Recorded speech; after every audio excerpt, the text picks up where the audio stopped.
All right, ladies and gentlemen, welcome to the return to the Rippaverse. And holy shit, what a return it is. So tonight we're going to be talking about Goodyng, the Polymath, or Polymath, however you pronounce this shit. Just had a hurricane hit Bermuda, had some damage around my house, but I'm mostly fine. That's good to hear. That's good to hear. As long as you're safe, your loved ones are safe, that's good to hear. Right when I was thinking about you, I'm glad that I'm on your mind. All right, I'm very happy about that. So here tonight, we're here to review Goodyng. Oh God, yeah, I'm sorry, I'm 1 minute late. Excuse the fuck out of me. Is Goodyng worse than Yaira? Yes. Goodyng is worse than Yaira, except in one regard, and we'll talk about what that one regard is. All right, we'll talk about what that one regard is when we get to it. But yes, Goodyng is worse than Yaira, and I know that's kind of freaking crazy to think about, but yes, Goodyng is actually worse than Yaira. Holy shit. I heard about that storm, saw footage of a house drifting in the... Damn. So, Goodyng the Polymath. First of all, what the fuck is a polymath? Or polymath? Whatever, however the fuck you pronounce it. What is it? I had to look this up. It is someone that has, like, wide-ranging knowledge. So, pretty much... I wouldn't say a genius, because geniuses can be very specific in one field. It's somebody who I guess you could say is an intellectual jack of all trades, I guess. That's basically what a polymath is, pretty much. And okay, some interesting wordplay there. All right, I guess that works with the character. I guess that makes sense with what the character is. But at the same time, nothing else about the character makes fucking sense. And I'm gonna be honest with you. I'm gonna be real with you. I hate this fucking character. No, I'm being dead ass serious. I hate this fucking character. Like, listen, Isum, Yaira, terrible fucking characters. Alpha Core, shitty. Bloodruth is like the only decent character that I've seen in the entire Rippaverse. But Goodyng is probably the worst fucking character that has come out of the Rippaverse. I hate this character. I hate the premise of this character. I hate what this character represents. I hate every fucking thing about this fucking character. Oh my God. Like, this was bad. Like, I was just disgusted. So here we have the covers. Here we have the covers. And you know what? This is the most wild fucking shit. This is done by Mike Barron. It's written by Mike Barron, who did the fucking Wally West Flash run. Like when Wally West was first introduced as the Flash, he did the Wally West Flash run, which is one of the best fucking Flash runs that there is. And it's about my favorite Flash, Wally West. And then Mike Barron does this shit, and I'm like, oh my God, what's happened? What's happened to Mike Barron? Like, I'm legit wondering Like, did he sabotage this, or was it just straight up he just did not give a flying fuck? Because Mike Baron has done such better work than this shit. Does he have the same personality as the others? They've all been assholes. Yes. I would say yes for one very specific reason. But Eric and Mike Baron do their best to try and convince you otherwise in this book. All right. And if you see through and I've been watching other people's reviews. So I read this shit. I didn't buy this shit, but I read this shit. And I'm not promoting piracy, but it is what it is. Dude, I read this shit and then I went to go see the reviews. And like some of the reviews I saw about people that are like huge Rippaverse fans and talking about this, I'm like, these are some of the most shallow fucking reviews I've ever seen in my life. I mean, it's real. I mean, like these people, why are they reviewing this shit? Have they ever read a fucking... Seriously, like I swear, I kid you not, I swear to God, some of the reviews I saw for this, I legit was sitting on my couch. I was watching YouTube on television, going through a bunch of reviews of this shit, having my coffee. Right now, I've got a cherry Coke, which is fucking delicious, by the way. I love cherry Coke, but I was drinking my coffee, and I had to take a step back because I was like, I honest to God, the people that are reviewing this and giving it positive reviews, I don't think they've ever read a comic book outside of the Rippaverse. I'm just being dead ass serious. I don't think they've ever read a comic book outside of the Rippaverse. And I don't know if they've ever read a fucking book outside of the Rippaverse, period, comic or otherwise. Because these people have no understanding of how to craft a fucking story.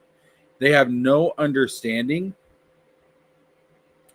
of what it takes to make good characters, consistent characters that make sense, characters that you want to read about. They like, there's no understanding of the fundamentals of fucking storytelling in some of these reviews. And it was legit frustrating. I'm like, I'm watching some of these reviews and I'm like, the fuck do you mean? What are you talking about? It's just, oh my God. There was one, I couldn't even bother watching it. I don't even remember who the fuck did it, but there was one, maybe we'll watch it live at the end of the stream. But there was one review that said this shit was fucking brilliant. I'm like, dude, go pick up any other fucking comic book.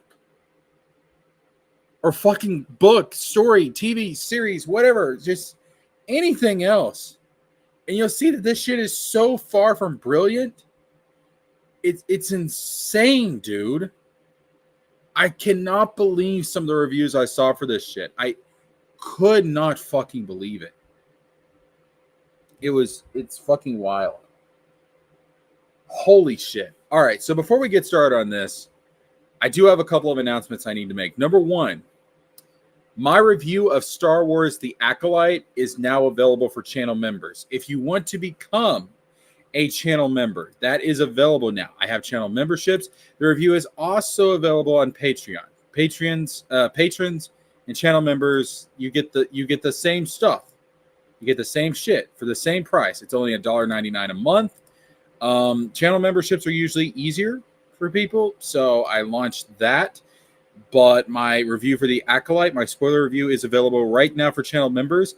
It will be publicly available for everyone this coming Friday, but for this week, it is available early. It's available right now, but there is the link to my channel memberships. I'm posting it in the live chat. It's only $1.99 a month. If you guys can support me through that, much appreciated. If not, you know what to do. Like, subscribe, click the bell for notifications, share the content so that others can find it as well and enjoy these streams and these videos. And of course, if you feel extra generous, PayPal, Cash App, Venmo, all that information is at the bottom of the screen. Okay. So, Goodyng. Holy shit. There is nothing good about this. there is one thing good about this. There is actually, I'm not gonna lie, there's one thing in this book that is better than every other Rippaverse comic that I've read. All right, there is one good thing better. All right, so let's look at this shit. Let's look at this shit. So here we go. Let's look at the short story, the Goodyng log line. Let's see what Eric July and Mike Barron has to say about this character. All right, here we go.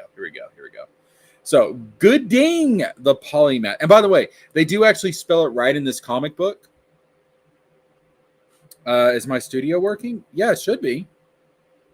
It should be. Yeah, just click the I've got the invite link pinned in the live chat. Just click on that and it should take you to where you need to go. It should be. I don't know why it wouldn't be. But yeah, just click on the link in the pinned chat. Joining is spin. Wait, what? Joining is spinning. Hold up.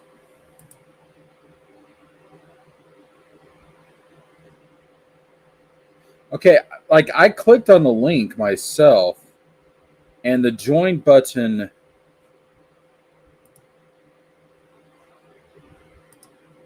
Hold up. Let me try and join my. Let me try and join in here myself. Let's see what happens.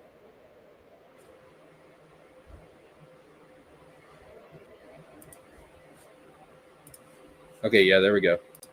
Yeah, what's up, Chris? I'll come join you in a minute. I thought I'd come take away. Oh yeah. Yeah. Yeah, I don't know why it was doing that, but anyways, you're here. So I wanted to ask you, I needed to know, because I've not been able to find this information myself. How much has Goodyng made? I have no idea. Know? I haven't followed any of this stuff since Yaira. All right, so you don't know how much it's made. I've heard rumors that it's like a $250,000, like 250. I think that's what I saw the last time I saw the site. But I mean, like, I certainly wasn't just tracking this daily and units sold like I was before. Right. Yeah, because I'm having a hard time finding, because he's not releasing the information publicly anymore, right?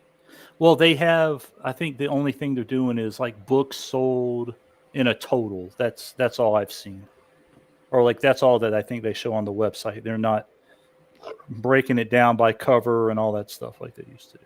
Yeah, so that's probably a bad sign, because if they were doing well, then they would be releasing that information publicly. The only thing I'll say about that, I think it's, if they were doing well, Eric's ego would make it so everybody knew how well it was doing. I mean, yeah, that's right, I think, to a large extent, because I think he, deep down, he wants to show haters, detractors, screw you, I'm winning, I'm doing well, that sort of thing. But yeah, I mean, that's it. But yeah, I kind of hung up the tracking after Yair, because I was like, at a certain point, that stuff became a self-fulfilling prophecy. And it, for me personally, it just wasn't fun anymore. When you've called 2 campaigns within 1% of the final total early in the campaigns, you're like, this isn't fun anymore. There's nothing surprising. There's no reason to do this. It's the same thing, rinse and repeat over and over again. And it's just like, why do that? So right. No, I completely understand, because that's why it's been a while since I've actually talked about the Rippaverse in general, because at a certain point, it's just, you're just repeating the same thing over and over. I mean, Eric is Eric. Like, Eric's going to do what Eric's going to do, and he's not going to change. He's making no effort to change, no effort to improve himself, no effort to improve the writing or the story. And like, what am I supposed to do? Just repeat the same thing as nauseum? I mean, that's basically becoming what FNT and Geeks and Gamer are when it comes to Disney and Marvel, for God's sakes. And I don't want to Yeah. become that. I mean, I've never really focused or really given a shit about the books and stories he's put out. I read, let's see, I read the Isom books because I bought them. I bought a copy of Alpha Core off eBay at a discount just to thumb through it since it was the first thing that was written by somebody else. I was like, eh. Um, I've read Yaira to the extent that I followed along on streams when somebody had the book open, right, and was going through it. Same thing with Goodyng. And for me personally, I mean, maybe you feel different as somebody who cares more about this space, certainly, than I do. But I certainly don't read really pretty much anything. Like I'm trying to study it, like I'm about to write a college paper on it, right? And trying to break down, the nuances of a book. I'm like, okay, I'm reading this. It's a once over. I'm going to gloss over it. Maybe I'll, as a more sophisticated, say, comic reader, I'll then go back and look at the pictures and then read the dialogue maybe again to see how it works with the pictures. But that's it. I've never given a shit about it one way or the other. There's certainly obviously people in the space who continue to do that. But it looks like now detracting has become, okay, let's see what Eric's done now. Yeah, this doesn't make a whole lot of sense. And basically just going back and forth with the people who are still, entrenched followers, whether it's Mr. Hayes, LG, Rip a Goalpost, take your pick of your favorite Eric July Rippaverse supporter. And that's, seems to be where it's gone. There's nothing left to discuss from like a real intellectual standpoint, like, oh, okay, man, he's really making moves or he's done this and making, good business choices or whatever.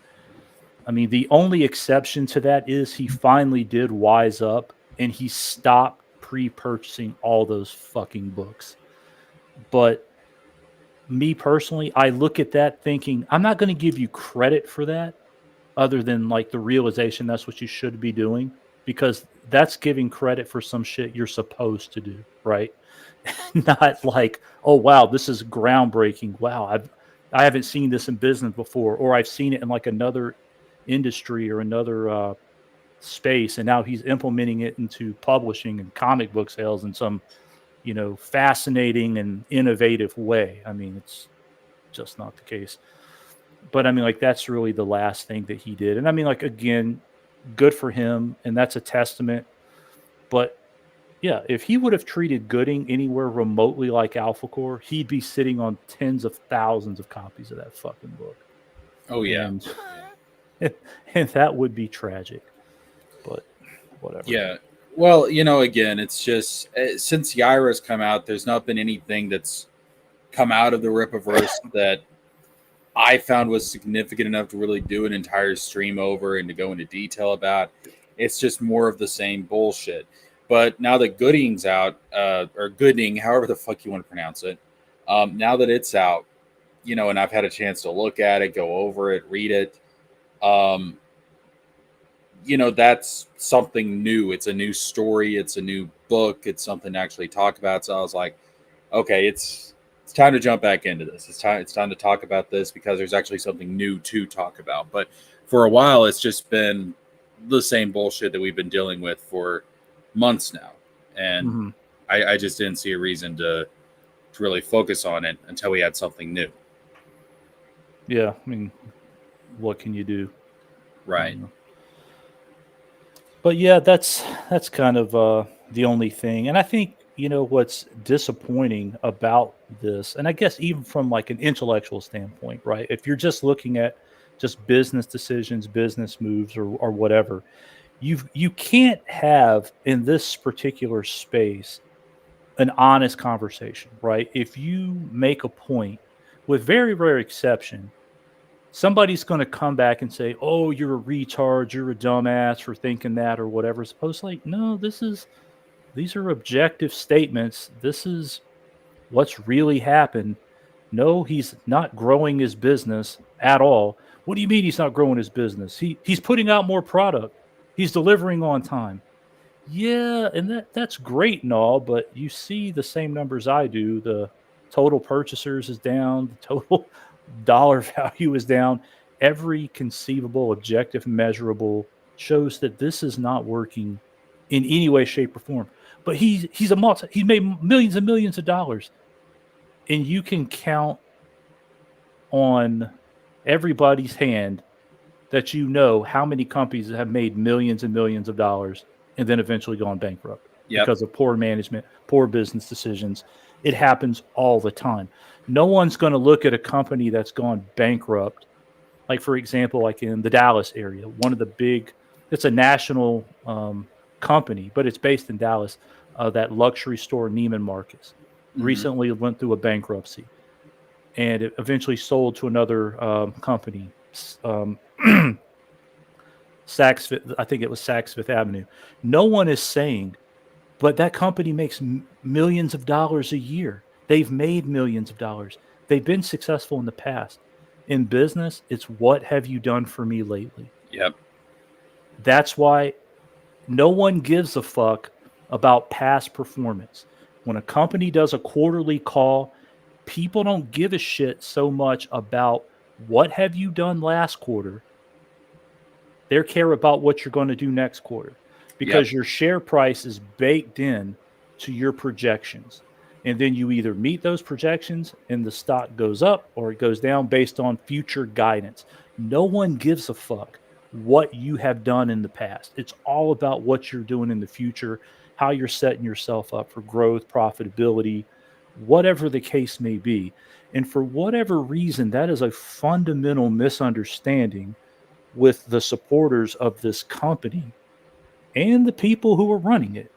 Because if you had that fundamental understanding about business and what it takes to succeed, you would never mention we've made millions of dollars in the past. There's the old saying, past performance is not indicative of future results. And Rippaverse could be a case study for how that applies. Yeah, I'll use an example of a company that's near and dear to my heart, and that would be the video game company of Square Enix. Now, in the past, Square Enix has got a long history of just putting out banger after banger, just making a shit ton of money off of their RPGs, especially the Final Fantasy series.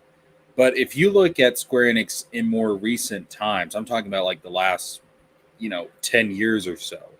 Um, and you look at like their projections going forward over the next 2 or 3 years, they're talking about some major changes that have to be done to the company in order to stay profitable. In terms of their, not just in terms of how they develop games, but also like the goal that they're trying to do in developing games. Because Final Fantasy especially are these large AAA titles, and they've always like gone above and beyond developing these things, which cost a shit ton of money. Obviously, they had issues with their internal development engines that were really complicated, that slowed down game development. Final Fantasy 15, which was originally Versus 13, went through development hell because Square Enix was so stubborn. They didn't want to just use the industry standard, which was be like the Unity engine or the Unreal engine. And so now they've really had to change the way their business operates and how they make games in order to try and stay afloat and to continue as a company, not get bought out or sold to somebody else. I don't think that.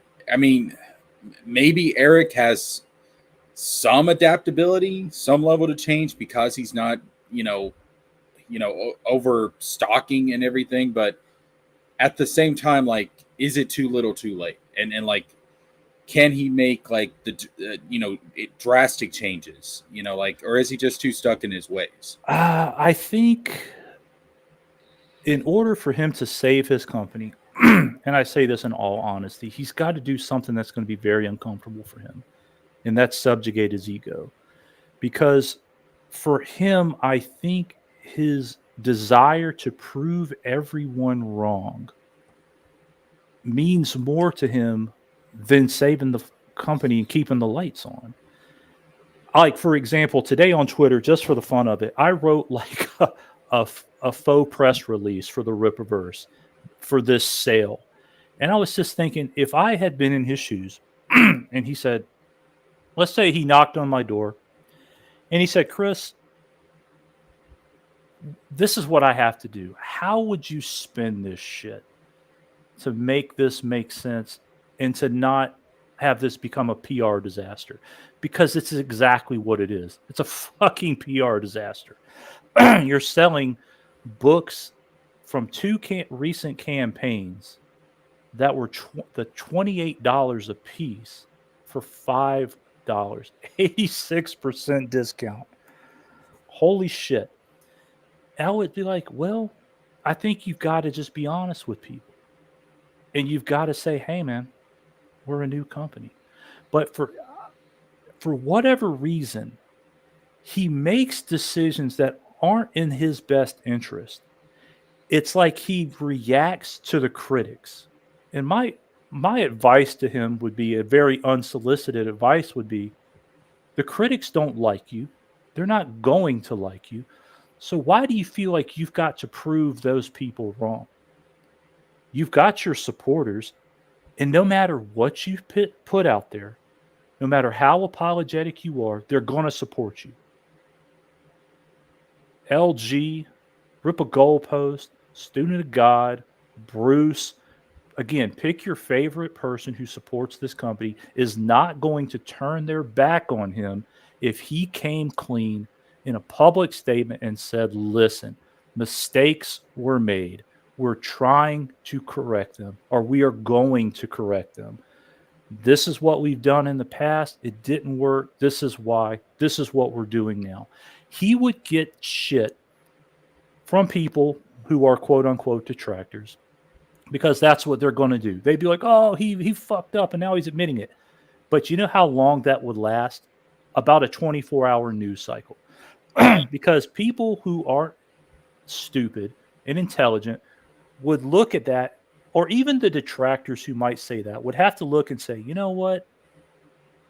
I'm going to give him shit because it's good for my stream, or it's good for a video clip, or whatever. But I'm going to give him credit because he's recognizing what he did wrong and he's course correcting, and he's showing some sense of humility. Like, even though I made a lot of money, I could have done things differently and been smarter and made even more money. And that would, somebody,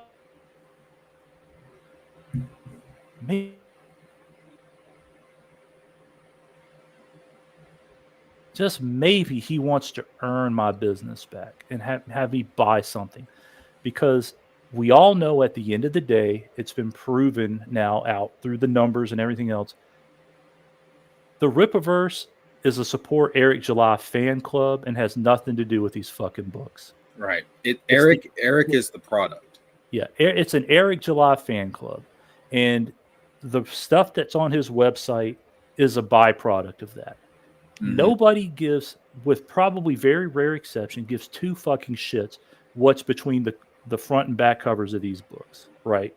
Or what's on the fucking front of these shirts or shorts, or what's on these posters or anything else. They're like, we're supporting you, and that's it. Because you'll notice, like, whether it's social media, videos, or whatever, it's never about the Rippaverse standalone, right? Whether it's from the detractors or the supporters, Eric July is almost always mentioned. No one is separating him from the Rippaverse. He is the product. He is what the people come to support, or they come to detract. His company is a complete byproduct of that.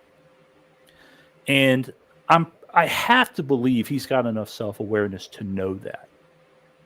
But what's he going to do about it? And, whatever course correction that may be, whether it would be trying to maybe go to his landlord and saying, hey, man, I don't really have the need for this fucking warehouse. Do you have any smaller spaces that I can move into?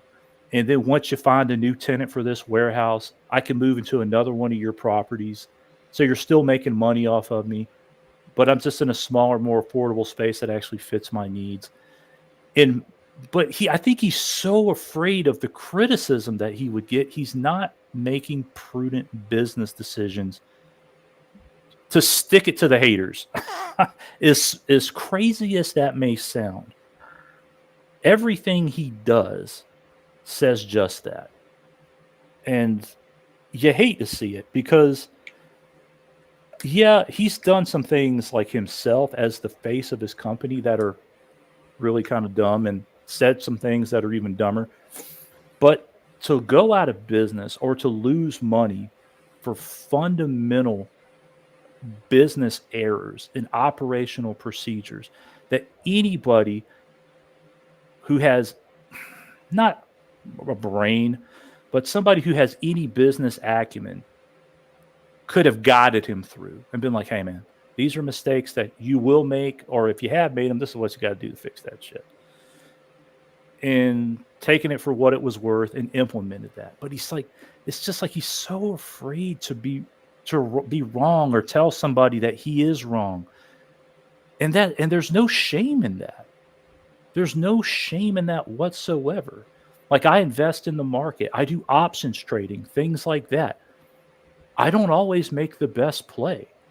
There are weeks sometimes where I could have made more money if I would have done something a little bit different, or I read a chart wrong or something like that, where I didn't see an opportunity that 90% of other traders would have picked up on. There's nothing wrong with that. Well, so, I think Eric has been stuck in a particular culture for so long that sees any sort of humbleness or willing to admit a mistake. You know, the idea of apologizing in general is just seen as a weakness. It's not very masculine. It's just seen as weak, and like Eric and those that follow him pride themselves on strength. And well, again, you don't have to have this as an apology, but you could spin it, especially when it comes to business, as a course correction, right? You don't have to necessarily say, I'm sorry, I really fucked this up and made a mistake. We're going to course correct. We've learned. We've analyzed data. You can use a whole bunch of different words and spin it however you need to and course correct. Changed, pivoted. There's all sorts of fucking terms in business that people use other than, yeah, my bad. We fucked up. We fucked this up, didn't we? Sorry. You know, there's all kinds of ways to say it. But I still think he's like, no matter how I spin it, somebody's still going to laugh at me. As opposed to saying, like, who gives a fuck? But whatever. I mean, yeah, like, look, if he did that, like, of course I'm going to come on here. I'm going to stream it. I'm going to point this stuff out. I'm going to call him out on it because, damn it, you know, like, we've been saying this shit for months now. We've been right about this shit. We deserve some kind of validation for it. But then after that, I'm going to be like, let's see if he actually improves. Let's see where it goes from here. Let's give him a chance. Because, I mean, for one thing, it's the right fucking thing to do. Number two, we've been saying, you know, since the beginning, like, if he's willing to, you know, try to change, try to turn things around, like, we're open to that. And, yeah, like, you know, I'll take my victory lap for a day or two. But then after that, like, I want to see what he does, and I want to give him the chance to actually do that. Yeah, I mean, again, I'm not going to blow my own horn, but I guess I will. You know, he knows me. I've met him personally. He's got my fucking phone number. He knows where I live. This is just me. If somebody who I knew but didn't work for my business called my last two campaigns that were 76 days long, and within a week called the final figure within 1% of the final number, based on just publicly available information, I go knock on that dude's door and be like, how did you do that? How did you do that? You don't work for me. You don't know the inner workings of what I do. You don't know about my operations. You don't know how I'm buying stuff. You don't know what any of this shit. How in the fuck did you call both of these campaigns within 1% of the final figure? And I'd say, Eric, yeah, you may think I'm an asshole, and your fans may think I'm an asshole, but I'm not going to tell him, fuck you, dude, and shut the door. I'd say, like, you know what? You've subjugated your ego enough to come and knock on my door, give me a call or whatever. I'll tell you exactly how I called this, exactly what I see, and I'll be glad to tell you how to fucking course correct. And all the fucking art and all that stupid shit, I don't care anything about. Not that it's stupid shit. Maybe some people say it is. I'm just saying that in broad terms. But I'll help you out. I mean, I don't care. But of course he's never going to do that. And I've got to believe that there are other people who have come to him with similar proposals. Like, hey man, this is what I'm seeing. Maybe even people he trusts, and he's just like, nah, I'm not doing that shit. Or nah, I'm not going to do that. For whatever reason. Ego. I guess. And, him being his own worst enemy because he, came storming out of the gates with $3.73 million. And hey, I'm the last person who's ever going to criticize somebody for making money or how they make their money, whether it's, hype, whether it's just like milking what people refer to as pay pigs or whatever. Milk them, milk the fuck out of them. Yeah. That's what business is about. Build a fan club, build a cult, and milk the fuck out of them. That's one thing that I've always said. I've been consistent on. I give him all the praise in the world for making as much money as he did on that first book. That was an impressive fucking thing to do. But my whole thing is that the quality of the book was not good. And then ever since then, he's been making really terrible fucking business decisions after the fact. He's well, again, whether he's okay, say all things are equal with the books that he's put out, ice him through Goodyng, okay. Everything between and everything else is the same. If he had changed his message and said, we're a new company, I've gone out and got the best talent I can possibly afford, whether it's Chuck Dixon, whether it's Kane and White doing the art, whether it's Mike Barron, whether it's Jen and Sylvia Soska, people who are industry veterans in whatever form or fashion that means to anybody, and said, I am working and putting every bit of resource into making this better. I'm not going to go cheap on this, but this is a process. This is a learning process. I'm bringing in people who maybe necessarily haven't worked together before. There's a lot of minds going into this and trying to form a cohesive, working unit between all of these folks. It's about the message. Would you or would you not be much more forgiving about what you were seeing if the message was different? Yes. All things being equal. Yeah. Yeah, I mean, because again, that's one of the things that just really, I don't understand people like Eric. I don't understand the ego. I don't understand the unwillingness to admit your mistakes. To me, it just seems like a very sick mindset, and I really don't want to understand people that think like that because I just. It's so fucking infuriating. I don't get it. I don't understand people like that. I've dealt with people like that in my personal life, and I just do not like those type of people. They're so off-putting. But yeah, if he had come out and he was like transparent and open about this whole process, and explaining like we're working out the kinks and everything, it'd be like, I would be a lot more receptive to what he's having to say. But he just doesn't do that. Instead, he just shits on all of his critics, and it's so off-putting. I'll give you another example, and I'm going to use the Soska sisters for this example to illustrate a point. So, I think it's fair to say, and the supporters will spin this however they want, but my particular take when he hired the Soska sisters was, here is a man who for years and years is on the record in every social media platform that you can possibly imagine, talking down on people of their thought process. Let's just leave it at that. And their beliefs, and saying how toxic they were just for society in general and toxic within this particular space. And then he hires them. And then he goes on and says, leave it at the door or whatever, but continues with, as for example, on that Silverback and Rip show or whatever it's called, continually denigrating these same people over and over and over and over, as opposed to coming out and saying, hey, man, not just leave it at the door, but hey, as a person, I've denigrated these types of people in the past who have these types of beliefs. I've said some things that as a person, when I had a chance to sit down with these two ladies and get their side of things, I've changed my position and viewpoint, and I'm getting to know these people as people, where before I never did that, to be quite honest. I didn't associate with people of the LGBT community or their supporters. But now that I've spoken with them, I'm coming to understand their point of view. Why I don't necessarily agree with it, there's a difference between tolerance and acceptance, and I'm going to tolerate this, and whatever viewpoint they bring into the Rippaverse, I'm going to be okay with. That kills everything. Everything.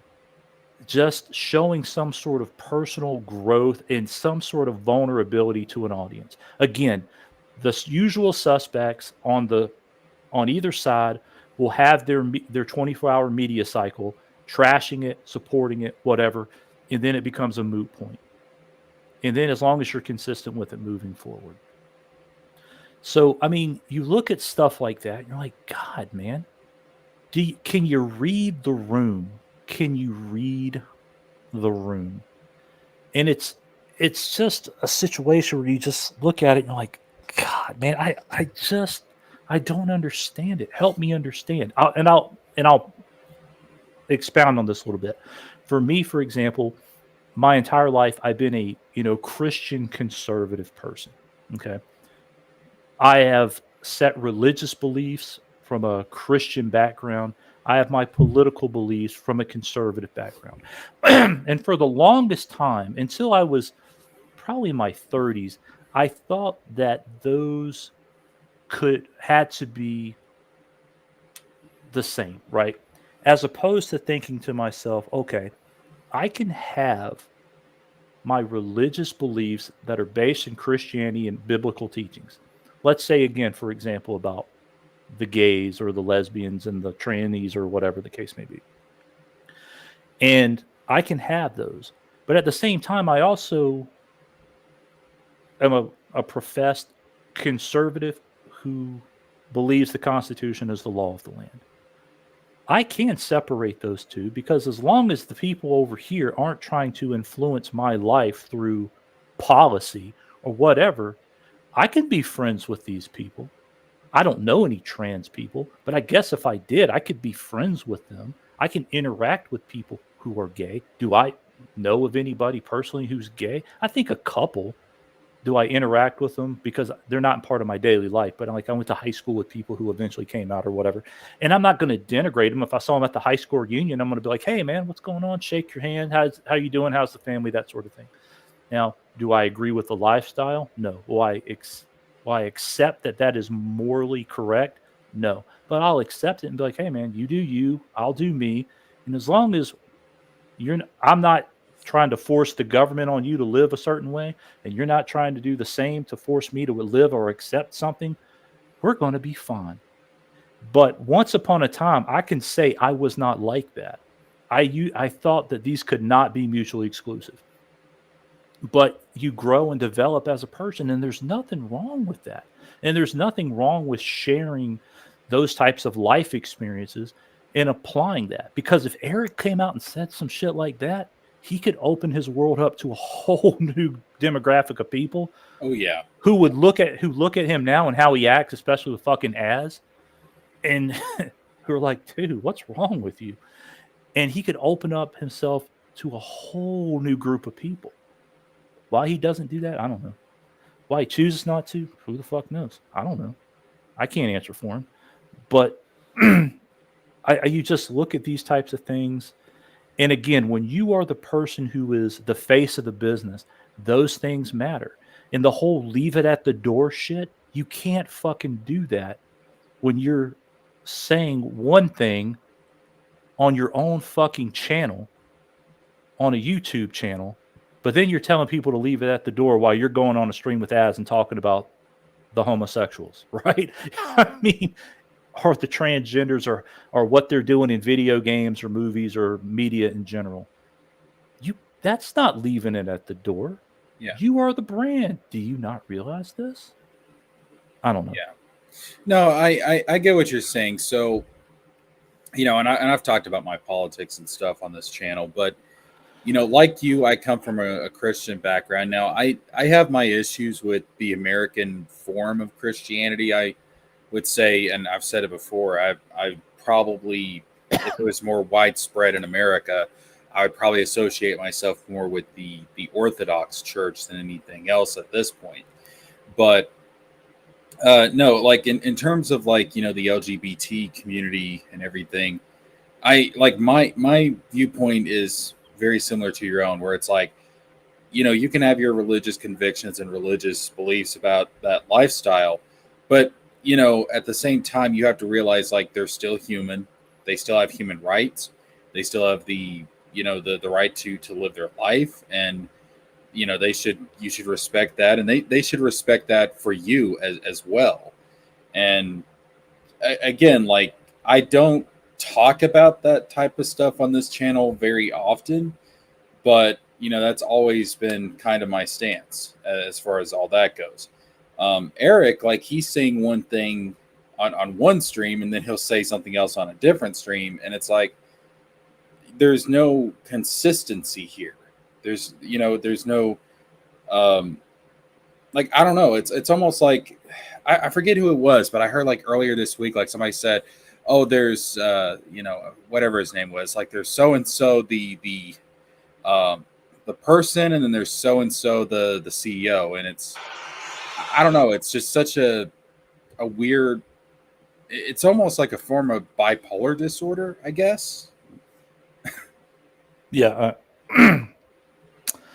I don't know. And again, you can be one person, you know, like say behind closed doors, right? You can be however you want to be, but there is a duty to, you know, portray yourself at least consistently, right? Now, again, if Eric, and again, I'm not saying he is, but let's just say he was a bigot, an open bigot, and marketed himself as such, and he was a consistent bigot. That would be one thing. You're like, hey, man, this isn't the brand. This is who he is, you know, whatever. But then he does the things that he does from a business perspective, but then he tries to hide behind leave it at the door. Well, what do you mean? Because you're not leaving it at the door, because you continually talk about it in a public space, in a public forum. Now, if you were to not do that and you had your own beliefs, but you realized, for example, the transgender person was the best artist or the best writer, or whatever the case may be, and you know, at home you're, you know, waving the Confederate flag, not saying he ever would, but in, you know, going to OON or whatever that OANN website is to get your news, and you know, you're a staunch Alex Jones supporter, but you kept that behind closed doors, right? I guess you could, you know, do that, and you know, then you could leave it at the door, so to say. But when you're a public figure, you can't do that shit. It's just not possible. No. And that's where I think there's a fundamental misunderstanding of what that means and how he needs to apply that. Because if anything, the people who are working for him, it's interesting, like with the Saskas, obviously you can go back and see their past tweets or whatever, and you can see some things where they are making statements that are probably much more true to form on how they are, right? Yeah. And their mindset. They haven't done that in any way, shape, or form in a minute. So I think, if anything, maybe he could take a page out of their playbook and be like, you guys are staunch supporters of this stuff.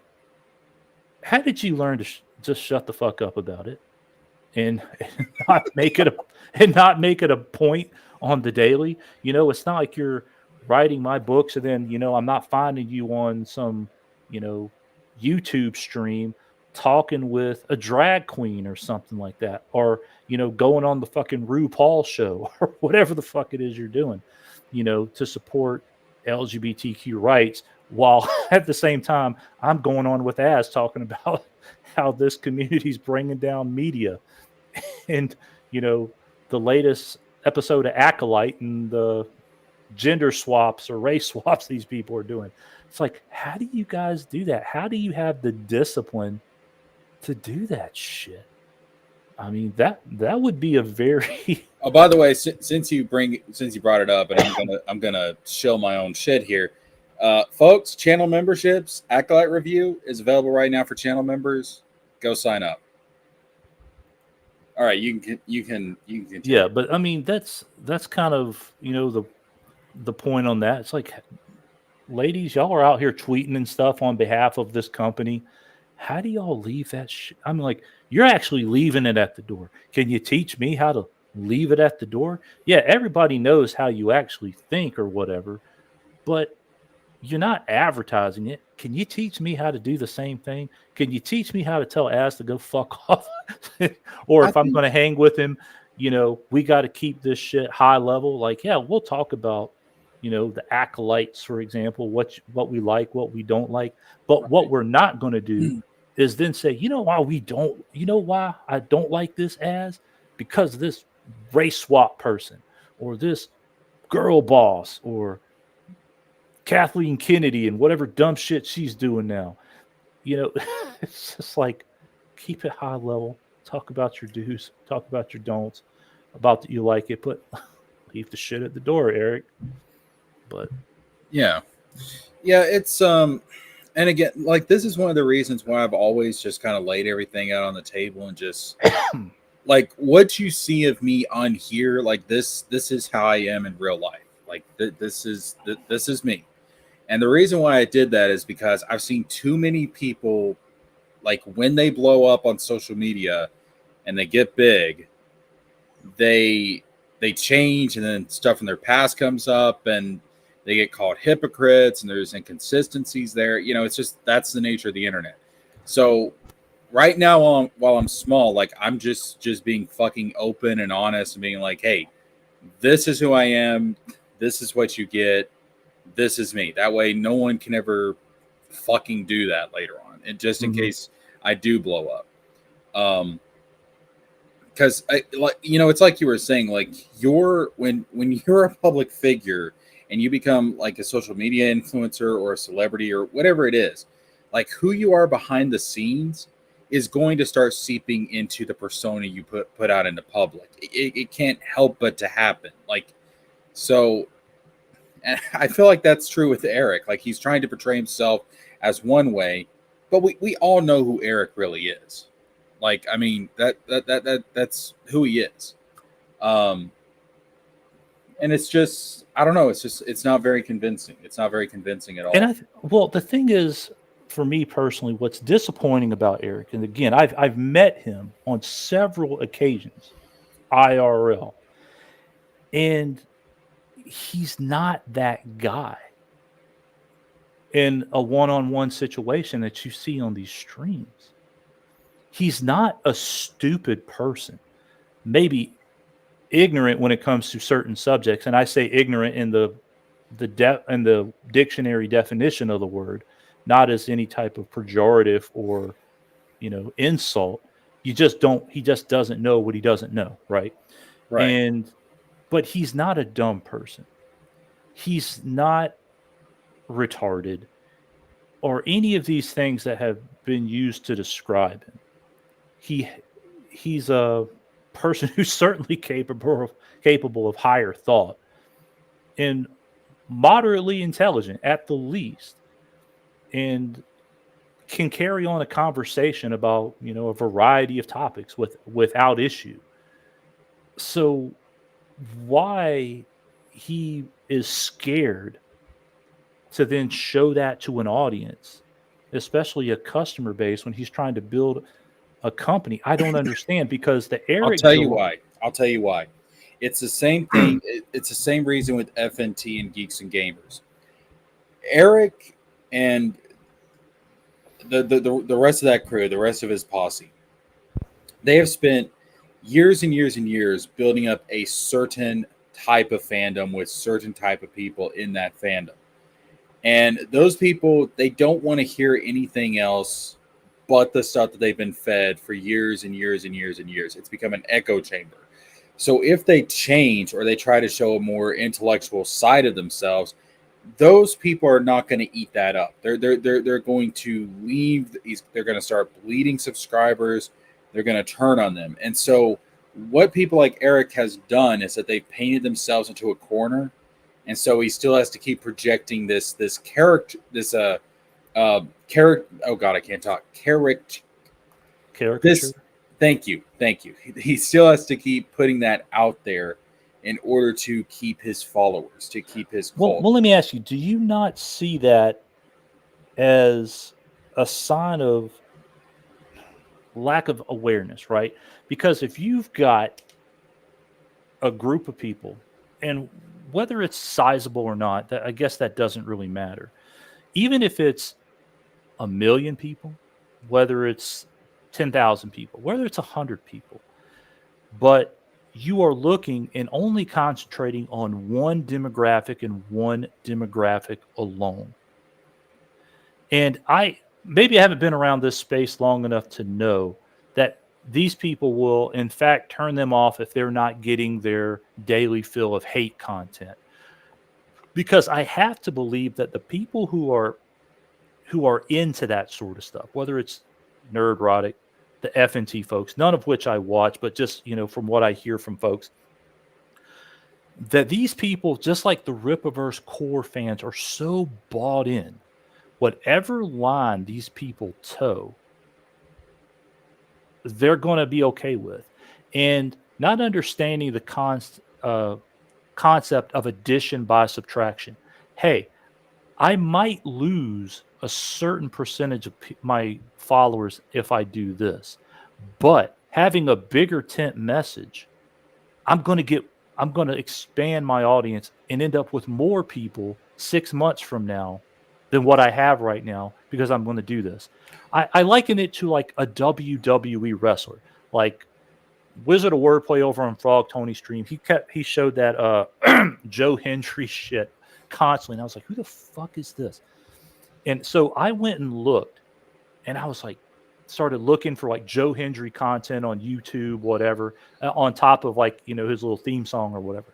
And I'm learning this guy's story. And I'm like, holy shit, this is really interesting. And you look at like, for example, professional wrestlers, or even like Vince McMahon, the guy who was behind the whole thing, in how many pivots that company took without any fucking regard of, okay, we're in the attitude era, or we're in the PG era, or we're in this era, whatever the hell it is now, or the golden era, like willing to pivot. And with the whole concept of addition by subtraction. Yeah, when Hulk Hogan loses the belt or retires or does whatever he goes to do, we might lose some fans who like that sort of stuff. But holy fuck, they're going to love the Rock and Stone Cold Steve Austin. Those guys left. That sucks. But they're going to love John Cena. Now he's gone. They might take some fans who might lose something who like that. But this fucking Roman Reigns guy, they're going to love the fuck out of some Roman Reigns. Or Cody Rhodes, or whatever the fuck is coming along. And just understanding evolution and how to get better, how to read the room. And there's kind of the people who are really, really good at business. I'm talking about the fucking titans of industry, like Steve Jobs, Apple, the guy who runs NVIDIA. You know what their business model is?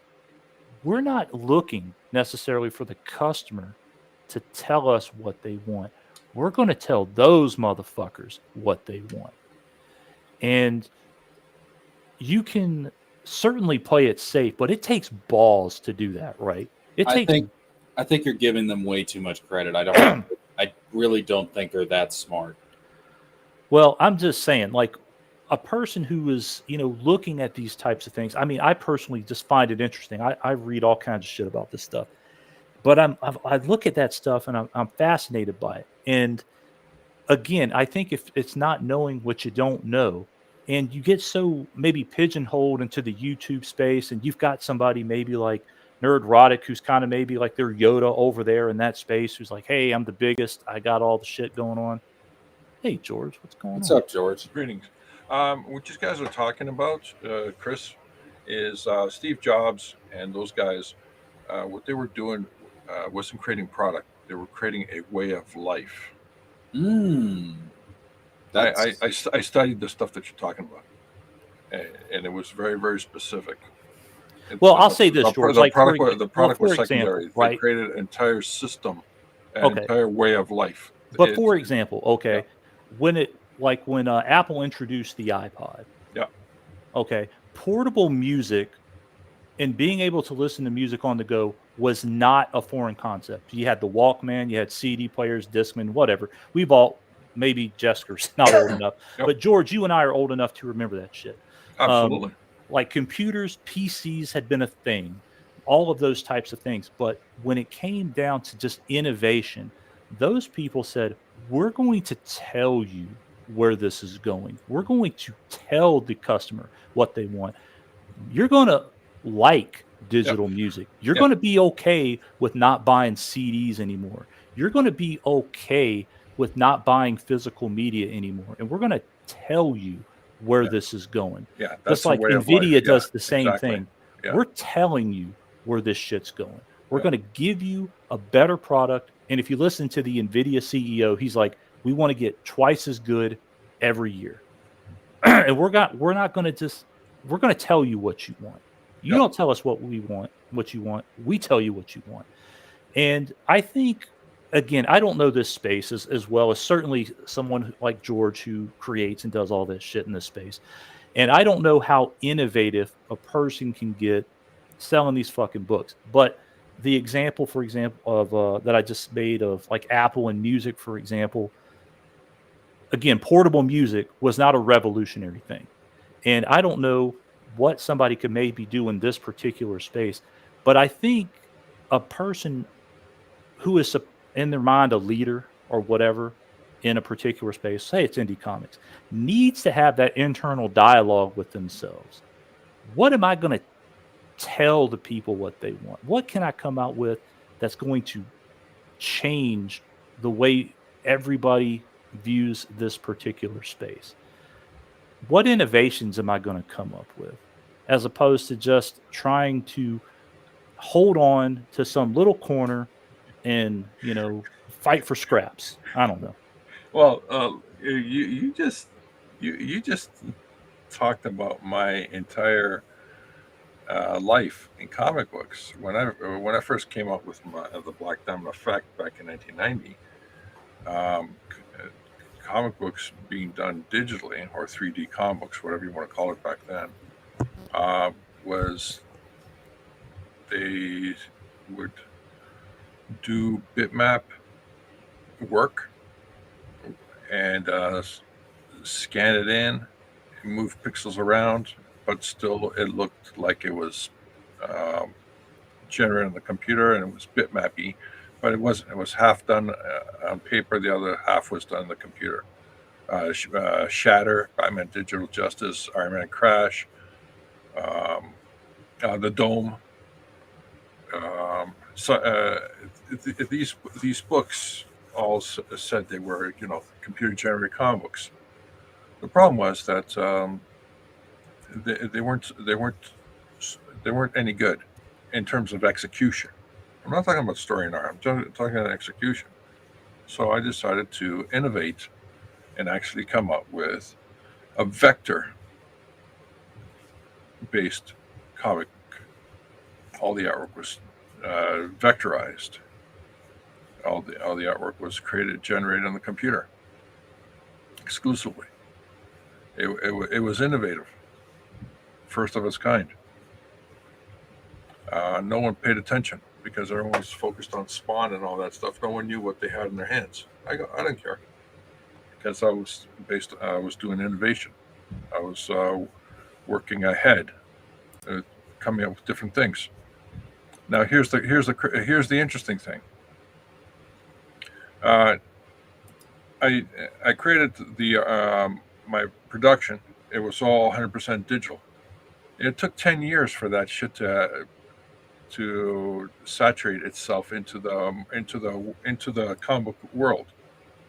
To produce a comic digitally, 100%. And then people were falsely taking, or companies were falsely saying, "Oh yeah, we're the first to digital to go digital." I go, "No, man, I did that 10 years ago." George, hold up 1 second. What's up, Dragon Man? What's happening, Justin? What's happening, everybody? Greetings. And here's the catch. And here's the just like Chris said. The Walkman was around. The CD player was around. Steve Jobs says you're gonna love this. Well, in 1990, there's a thing called desktop publishing. Advertising companies were doing it exclusively. They were creating ads and all that stuff on the computer exclusively. All I did was I took desktop publishing and moved it into the comic book world. Comic book world 10 years later finally got around to it. By then, I already moved on. And when talking about that's in the world of comic books. You know what's missing in the world of comic books that used to happen back in the 50s and 60s at a drop Drugs? No, at a drop of a hat, ideas. Mm. If somebody had an idea and said, "Let's just do it." No, that's true. That's true. Jack Kirby had an idea to do romance comics. He pioneered it. He goes, "Let's do this." Okay, great. Boom, done. They were doing it. Let's do horror. Boom, they're doing it. Let's do crime. No, boom, they're doing it. In the 50s and 60s, you had the greatest range of comic book genres, what call it subgenres: crime, comedy, children's cartoons, gags, superhero. What's this? What else? I think there's a lot of truth to that, because obviously now superhero comics are so dominant, but no, you're right though. Like back in the day, like there was a level of diversity, and I mean real diversity of thought, diversity of ideas, diversity of genres. Like back in the day, like they would just come up with ideas, come up with a comic, and it didn't always sell, it wasn't always successful, but that's how we got some of the greats that we have now. It came out of that era. Yeah, and the crazy thing is, it's no longer happening. It's no longer happening. Yep. But there is a but in this. It's no longer happening for the rest of the world, but it is happening right now, and it's happening right in front of you, and no one sees it or appreciates it or understands it. And what Critical and Blast and I are doing are just that. We're literally coming up with new ideas every day in terms of publishing books, new gags, and literally at a drop of a hat, the books created, packaged, and put into the market. We're doing it. We're doing it. We're doing what they did back in the 50s and 60s, coming up with an idea and executing it and moving fast on it. We're doing it right now. Me and Critical Blast. No one else. No one else on the market is doing it. Everyone's taking their time. 3 months, 6 months, 3 years, whatever, to put out one book. To put out maybe a couple of books. We're putting out books constantly. In this last week, we put out 6 books.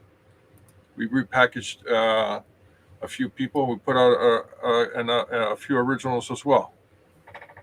Yeah. And, No, I agree with you. We need that in order to break up the stagnant nature of the industry, because it is fucking stagnant right now. I mean, well, it's ridiculous. it is. And here's the crazy thing: it's like going back to what Chris said. It's the technology that's different between then and now. When Steve Jobs showed off the iPod, it's the technology that was different, but he created a way of life. Yep. And But let me ask you something, George. Like maybe in this particular space, yeah, maybe it has more to do, like, say, with the process. Like I made a video, and this is just me talking as a consumer, what I would find maybe innovative if somebody was going to do this. Because in my observation, as a person who I think would be a fairly good representation of a mass market consumer, right? Somebody who's looking at this as kind of a one-off, give me something that's entertaining, but something I can still get invested in, right?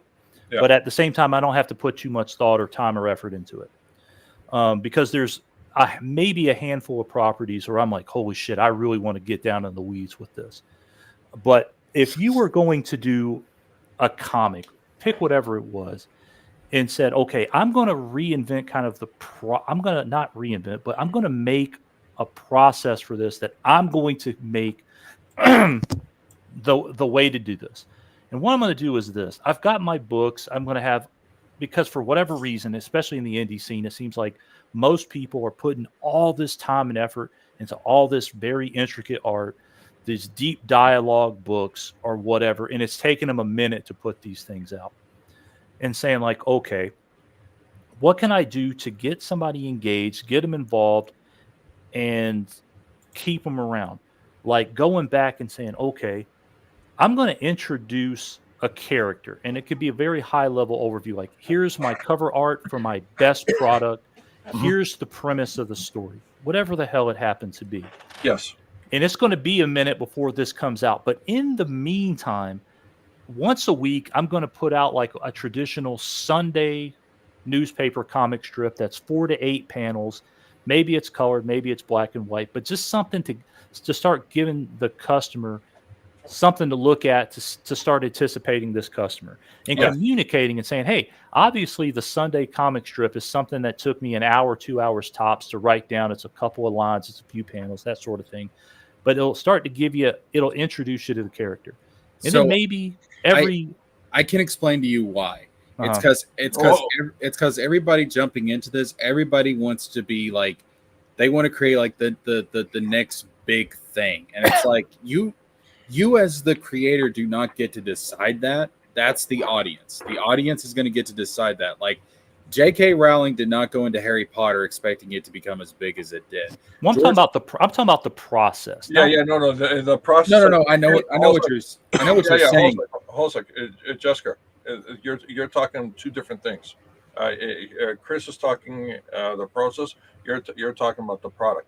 Just humor Chris, because he's got a good point. Okay, so again, and just to add to what you're saying, Chris, there's a place for what you are talking about. It's called Webtoons, or whatever the format is. But again, as opposed to true. waiting for so long, and kind of to touch on your point, Jessica, and I'll get to that. But then, like every so often, while you're working, say, for example, on the back end of your 96-page graphic novel that you're putting out, that's intricate, got all the best art and all that stuff.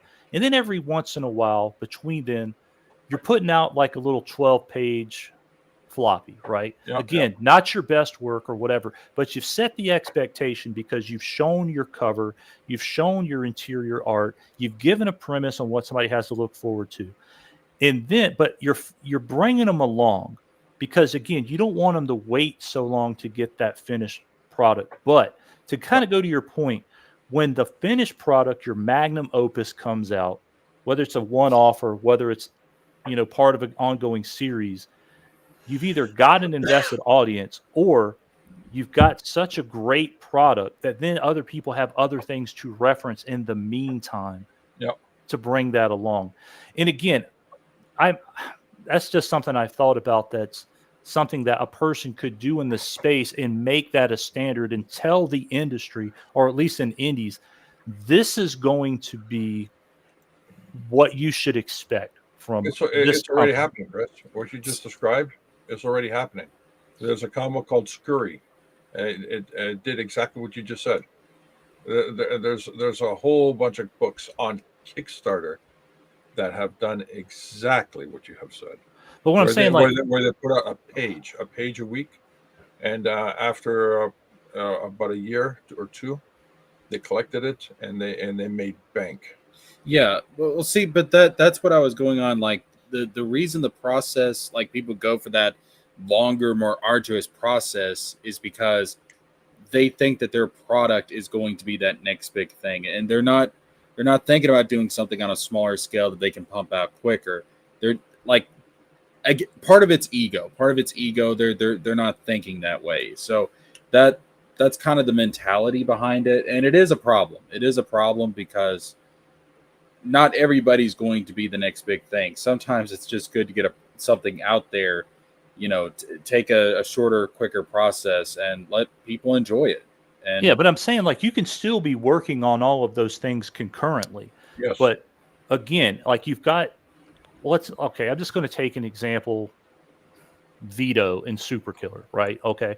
He's had all of these issues with whether it's art, I think he wrote all the stuff, so that's not it. But like the art stuff, he's like, okay, I've got this book. I'm really, really proud of it. I'm putting this thing out. This is what you've seen. You've seen some previews. You've seen what you're going to get from that. But he could get some rando guy to write him out a few hand-drawn panels that are, again, 4 panels, black and white, not the original artist, but just something to put out there, get people more familiar with his, writing style, what his mood is for the book.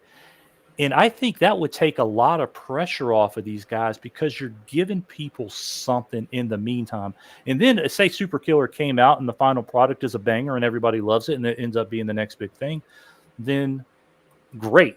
Then you've got that to, go back towards and work off of. But I think there's some opportunities there. But like, George, what you were saying about collecting stuff, that particular method goes way back. What is it? Who the fuck was it? Oh no! Hold on. While you're thinking about that, I'll tell you where this concept of putting out small things and then collecting it and packaging it up into a comic book, right? Mm-hmm. It started off at the very, very beginning, back in the 20s, 10s, 20s, and 30s. Mm-hmm. Superman, it wasn't the first to be packaged up as a comic book. What happened is they had newspaper strips.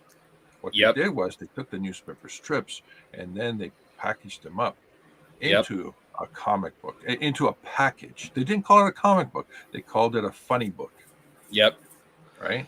A funny book full of strips. And it had like Calvin and Hobbes did that. Yeah. Like a lot of the popular ones from the 90s and early 2000s. Yeah. Well, also manga still kind of does that, because, they'll have Shonen Jump magazine where they release a chapter weekly, and then like after they get through 10 chapters, they'll take those 10 chapters and combine them into a volume. And here's something you'll find interesting. You know why comics have such an odd shape in terms of 6.5 inches by 10 inches, all that stuff.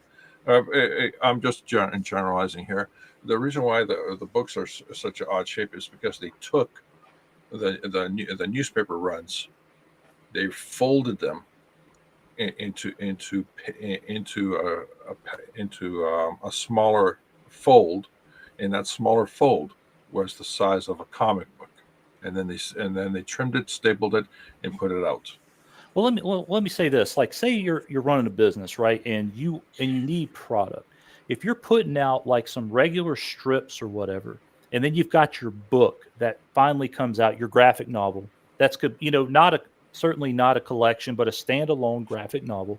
Yeah. How cool would it be to be able to then, with your graphic novel, have another book that would be a compilation of and a collection of all of those strips that you put out from the time that you got it until that graphic novel came out? and then have like another collection. And say, for example, the difference would be all the other strips that you put out have been black and white, but in the interim, you're getting those things colored. And then you've got some like unique product that somebody could buy along with it, and you could double up and probably make even more money. But what I was about to say is like, and I had to look at it because it'd been a minute since I had thought about this. But like Charles Dickens novels, right, used to be periodicals in a newspaper, and a lot of his novels. Yes, Really? I believe so. I think it's Charles Dickens. I was looking it up, but he would write a chapter or like a certain amount and then it would come out, and then they were collected. And that's again, that type of process has been around for a long time. Maybe, guys, maybe I need to do that with my book. Well, guys, okay, let me walk you through. Okay, this is part shilling, part germane to this. George, if you were here not shilling, we'd have to kick you. Yeah, I'd be concerned. I mean, I would be really concerned if you weren't shilling. Critical Blast and I, we had an idea to do a coloring book, so we did.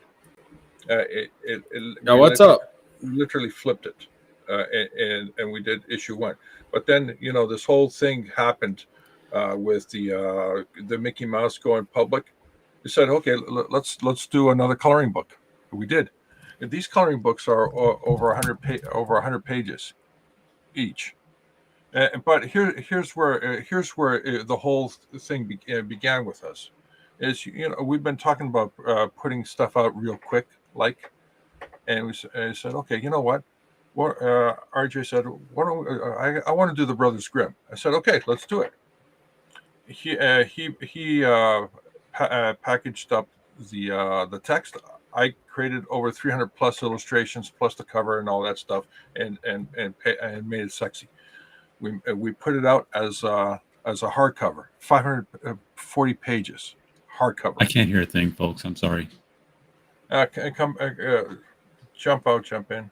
Or check your settings. Yeah, we can hear you just fine. Yeah, we can hear you. And then we took the hardcover on the left and made it into a paperback. We literally repackaged it. Here's the latest that we did. There's a zombie in my closet. We just said, okay, you know what? We have I got 5 short stories. I said to RJ, I got 5 short stories. I want to package this up. I need you to take my short stories and make them written. I drew it up. There's a zombie in my closet. Came out in 1 week from concept to execution. Here, this I think he's gonna love. Carlo, Stuff and Nonsense, and Bull Calf, which is, I think it's in here somewhere. This is from an artist that was over 100 years ago. That was alive over 100 years ago. His artwork is in the public domain, but it was in strip format. Hold up, RJ, can you hear us now? I can't hear you now. I'm sorry. This new feature here decided to use the audio that was in my microphone, which requires a headphone be plugged into it. So yeah. Mine does that too. I had that problem. I don't know why the fuck it does that. I don't get it. But yeah, every time I stream, I have to change my audio output to the Yeti microphone, or I can't hear shit. All right. So the A.B. Frost was alive over 100 years ago, but his stuff was in strip format, meaning it was horizontal, and one panel after another panel. I took his entire work and made it into a comic book. Each three different comic books. Of course, you see my Joe King character, but what a lot of people don't understand is there's the book right there. RJ's got it in his hands. It went from panels to comics. What people don't understand is that this particular Joe King comic book was on Webtoons for over 3 years. I repackaged it up and put it into a book. In Contesti was George, crowdfunded. let me say something real quick.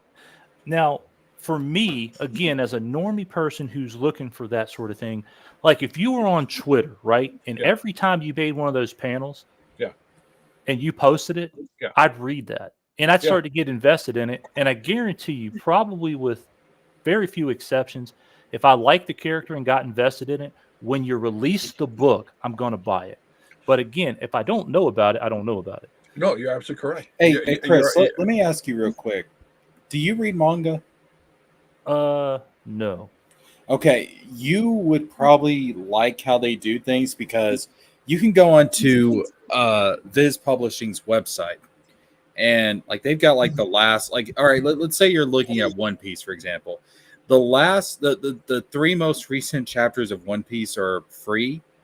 You have to actually sign up for a subscription to read the rest of it. But like they release like these 15-page chapters every single week. But let me ask you, is it something that is it kind of like a comic strip, is a remedial of an example as it is, but the comic strip has a beginning and an end? Or is it just like you got to have a continuation? It's one ongoing story. Okay. Well, that's what I'm saying. Like for me, I want some sort of beginning and an end. And a comic strip, whether it's just like a short little scene or whatever, provides me a beginning and an end, and I can get invested in it, right? Yeah. Whether it's like the Sunday comics or the daily comics I grew up with in a newspaper. And like what George is describing, that sounds like what George is describing, but I didn't know. And if you're doing something like that, if you marketed that regularly, like just retweeted it, or again, when you're on Frog Tony's stream, for example, shilling, just like, hey man, hey Tony, let me just take 2 seconds and show you the latest strip that I've got. And then when you got done with your book that's related to those, if you shilled that, man, I'd buy it if I liked it. Chris, I got you. And here's the gag. What you're talking about, the little snippets that went out on an ongoing basis, all that stuff. I did that way over 10 years ago, way over a decade ago. That part of the experiment has come and gone.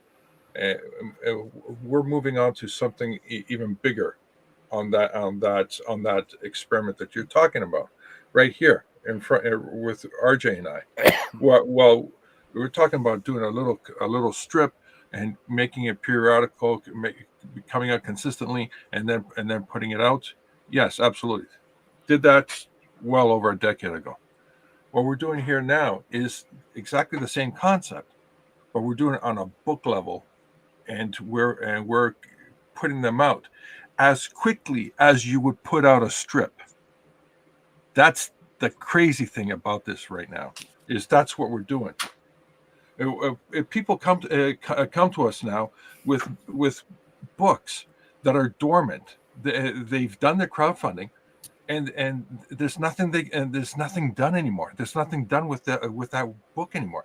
They've delivered the product, meaning the book and all that stuff, but it's going nowhere.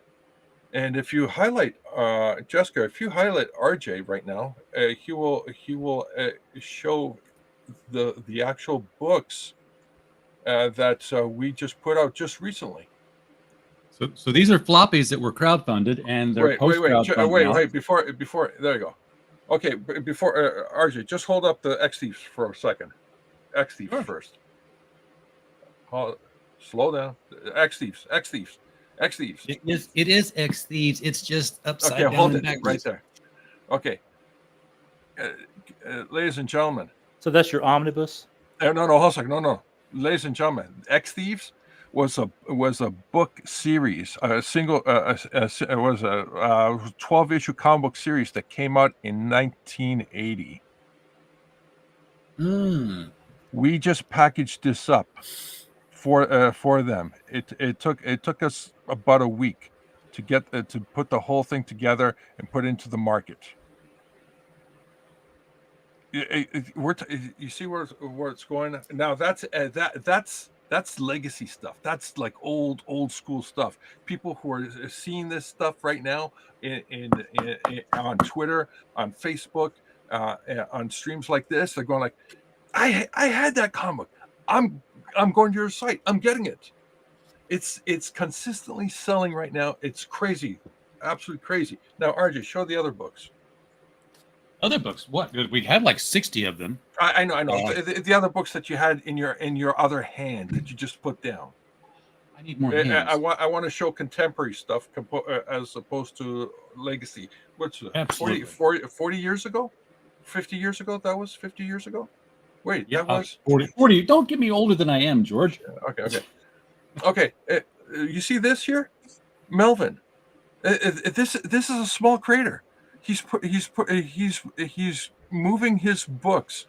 He's putting out his books as quickly as he can in crowdfunding, and then he's coming to us, and we're packaging it up just as quickly, and we're putting it into the retail market. And he comes to us because we are. He likes the price we charge him for putting it out into the market, which is nothing. Yeah. But here's the crazy thing. Again, I just showed you two examples. Two examples here that are one is old school legacy, 300 plus pages. This one is I think what was it, 32 pages, and we're moving it out into the market in a few days. What's the story behind this? Not the story itself, but like, is this like another like omnibus collection, or is this just like a one-off? No, that was single issues. No, I'm talking about the one you got there, the 2001 Samurai. I asked because I love that kind this is the first story arc, which is the first 2 issues of Nick Gibson's 2100 Samurai series. I think he's on. Okay, so that's 2 issues. Right, so that's like it's 2 issues. We collected a single arc into both a hardcover, floppy, 5x8, and a pocketbook. We're moving into the more of a manga size now, which is sort of between the 5x8 and the pocketbook. We find it. How many pages are those books? I think it was 90. I was gonna say, the 2100 Samurai is 90. The X Thieves is well up into 300 something. 338. Yeah. Of course, when you want a monster book, you go for the Brothers Grimm, Illustrated Brothers Grimm, which was like a good 540 pages that we did. Now, is that a trade back? Yeah, knock it there. RJ, knock it. Okay. This is hardcover, but we did make a trade paperback of it, so that we wanted something a little bit more portable and floppy. It was there. Okay. Yeah. So we're going to see. Is the other thing about this being how innovative it is going to Chris is that here's something that Chris you have sidestepped, but unknowingly, it's the price point. The reason why we're doing all these different formats is because not only are people collecting, because it's a way of life. People like to collect pocketbooks. People like to collect hardcovers. People like to collect standard comic book sizes, right? That's a way of life. But there's also a secondary aspect to it, the price point. We give them the high price point and the low price point, and they can choose what they want. And everything sells. That's the crazy thing.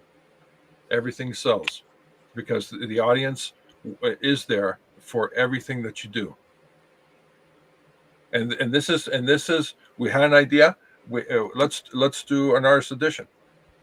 We contacted Dave and said we'd like to do a Perfect 10 artist edition. Dave says, okay, go ahead. It's free money, because it was just sitting there dormant. Already done. The artwork's already done. He had so much art sitting around, not being shown off to anybody. We repackaged it. Boom. Is there a story there? Or is it just art? No, there's a story here. Full story. This is show the story part, RJ. Okay, so the front part of it here is all divided up into an artist edition where you have the actual script, the anecdotes, the sketch. Well, not this one, but most times the sketch and then the finished layouts. And then this is all the ink without the lettering, full bleed. Mm-hmm. But then when you hit that last half of the book, then you get to the story, and it's the full story. And there was no double page spread, so we were good doing it this way, where you got the full ink with letters on one side, and then you've got the full color version on the other side. So yeah, you can read all of issue 1. Just keep turning the pages. Mm-hmm. It's there. And then of course we got black and white and colored versions of the pinups. All of this is the artwork of Powell Rodrigues to highlight his work. And the way we crowdfunded it was, we don't charge for the books for the crowdfunder. You you go through us, and then we tell you, hey, this is what the printer's charging. When they're crowdfunded, we do the distribution through Critical Blast Logistics. So that's how we make the money on that. What he did with this was he took orders through Crowdfunder. We ordered to fit, and then we sent Powell labels for him to sign so that we could affix them to the inside. So then you had a signed signature edition, or you had the unsigned one for a lot cheaper. Well, I'll say And this, now like, just as a person who would be looking at this from a consumer standpoint, obviously I don't know the story or anything like that, but that particular type of book, like the concept that you guys used to put that together, you had like original script, like artist sketches, then you had a black and white, and then you had a color. I mean, I've never seen anything like that. You're correct. You haven't, because that's the first of its kind. I mean, I looked at it. We looked at it and said, you know what has been done before? And we looked at the making of books from Pixar and all that stuff. Star Wars, the art of Star Wars, the 1977 original art of Star Wars. You know. Now let's just say, for example, that Perfect 10 one, right? Like if I had some, basic thing to kind of get an idea of what the story was, to see if it would be something I would actually want to purchase. But I mean, like, the concept of that book is really amazing. And again, this is coming from somebody who's a complete normie. But I mean, I think that's probably one of the most innovative collections of, a book that I've seen, because it is just not something you're gonna see. No, and to it be was able definitely to have, marketed to collectors because he's up to issue 5 now on the series. but then, like, to have, like, that type of insight with the notes and some original sketches. Yep. And I don't know this because obviously I can't see it, but it's the initial script. Does it differ from what actually made it into the page? Not really, because the script was adhered by the artist, which is the crazy thing. But the let's go up a little. The little anecdotes, or the little script notes talking about the subtle differences of what was going on, all that stuff is in there, right there. That's a note talking about the creation of this page, and what effort, what challenge, what resulted in how that page got to be, is an addition to the script itself. I gotta say that this type of shit I absolutely love, because to me it's kind of like the you look to the right side, there's the lettering, the blue line and the lettering, and it's like there's so much packed into this. This is the first of its kind. Well, I mean, like, it to hasn't me, been presented like this ever before. So you guys remember, like on DVDs and Blu-rays, like director's cuts and behind Exactly. the That's commentary exactly track. Like when the movie's playing, and then you'll have like the people that are behind the movie, like commentating on it, saying like, "Oh, this is what happened in this scene," and like, "Oh, this is what happened in this day of production." Yeah, and like James Cameron, what we call laser disc presentation, Terminator 2. Yeah, I love that shit. I love that. That's a lot of the inspiration in that kind of stuff is right there in that book. No, that's really fucking cool. So before we continue, but the thing is, we came up with an idea and we executed it as quickly as it's mind-boggling how quickly we execute these ideas. Yeah. Yes, we're doing manga. Let me hold up real quick. I gotta get to some of these chats because they've been waiting on a while. So Eric July will probably act like none other than Ubisoft, where the games are having shit graphics and downgraded and broken. How is Ubisoft still in business? That's what I want to know. Government grants. Say what? Government grants. There's probably some truth to that. I don't doubt that. No, I know. Government grants. He could price the comic at $0 and still make money. Other bigger YouTubers do this. People would donate more to him. It was free digitally, and they'd be more forgiving. I don't know about that. Shit, is it a form of liquidation? Is what that be a reason why he's doing it? Well, maybe if he did more of a subscription-based model and like put out parts of the story on a regular basis, but I don't know about just putting it out there for free and hoping on donations. That seems a little risky to me. I don't know about that. That only works if the product is so good. Yeah, Or the people are so happy with it that they will have more than be happy to donate. plus he's already getting that whenever he streams with super chats anyway, so I don't see the logic behind that comment. Pitcana says art, comics, and media are never meant to be big business. Marvel media and Marvel comics are two different industries, but he made an industry of hate all because his characters are unhappy and mad. There's no likable characters in the Rippaverse. That's not true. They were never meant to be big business. No, they were absolutely meant to be big business. When Marvel and DC or Timely and Detective Comics and all that stuff were coming out, they were Millions. they were in the millions. But why they were in the millions, because they were big business. The reason why they were in the millions is because they were inside the system of the magazine world. I mean, the whole industry was an accident. Yeah. It just it costs money to stop the press, because when the press stopped, the ink dried to it, and then you had to scrape the ink off of it, which slowed things down. The only way to save money was to keep the ink wet, which meant keep the press running. To keep the press running, you had to shove something through it. So they started running the funny papers through it to make compilations of things. Yep. It was a time saving and money saving effort to put out comics, and then all of a sudden, holy crap, people are buying this stuff. And they were buying it in millions of copies. They were like, people like this shit? What the fuck? Yeah, exactly. And a new art form was born. Yep. It's a beautiful thing. But no, Pick-On is right though, that there are no good characters in the Rippaverse. They're all unlikable douchebags. Oh, every last one of them? Every last one of them. And Goodyng might be the worst. Oh, you don't like a hardworking man?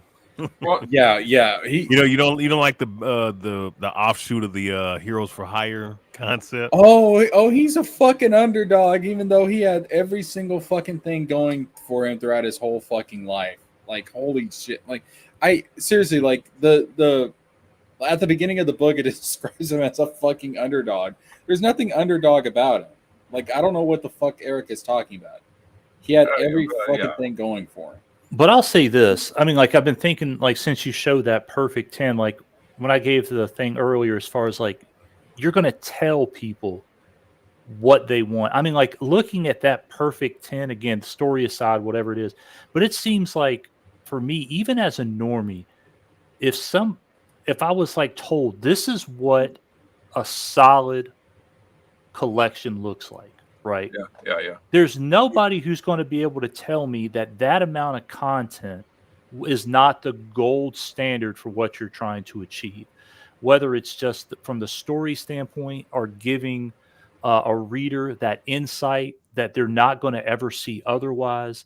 I mean, like, to me, just looking at that, I mean, that just is like, this is the gold standard for what I'd want. And let's say for example, with the rabid fan base Eric July has, if he did that, not that he would, because people with the 3D assets and that fact that he wrote it and people thinking he's functionally illiterate aside, if he put out ISOM 1 in that format, he'd sell the fuck out of it. He absolutely would. Or if he combined, whenever he releases something, if he put out books like that with each one of like a new issue, like a number 1 issue, he would sell the absolute fuck out of it.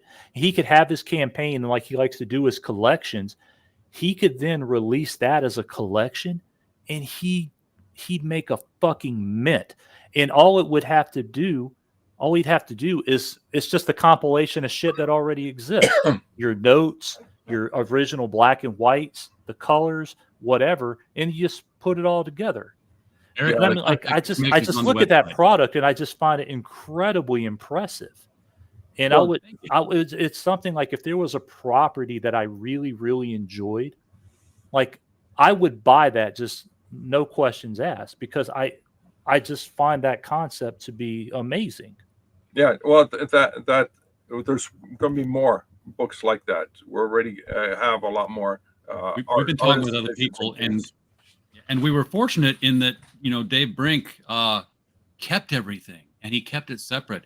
We've talked with other people and said, hey, we'd like to do this for your product, and amazingly they were like, well, we don't have the black and whites anymore because we colored over them, and we put the lettering on it. They made one file. They didn't keep.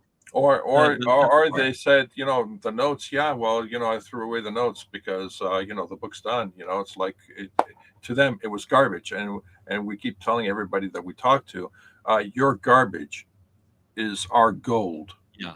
Well, like I'm again, reminded of there was I think it was Comics Journal did an interview with Steve Ditko, and the guy says he walks into Steve Ditko's studio, and there's Steve. He's got an X-Acto knife, and he's cutting something with the X-Acto knife. And as a backing board for what he's cutting, he's using old original Spider-Man panels that he had drawn and already had published. Because already published was junk. Like I would say, for example, like an EVS who's got he does basically his streams are half, trash, half infomercial. If he did this for Cyberfrog, he could go on a stream and sell out of 1,000 copies of that shit in an hour. Are you listening, Ethan? Well, he already did. I'm talking about that concept, like he did that. He did that with the 1990s collection, where he not only had the collected comic books, but he also had the advertising, the extras, the stuff that was never published. It all got collected into one big super hardcover. And I have a copy of it here, but it's under a bunch of whole books, so I can't. Again, really like that was like a very clean format. Like you had the initial stuff, and then like towards the back, you had the actual comic itself, side by side, black and white color. And then you could go like, hey, it's the black and white's on the left, the color's on the right. Yeah, you can kind of really compare and contrast as you're going. I mean, whenever y'all put that together, I mean, it's fantastic work. I mean, just looking at what I've seen, I'm like, holy shit, that's amazing. In a few days, the retail version will be available on Amazon and everywhere else, and you can just get it. That's the beauty. The retail version will have a black cover, same cover design, different coloring, and the background is black. It really looks sexy. It'll be a different cover than what was crowdfunded, and it'll be at a higher price point than what was crowdfunded. So people who did the crowdfunding thing, they got the first edition and a good deal. Yeah, and just to go back, what you're seeing here is grayscale. This gentleman, this book was out 4 years ago. It was collecting dust, and we repackaged it for him. I just got the hardcover right there. Black Diamond Effect, my own personal work, the first 7 issues of the Black Diamond Effect in the early 90s is collected in a 300, almost 400 page hardcover. And of course, 2100 Samurai, Melvin, single issues. And right here, manga, Ghost Story, 1, 2, and 3. On a Volkenstall from the Netherlands. Actually, legit manga right there. Open that up, RJ. Show them inside. She brought her first 3 issues to us to crowdfund, and then we released them to the market. We've also got oversized hardcovers of this that I'm waiting to get in. Yeah, the hardcovers are really sexy, and the beauty behind the hardcovers is that the artwork doesn't get trimmed off like you see here, so you see all the artwork. Now on top. What's so amazing about that? It's like it's right there. It's like she crowdfunded this, and we're moving into retail in a completely different format that complements what she's already done. And we're doing it like I said, at a drop of a hat, like really, really quick. It just snap. We package it up. It's out there. This kind of stuff it doesn't happen overnight or as quickly as we do it. This is the other thing that we're doing that's innovation. This is we do horror and fantasy anthologies, and if you've read an anthology before, you know how they are. It's a short story. You got your author, you got your byline, and then there's text. You sit down and read it. What we started doing with the Monsters Next Door, and then we continued on with the Fables Next Door, is rather than just go title, byline, here's the story, we gave everybody a book cover. And when we did the yes, that's Bill Willingham's byline on this story that we published. When we did the live stream with the authors to launch the book, they didn't know this was coming. We had young lady. Show them the ads. Show them the ads too. Oh yeah, well we're treating it like an old like comic book, so we put fake ads on the back of the cover, so they'd be like ads you would see if you were reading a comic book in Fableland. Mhm. And then each character, each author rather, got a chibi of their main character next to their bio for who they are and what they do. No, show them the back. Archie, show the back, the list of the creators. Right, 20 creators, starting with Bill Willingham, going all the way down to Alan Dean Foster, the guy who authored Star Wars, Star Trek, what's it, Predator, a whole bunch. It's stuff that you just geek over. Yeah, we did it with the Monsters Next Door, and everybody really loved that. Again, just people beside themselves when they saw that their story was illustrated, because what we do when we do these anthologies, and we've been doing them for a long time now. We've been doing these The Devil You Know through The Devil You Know Better and Best. I've been blessed to be in the reviewing business for a while, so I've got contacts in Simon and Schuster, Scholastic authors that I've interviewed, so I can approach them and say, hey, we're small press, we're doing a small thing. Do you have something that would fit the theme you'd contribute? So that when we get new authors who've never been published, who are struggling to get out there and who have good stuff, not only can they say, hey, I got published in this anthology, but they can say, I got published in this anthology with Mike Barron. I got published with Hart Fisher. Speaking of Mike Barron, we'll be talking about that here in a minute. But let me ask you guys something. Talk about that. Go ahead. Because George, obviously, I've known who you are for a minute, and you've been on streams that I've been a part of or watched where you're shilling and stuff like that. But I haven't seen like this type of stuff before to know that this kind of stuff was even available, right? So, like, what is your guys' obstacle in getting this out more to the masses, just to get it in front of people? There is no obstacle. But what I'm saying is, like, what avenues are you using to get the word out? Hold on a second. I understand. I think I understand what you're saying. Okay, there is awareness. An obstacle. It's not the awareness; it's the ego. In the community, in the communities that we all move in here around, that we know all each other of, it's the ego that's the obstacle. People look at it and go, "Oh, you did that? Oh, okay. How long did it take you? Oh, really? Wow. Okay. Good on you." It's literally that. I don't know if it's a form of jealousy or it's an example, a real world physical example of, hey, look, this is what I did. What are you doing? Or what have you been able to accomplish in the same time frame? A lot of it is also that we're just too busy doing it to tell people about it. I noticed, like yesterday, I put up, or maybe the day before, but I put up a graphic of the new book that we've got out there. I don't have one in my hands yet, but we did the Shadow Kingdom, the Robert E. Howard story. It's right there. It's up at their top because it's the newest thing. We've got all three formats of that available right now.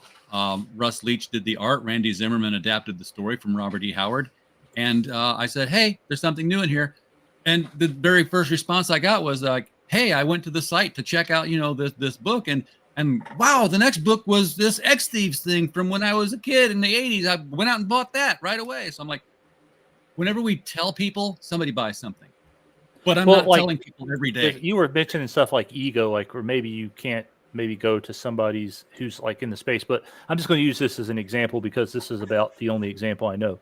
Like somebody like Katie did, who is not a creator, is not trying to be a creator, but she will do these streams where she talks to the artist or whatever to promote the book, just like for general awareness. Are there other spaces similar to hers or other avenues that you can use to present this? Because the reason I ask is while you've been talking, I went and bookmarked your website so I can go back at a little bit later time and start looking through these titles. I'm a big Japanese fan junkie person, so I'll probably order that 2100 Samurai. But just for more awareness of what you've got out there, and because again, I think like that Perfect 10, just that format is just so inviting. And I don't know again what the story's about, but I might order it just because I really like the format. And maybe I'll like the story, maybe I won't. I know. I think you'll like the story. I was captivated with the book when it first was crowdfunded many years ago. To me, it's a personal bucket list check that we're able to do what we did with Perfect 10. Mm-hmm. Same thing with Grayscale. I had to track down the creators. I had to track down the talent, and they were on the other side of the planet. It took a while, but it said, "Hey guys, we'd love to repackage Grayscale, put it out into the retail market." Well, it said, "Yeah, cool. It's collecting dust, and then we're not doing anything with it," and boom, it was done. Has to be one of my bucket list books to actually have done. If I'd known back in the 80s that I was going to be publishing books, this would have been on my bucket list, because this book had such a cult following that it's and now that we've done it, it's going to open doors with other previous creators and with the same creator, by the way. We're just waiting for the legal stuff to get out of the way, but we're going to be doing much longer running series. Yeah, can't say the title yet till it's official.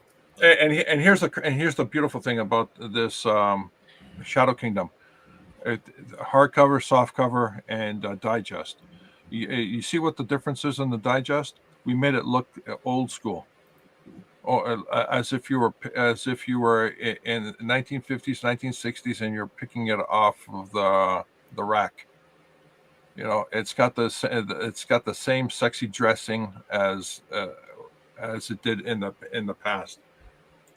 That's the digest. This is the standard the standard book, hardcover, softcover. Again, we're doing it at the drop of a hat, real quick, and also what people see. We also have true crime. Excuse me. We also have true crime. You think we're doing just comic books, graphic novels? No, this is true crime. Boom. And not only that, but we're also illustrating a lot of the stuff that's in the true. Excuse me, in the true crime books. Why? Because, how many titles? Oh, quick question: how many titles do you have overall? Everything on that page. Everything on that page, plus many that's already in queue. Yeah, the true crime, most of it got illustrated. Hey, this is what Frank looks like, the mob boss, all that stuff.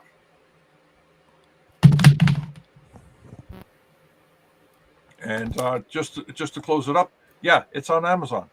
There's the Monsters Next Door. There's the Fables Next Door.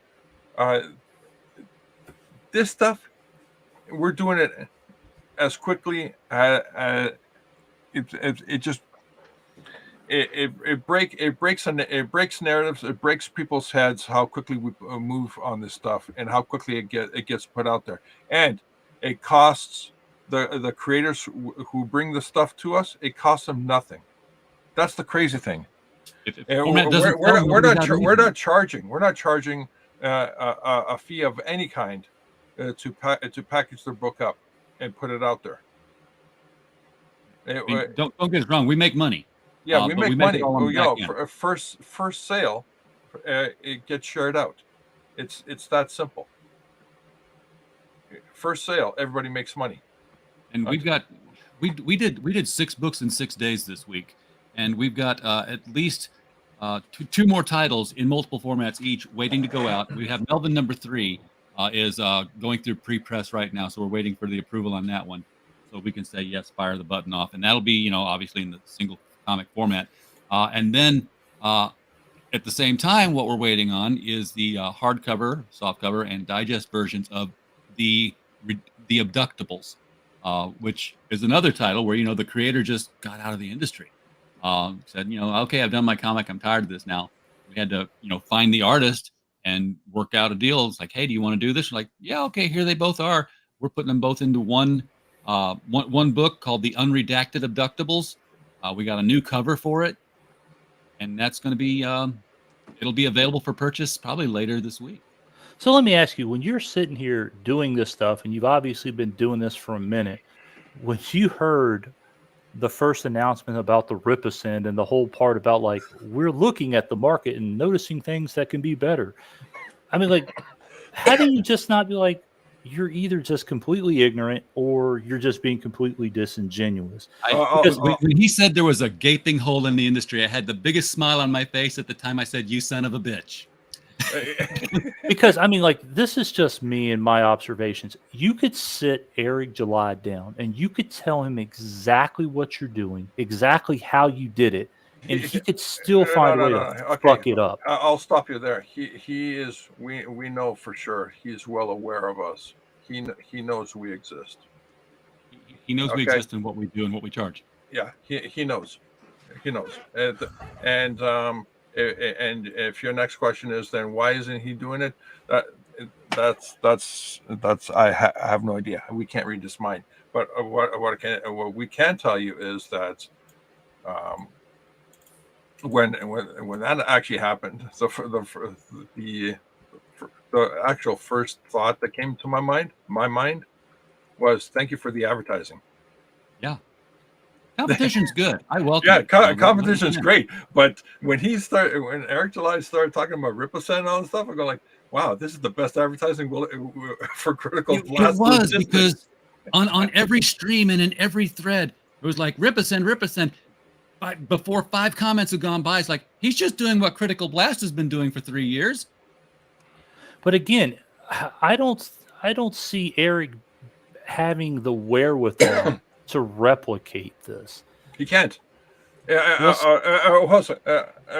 Chris, well, let's talk numbers. Eric July has a huge overhead, right? Well, I'm just saying, like, no, he can't. Again, for example, he could come to you guys and be like, all right, guys. But George, do you have a warehouse? Yes, we do. We do. I pay $250 a month. Yeah. But that's the thing it? is, Yeah. That's it. Damn. This is what I mean. You see, the thing about the warehouse that RJ has, that we have, is that the product comes in and it gets sent out. There's no inventory sitting stagnant. Yo, Eric July is such a fucking idiot. In the industry, Jesker, we call that flow. Oh yeah, RJ, how many books has logistics moved? It was it 50s, 100,000 books? It's a huge number. Yeah, I have no idea how many books have gone out package wise. I mean, singular books. I mean, shoot, I sent out a box yesterday that had 37 books in it, and I don't know how many times I've done that. But I will say that we moved over $150,000 in cash last year. Okay, there you go. Sorry, I misunderstood the number. Okay, yeah. Yeah, I mean, because I just looked at what we spent on postage, and I know that postage is about half the cost of the entire thing. It's the biggest chunk. I just said, well, double that, and how much cash flow went through here. But again, my point, George, was if in a benevolent world where everybody was helpful, Eric July and whoever he brought with him could sit down with you and say, George, RJ, tell me exactly what it is that you do. He could take notes. He could videotape it. He would go back to the warehouse and he would not be able to replicate it. No, he already I don't knows. think he has the wherewithal to do it. Chris, Paul's he already knows what we do and how we do it. It's not a secret. RJ, I've been on streams. I've been on streams where I've actually brought the numbers up, the spreadsheet, everything transparent. This costs this much to the penny. And I just took it all the way down to what the postage was per weight and what we're charging for stamps and what we're charging for labels and bags and Geminis and bags and boards. There is no custom numbering for say client A and client B don't have unique custom price points for the service. It's one price point. RJ has talked about it. Talked about it on Frog Tony's stream. Talked about it on Ethan's stream. Talked about it on Lorenzo's stream. We talked about it everywhere people ask. And RJ says, yeah, here's the numbers. Boom, boom, boom, boom. The only thing that's ever going to change between campaigns is the postage part of it, because your 22-page book is going to ship cheaper than your 150-page book. It weighs more, weighs less. Yeah, and it goes back, Chris. Eric July has an overhead. His overhead demands that he charges quite a bit more for the services that RJ does in logistics. There is no way Eric July can compete with the raw numbers that RJ is doing. So that's why he's stuck just doing things with buddies.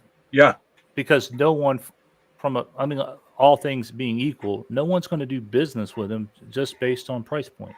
Yeah, because if somebody goes to Eric July, hypothetically, if somebody goes to Eric July and says, Eric, we got this book, and Eric goes, hey, that's cool. Okay, let's get this in the system. Well, okay, what's going to be cost? Eric gives him a quote. He says, okay, give me a minute. Let me do a little price checking. Let me do a little comparison shopping. The moment they come across critical blast logistics, the conversation's over. Well, let me ask you real quick again. I'm gonna go back to that perfect 10. I'm assuming you guys are the ones who put the format of that book together, right? Yeah. Okay. So I did. Okay. Yeah, I did. I did the whole so thing. That's what I'm saying. All the work. Yes, but that's what I'm saying. If there's more, it seems from what I'm understanding, there's more to your company than just logistics and pumping. No, there's logistics, volume. There's publishing, and there's what's the last one? No, but what I'm saying is, if you look at any product that Eric July has put out at the Rippaverse, he doesn't have the talent. Because I'm going to say this, and I don't think anybody would disagree. It takes talent to put that book together in the way that you did that. To take all that material and put it together in the way that you put it together. That takes a level of understanding of your product, like the comics, and saying like, hey, as a reader, as a writer, this is how I would want to see it. All right. Okay. Give me a sec. Let me just. And I certainly don't think anybody at the Rippaverse warehouse. So hold up. Let me has jump that in. talent. Let me jump in. This has been a really enlightening discussion. I mean, what you guys are doing, I think, is absolutely fucking fantastic. But I actually have to review this fucking comic book. So we need to get to that. Okay, hold on a sec. Yeah, when you're talking, Chris, when you're talking about it takes talent. Just so you understand, if you go to georgepetergatzis.com, you'll see close to 40 years of wide-ranging talent stack. Okay.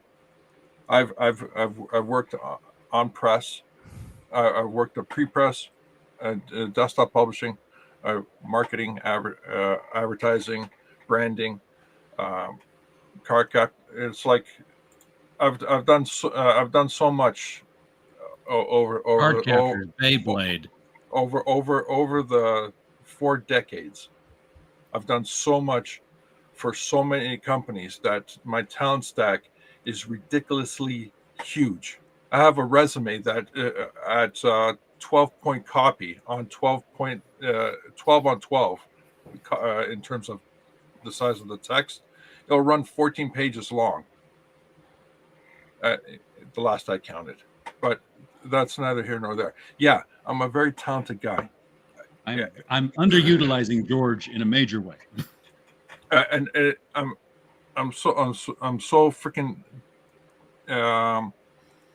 experienced in everything that I do, that and in its execution. That's A coloring book? Yeah, sure. 3D graphics? Yeah, absolutely. 3D graphics, utilizing 3D graphics into a comic book properly? Yeah, here it is. It's been sitting here on my website on how to do it for a very long time. A very long time. In fact, I think this, I forgot, I don't know where my signature is on this. I can't read it, but I think this is over a decade old. The 3D assets, 3D modeling. This is recent, 2022. A cartoon. Where's it? This is my store. Let me click on this. There you go. This is my works over 4 decades. Here's the graph that connects all the stories together. Here's the different genres of the entire work. Here's the reading order. Here's the close-up of everything. Here's the actual store. But that's not enough. Okay, sure. Here's my corporate work. All the corporate work. This is just a scratch on the surface of all the corporate work I've done. Here's more corporate work. Storyboarding, all that stuff. On top of that, oh yeah, there's also learning. Here, I'm actually teaching people, hey, you know what? This is my talent stack. Here, if you have any questions, how I do stuff, the videos are available for anyone to see. It's not rocket science, and in fact, they don't even have to narrate it because it's so simple to understand and see the execution. Oh, I also talk about it. I also talk about the different ways of getting stuff done. I did this back on Bleeding Cool over a decade on how to do stuff. This is a history, a chronology of how I came into existence in terms of comic books. The red part is me. Everything else here is the history of digital comics. You know, when you're talking about, it takes a very talented person. Yeah, it takes a huge talent. I'm not. I wish I'm tripping over myself.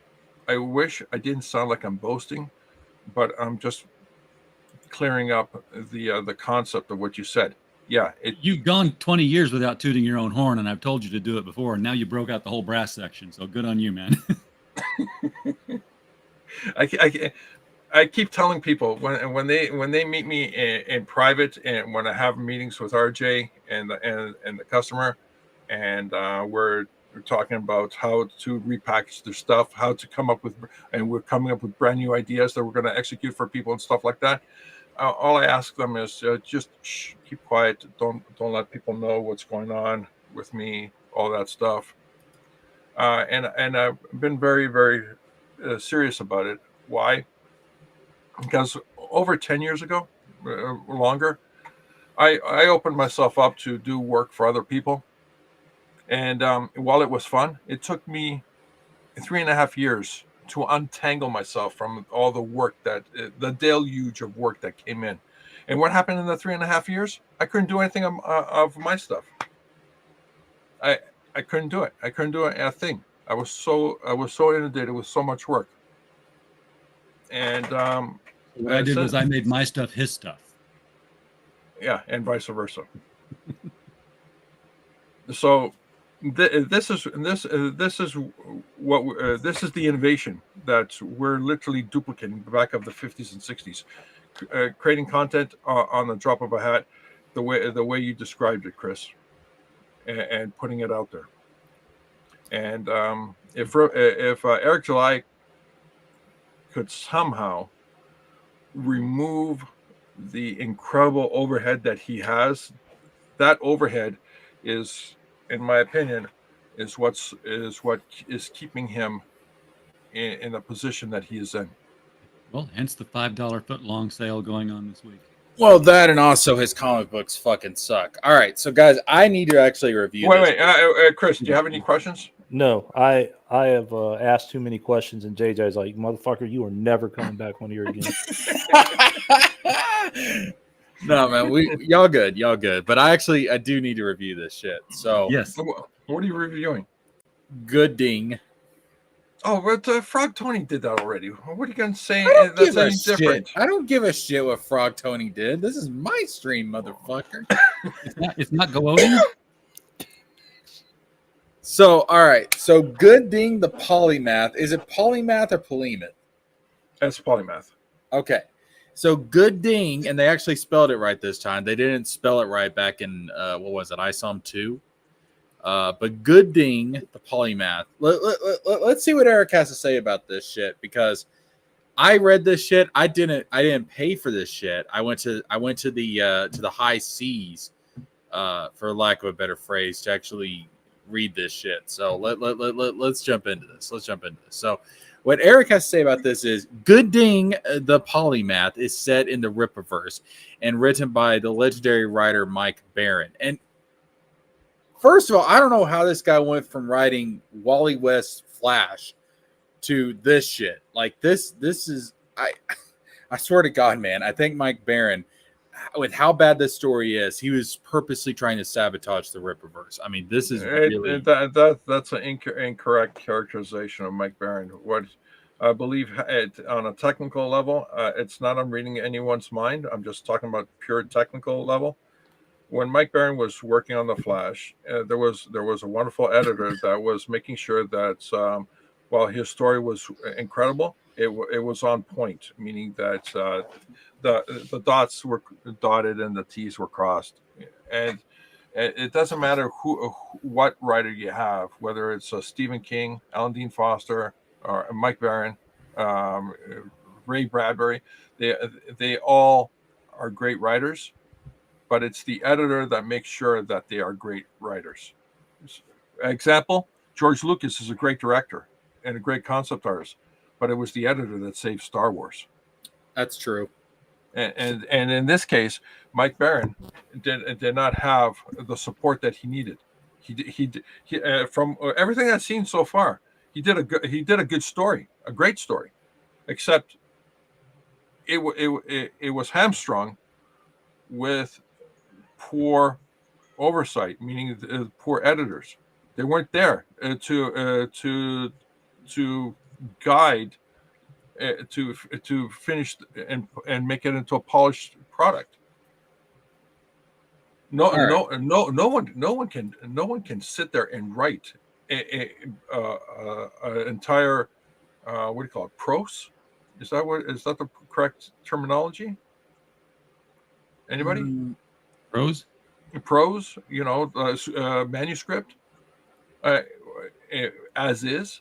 It has to go through a second pair of eyes to get polished. That's the way the world works. And but his second pair of eyes is it's covered up by the by the beard, by the flea infested beard. So it's not a very good pair of eyes. Who's the flea infested beard? Eric. Do you think Eric July has the talent or the wherewithal to actually be an editor? No, that's what I'm saying. No, he doesn't. Okay. But he's doing it anyway. Yeah, he's doing it anyway. Like okay, well, that was like just a question I had. You can see Eric's fingerprints all over this fucking thing. It's ridiculous. So, all right, so let's continue. All right, so it says Cato Goodyng. And by the way, was it ever stated in any other book before this his first name was Cato? Wait, what? I've not found anybody with the surname of Goodyng. Well, I know Cato was the Green Hornet, and also Cato Johnson, Cato Woodman Johnson. That was also an advertising agency. So apparently, like, he's specifically named after the Roman historian Cato. But my whole thing is, like, when you first look into this book, like, they present that as information that we've always known. Wait! You said Cato is named after a Roman historian? Yes. Do we have it confirmed that that's one of Eric July's ancestors? What? Just throwing it out there. Wait, Cato or Plato? I don't Cato. Okay. I don't think ancestry.com goes that far back, George. Oh, no, ancestry.com goes all the way back to what do you call Ancestry.com is a scam. Historical Adam. What's it? Genetic Adam and Genetic Eve. What? You haven't been paying attention, man. Ancestry.com has been a genome map of the human race. They mapped it out all the way to genetic Adam and genetic Eve in the north. Was it north? Top in Africa. If you're looking at the map of Africa, top right corner. Is, no. Yeah, I knew about that, but that was ancestry.com. Yeah, they're the ones that did that. Yeah, where do you think the data is going? I don't know. I thought it was some kind of I don't know, some research firm. I don't know. BlackRock. But no, yeah. I knew that they traced like the human genome back to one man and one woman. Like I knew that, but I didn't know ancestry.com was involved in that shit. Yeah. Yeah, you gotta verify facts or whatever information that they put out, man, because they put out a lot of silly shit, man. Honestly. All right. Let's get through this, gentlemen. So Cato Goodyng, and I'm going to keep pronouncing it like that. A self-reliant and brilliant inventor and hero to the citizens of Forest Park, Texas. His strikingly handsome, good looks, and sharp. And I want you to keep in mind, like the book describes him as a underdog. So when I'm reading this, just keep that in mind. His strikingly handsome, good looks, and sharp intellect define him and leave him memorable as he stands against bullies and solves problems independently. He's a strong, independent woman, I guess, maybe. But who is Cato Goodyng? Where did he come from, and how did he come to be the man he is to stand among the likes of ISUM and AlphaCore? Discover the origin of Cato Goodyng and how the genius of Flores Park went from child prodigy to the most brilliant and tech-savvy mastermind in all of Texas. All right, pause. So this guy, again, in the book, they describe him right at the start as being a fucking underdog. Does anybody see any aspect so far of this character being an underdog? Anybody? He gets beat up, right? That's kind of... Yeah, he gets beat up. He gets spit on. He gets kicked around. Somebody cut him with an X-Acto knife. Yeah, he's an underdog. He has two parents who are supportive of him. He's intelligent. He's handsome. He has like this best friend he ends up marrying.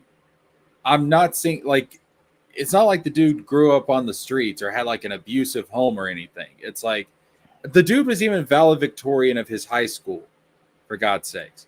Nothing about his backstory screams underdog. Wait a minute. You're saying he was a girl in high school? What do you mean? Where are you getting that from? You said valedictorian. Wait a minute. Hold up. That wasn't her name. That wasn't his name. He wasn't Val. No. You know what a valedictorian is, right? A girl, right? No, it's like the top student of the graduating class of your high school. Why did they call it after a girl? Valedicta. Why do they call it after? Why do they call it a girl? It's not a girl. Well, Val is a girl. Oh my God, George. It's Latin, for God's. Hold up. All right. It's the follow-up to the salutatorian. It's valedictorian. Vale means goodbye, and dicto is obviously speech. It's the goodbye speech. George, this got dick in the word. Of course it's about him. Is a student who has the highest academic standing in their graduating class and gives a speech at their graduation ceremony. George Guys is, ladies and gentlemen, king of the distractors. Holy fucking shit. Okay, Jesker, you just got to ignore George and just power through here. Detractors and distractors. Any fucking way. I'm not seeing where this guy's a fucking underdog. It's like the guy they wrote to do the opening blurb of the comic did not get the memo on what the actual backstory was behind Goodyng. Like he's not an underdog in any shape or form. But yet I'm supposed to believe that he. And I mean, the thing is, like, if we were going into this and like he's just this really smart fucking character, and he's got all this going for him, like, you know, great, awesome. Like, there's been characters like that before, but that's not the story that they set up. That's Well, let me not ask. what. So, like, do you think Eric had his thing going on over here? What he thought it was about, and he said, "Mike, hey, write this character about this really smart guy," but didn't give him the background because, like, you, for example, could take. Like Ben Carson is an underdog, right? Grew up in the ghetto, grew up no like single mom household and poor, and ended up going to John Hopkins and being a world class brain surgeon, right? That's Yeah. an underdog story. Somebody who's like brilliant and intelligent, but came from the slums in the ghetto to make it. I mean, let me ask you, like, if Gooding would have had that kind of a background, would that have been a more engaging story, whether he had the underdog status or not? Oh yeah, absolutely. But again, like the way this is written, and he's got like every advantage going for him. Again, excuse me. Again, he's not like when I think of underdog, I think of somebody that's like born into all these disadvantages. We know like if you have a 2-parent stable home, like you're more likely to succeed later on in life. Like we know all this shit, and he had this stuff. He was like born into a really good situation. Not like he was born into wealth or anything like that. It's not like Harry Osborn or something, but he was born into a really good situation. I don't consider that to be an underdog. Like he had a bully at some point. I mean, big fucking deal. Everybody has a bully. Like, that doesn't make you an underdog. So what do you consider is an underdog? Somebody that is born into a really bad situation and has to overcome it. You mean like Camilla Harris? Well, like if you're like born into poverty or you have to, like, you're living on the streets or something like that, that's what I would and you overcome it. Like that's an underdog story. Rags to Yeah, riches. the Rocky movies. Yeah. You mean like Conan the Barbarian? I don't know enough about Conan to really comment on that, but like if you're born into like the typical middle class home, like you're not an underdog. I'm still waiting to see what makes Gooding different from Mark Millar's Prodigy. Well, see, I thought maybe they were going for like an Iron Man type of thing with Gooding. Oh, really? Yeah, because he like, well, let's continue. We'll get to it. All right. So this standalone story follows Gooding's journey from a gifted child. Again, he's supposed to be an underdog, but it says that he's gifted, to a renowned inventor facing challenges from rivals and former bullies. If you need help and discretion, Gooding Services has you covered, with low monthly rates available, from matters of protection to innovation and everything in between. Gooding is your one and only call. We'll get to that in a second. I have a big problem with this as far as like calling him a hero. All right, let's continue. So Cato Gooding first appeared in ISOM number 2, where he arrived just in time to save Silman Ranch from an unnatural blaze using technology of his own creation. If Gooding does not have a tool for the job, he will simply create one. His exceptional intelligence and ingenuity have been hard earned. Again, as I've been saying, I don't fucking see where he earned anything. As the path to greatness is filled with challenges, I don't see the challenges. Wins, losses, and even the dawn of his very own supervillain who knows Cato Gooding all too well. And then it goes on to talk about how this was, the people involved in this, Mike Barron, Will Conrad, whatever. So again, like, here's the thing. The whole premise of the fucking book is that he's supposed to be an underdog. Yet he's gifted, he's intelligent, he's handsome. It's not like he has some kind of fucking deformity or some kind, like, it's nothing like that. Like, he just seems like a kid that was born into your average middle class family who's really fucking intelligent. How is that an underdog story? It I just mean, is. If I have to hold your hand, Jesker, and walk you through this, then what's the point? Do you need your hand held through this? I guess I do, because I'm not fucking seeing it. Guide me through this maze that is the Rippaverse. Now, Was he successful in dating in high school? yes, Or was he just smart? he met this girl who became his best friend, and he ended up marrying her, and he has a really good fucking marriage. What are the challenges that he overcame? Overcame what? More importantly, what are the challenges he did not overcome? Because it says the path was filled with losses. So, all right. So the only loss that I've seen in the whole fucking book is that the company he went to work for, he went to work for this tech company, and he ended up leaving and starting his own tech company, the Goodyng services, basically.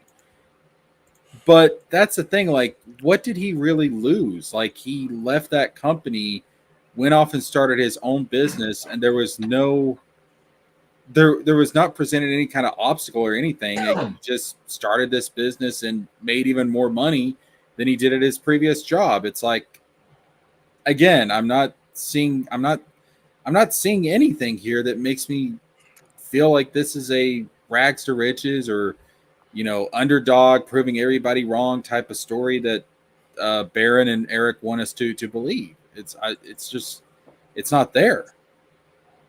And overall, that makes him a really bland fucking character. He's a really bland. I mean, the whole book is just, and this is why I say that this is probably the worst Rippaverse comic that has come out, is because you look at something like Yaira, you look at something like Isom, you look at this stuff, and it's like, this stuff is really bad. All right. This is just really fucking terrible. And you can feel some kind of emotion towards it. But when something's just boring and you feel apathetic, that's even worse. I feel nothing. Like, this is nothing. Stray Bean says he overcame the challenge of being a gay teen in Texas. But he's married to a chick. He's not gay.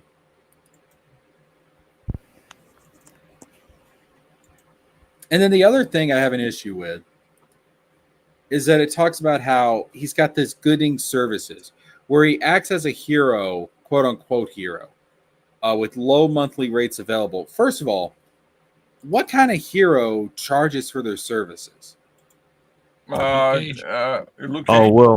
well, yeah. That's the point I was getting at earlier. Isn't this like a heroes for hire type of situation? Yeah, this is just me. I hate that fucking concept. You're not a hero if you're gonna charge people for your heroics. Like that doesn't make you a hero. Well, think of it this way: like you have because who was part of Heroes for Hire? Iron Fist, Luke Cage, Iron Fist, Misty Knight, Misty Knight, Colleen Wing. Shang-Chi was a part of that, I believe. Well, even Spider-Man was a hero for hire for a second. Yeah. So I'm just trying to play devil's advocate. I mean, I do think that the concept can be made for those type of characters because as we see, like a guy like Luke Cage or Peter Parker, they need money. You know what I'm saying? They're broke for the most part. So I can see that concept, right? But Peter Parker's stupid.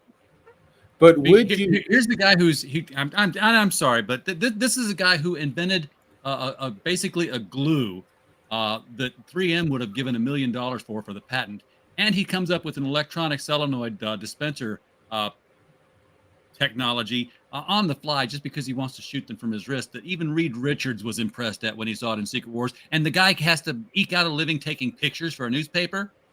Hey, and he also created the spider tracer. Yeah, the tracker. Okay. What about Shang-Chi? I mean, didn't he didn't invent nothing.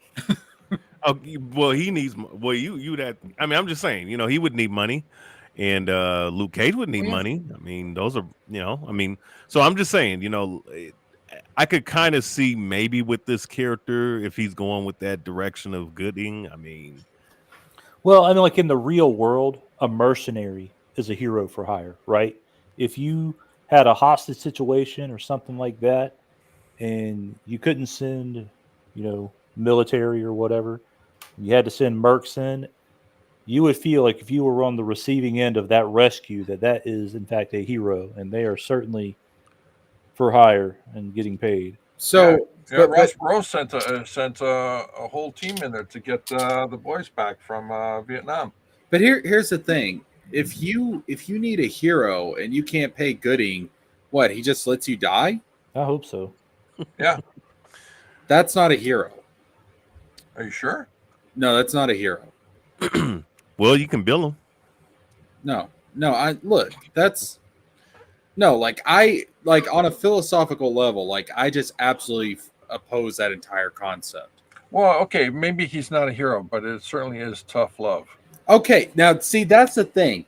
If we were going to dress this guy up as being morally ambiguous or even something of an anti-hero, that would be one thing. But when you're presenting him as a fucking hero, and then you're saying like his heroics come with that's not a hero in my mind.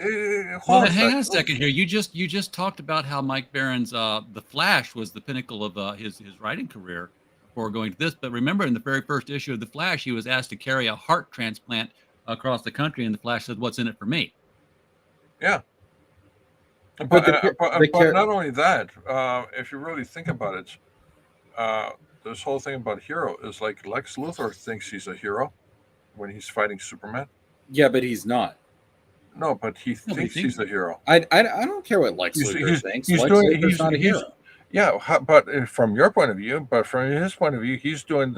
He's the champion Saving of the from an alien invader. Yeah, so hold exactly. on. Do you not agree that there is an objective definition of what a hero is? It depends on the perception. Flash it's not a hero. Perception, exactly. Thank you. The Flash wanted health insurance.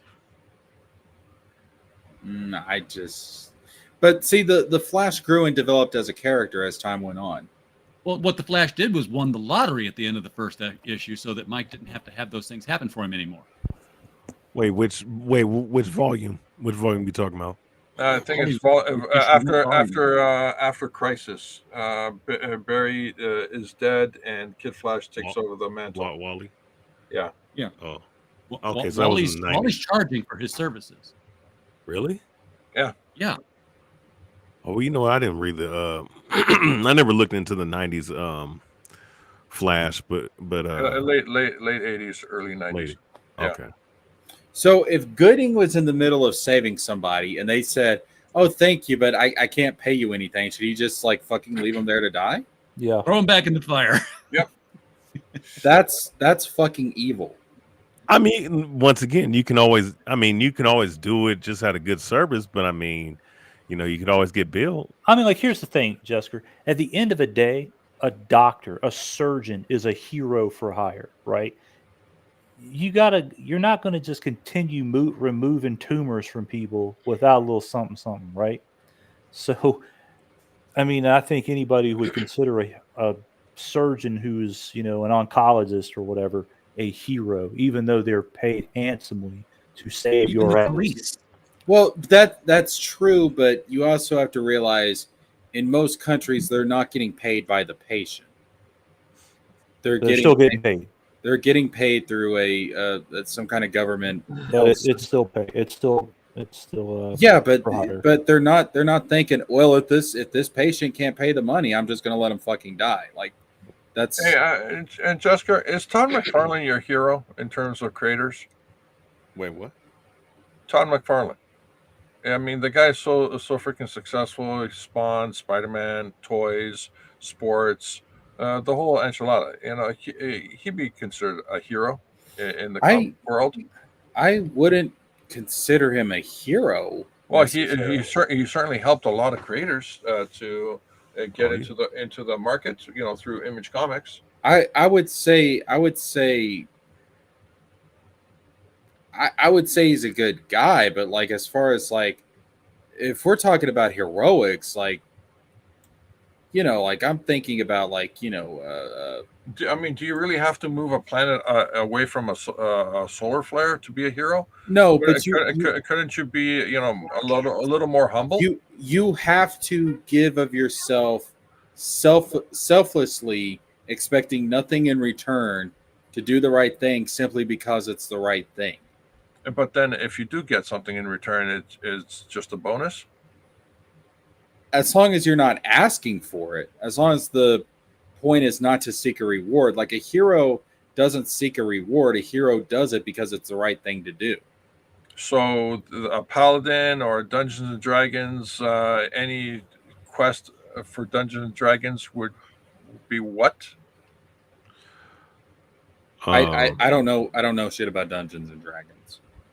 Well, let me ask this, since we're talking about the objectivity of heroes just real fast. A character like Spawn, would he technically be considered a hero, even though he's not, I mean, there's characters like that. There's characters like the Punisher. I mean, he's considered an anti-hero, but is he a hero? No.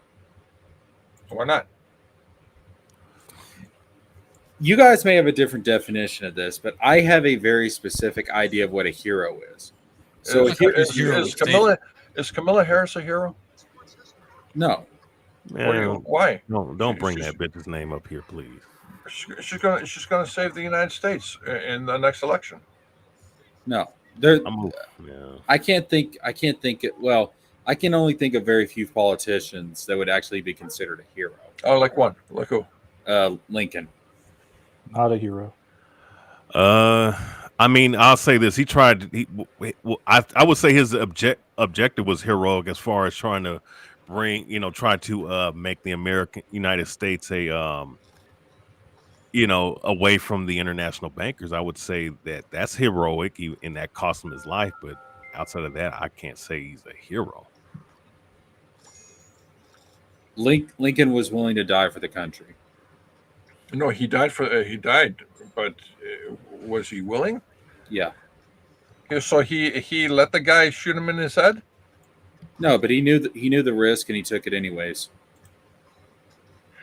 Because they told him he'd get on money if he took one for the team. Selfish prick. I would say Lincoln, and I would say George Washington. I know this place sucks, but I'm going to take one for the team and watch it. I don't know about George Washington either, man. I would say more Lincoln than Washington. Washington probably was a double agent. Just saying. What the fuck are you talking about? Yeah, that guy was an inside job. More ways than one, but I'll just leave it at that. Okay, whatever. We're not going to a bunch of conspiracy shit right now. We're not doing it. So no, like my definition of a hero is someone who does the right thing, not to get paid, not expecting something out of it. They do it because it's the right thing and it's their moral conviction to do it. And that's a hero. And there's, again, like now you can say that there's people out there that do heroic stuff, but they might not have the right motivation. And in that case, they're not a true hero, and according to my definition. So if somebody's doing something for me that's to my benefit, I don't give a shit what their motivation is. Yeah, I know, but you don't like. Again, apparently, like nobody else believes in an objective definition on this shit. I'm saying that I think there's an objective definition to what a hero is. I don't think everything comes down to subjectivity or from perspective. Why don't we just go to the dictionary? I mean, we could. You know what a hero is? John Wayne said it the best. It's someone who knows the odds are against them, but they saddle up anyways.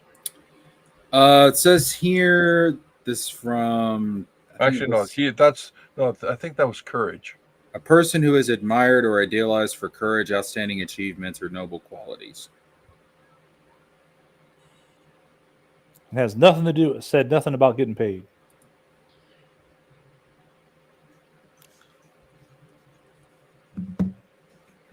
For the right amount of money, you can be courageous as fuck.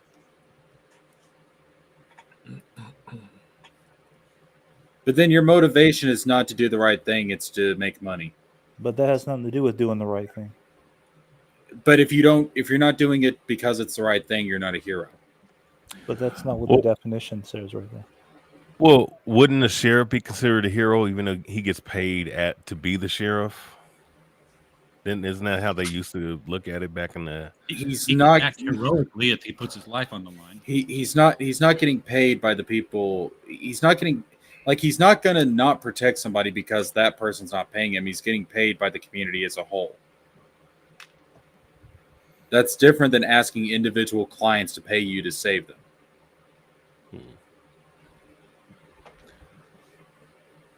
When you're getting paid by the community as a whole, usually through some kind of tax system, that is the community recognizing a need for that specific role. We've actually seen this with privatized fire departments, where the fire department has let the place burn down because the person had not. They didn't support the volunteer fire department. Yeah, and I completely disagree with that policy. The firefighters should be getting paid. It shouldn't be a donations thing. It's ridiculous. Fire. That's a service that the community needs. That's just dumb. That's a really outdated, just ineffective system. Because you're basically putting the worth of people down to their financial situation, and I have serious fucking issues with that. And what that says about this character and Eric as a person, like, really bothers me on a moral level. Right? Do you think a guy who comes around with the ice cream, ding ding ding ding, is a hero my to hero. kids? Yeah, is a hero to kids. I mean, they might think so, but I mean, Okay, so the kids think he's a hero, but he's there to collect money. But more importantly, is he an underdog? Oh, he certainly is. I mean, the guy's the entire ambulance life drivers is looking in on that him, truck. yeah, if you're stuck in that kind of job, yeah, you're an underdog. Okay, now that we established the baseline, can we move on? I mean, are you gonna What does frog pony Goodyng this? do? So let me pull up this poster. So there actually was, I believe this is from ISOM 2, if I'm not mistaken. There's actually a pamphlet of like Gooding services. Yeah, here we go. Oh, yeah, the Goodyng. Medical response, fire extinguishing, criminal investigation, and much more. Packages as low as $49.99 a month. Oh, that's basically the secretaries and the detective story that RJ and I are developing. Yeah, I fucking service. hate this. I fucking hate this whole concept. It's a subscription service. Yeah. So what? People that can't afford it, just fuck them. Yeah, So they're not worthy of being saved. absolutely not. Yeah, I think that's evil. Well, Well, it's not that they're not worthy of being. hold on, hold You on. don't even know it. Hold on. Does hospitals- the value of a person? Are we saying as a society we only value people if they can afford it? Yes, your That's- medical then- system then- is then- exactly that. Then in that case, when the Constitution talks about the equality of all people and everything, fuck it, just throw it out. It doesn't matter. When we talk, Equality of opportunity does not equal the equality of outcome. no. There Do people have an inherent value as people? Sure. Okay, then they're worth fucking saving. No, hold on. Well, here's the thing. Like in Gooding's case right here, they talk about Shadow Valley. The last place Gooding is in this fucking book is in Shadow Valley, helping those poor broke bastards. He spends the whole fucking time in Forest Park. So, yeah, he doesn't even believe his own fucking hype. This is false advertisement. He should be sued. Yeah. Also, you said the value of a person, all that stuff. Of course, people are valuable. The liver, the kidneys, the heart, the spleen, all that stuff. At least $250,000. No, hold on, Chris. Now, the body. wait. You said you're a Christian, right? I am. Okay, all right. Does Jesus not teach that people have an inherent value simply because they're human beings? No. Yes, he does. Show me the passage. I'm sorry. Say that one more time, JJ. Does the Christian faith, does it teach that people are inherently valuable because they're human beings? Well, yeah, everybody. Okay, then. So which one are we going to choose? This bullshit American idea of, well, if you can't financially make it, you're not deserving to even fucking live. Are we going to go by what the Bible says? Like, which Okay. one is it? JJ, we are talking about a fictional character in a fictional No, world. but I'm saying that this character represents Eric July's values and everybody of his political persuasion, how they view human life. And I'm saying that it's fundamentally evil, disgusting, vile, and it needs to be called out for what it is. To have a hero for hire? Yes. Okay, Here's well, the thing, though. let's go back He's to a subscription service. He's not showing up to an event saying, hey, I can help you with that if you pay me. But he's been paid in advance and then called to the emergency. Well, what about people He's that on can't? retainer. What about people that can't afford a hero? So they're just going to sit there and die. Well, it's Yeah, but he'll never know it. It doesn't matter. It's still objectively People wrong. die in Metropolis all the time because Superman's not there. Holy shit. Okay, so like real world stuff. Then I got to go.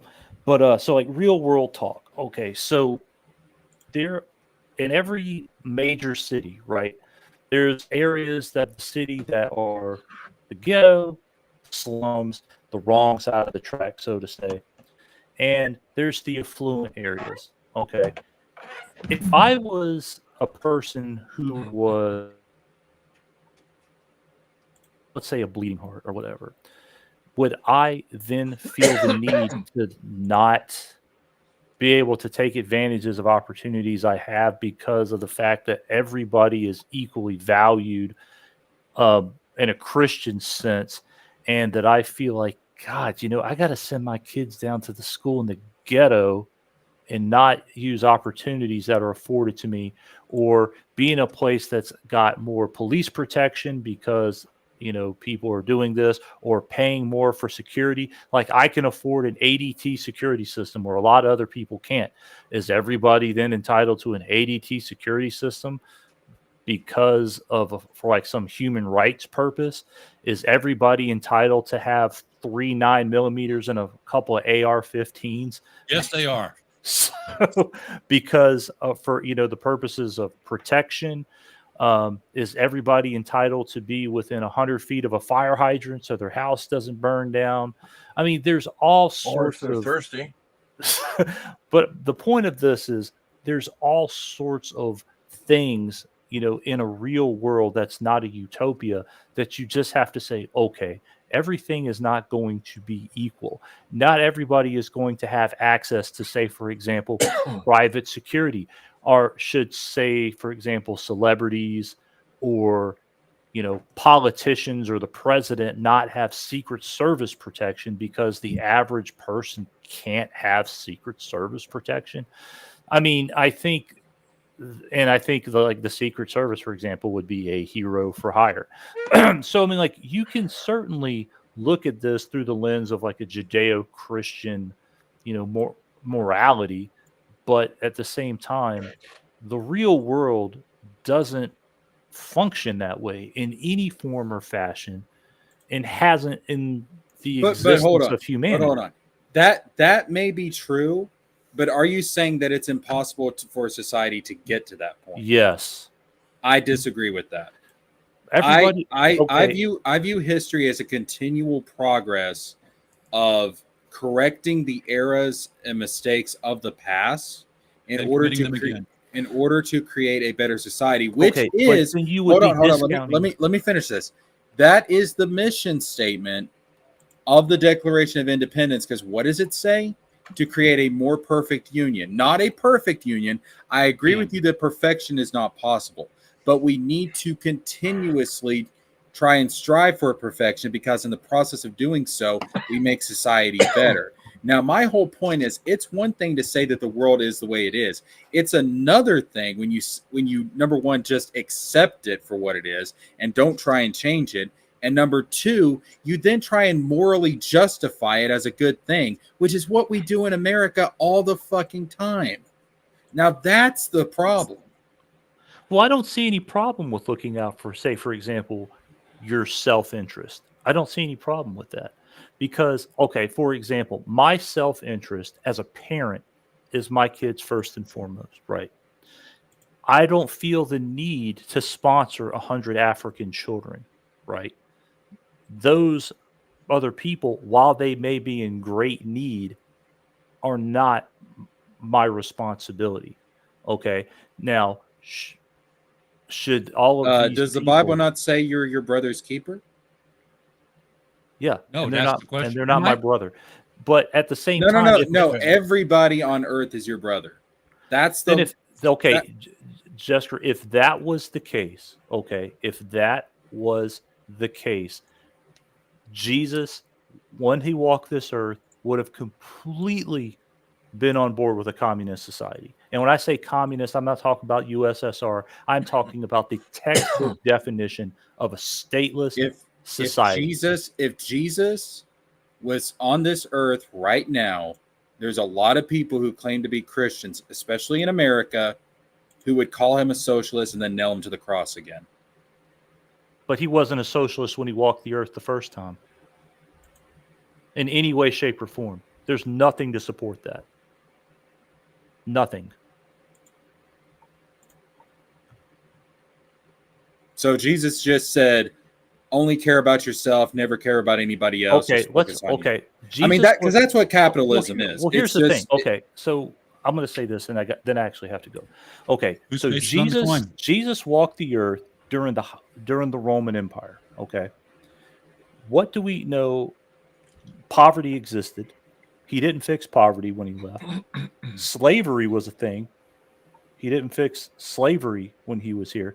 I'm talking about fundamental things that were going on in society. Obviously, I'm not talking about like curing diseases, making people immune to everything and all that stuff. I'm talking about woes of society that were going on.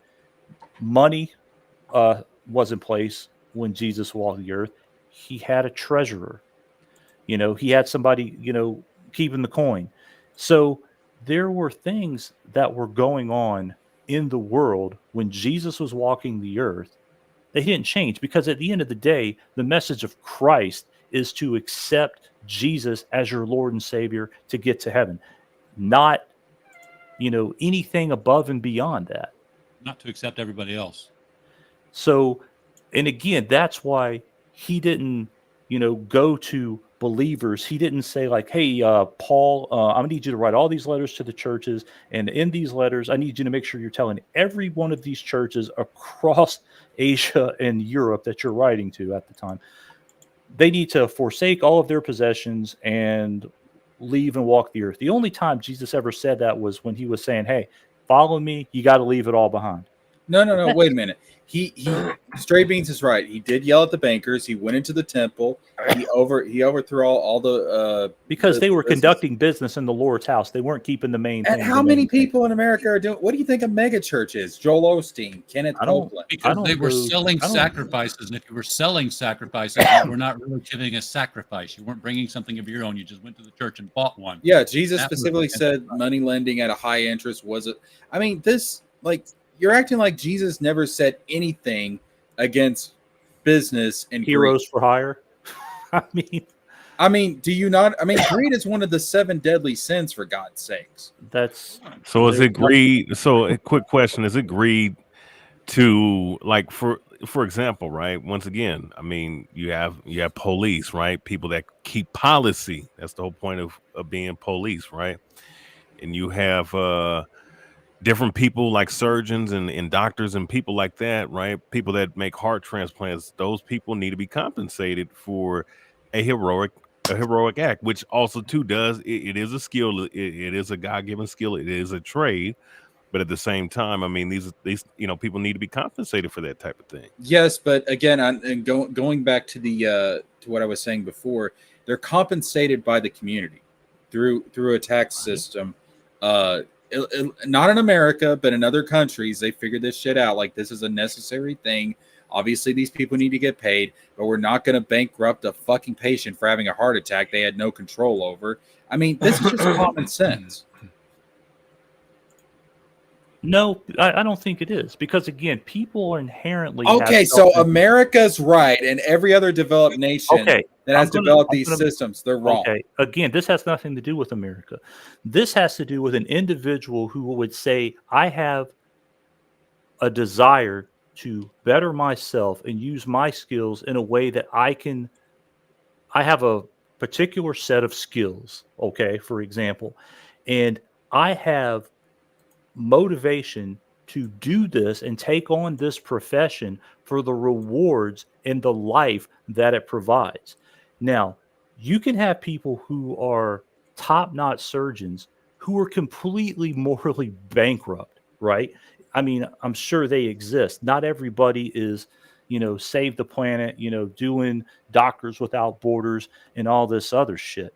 There are plenty of people who are doing the job of a surgeon for 100% selfish, self-interest reasons.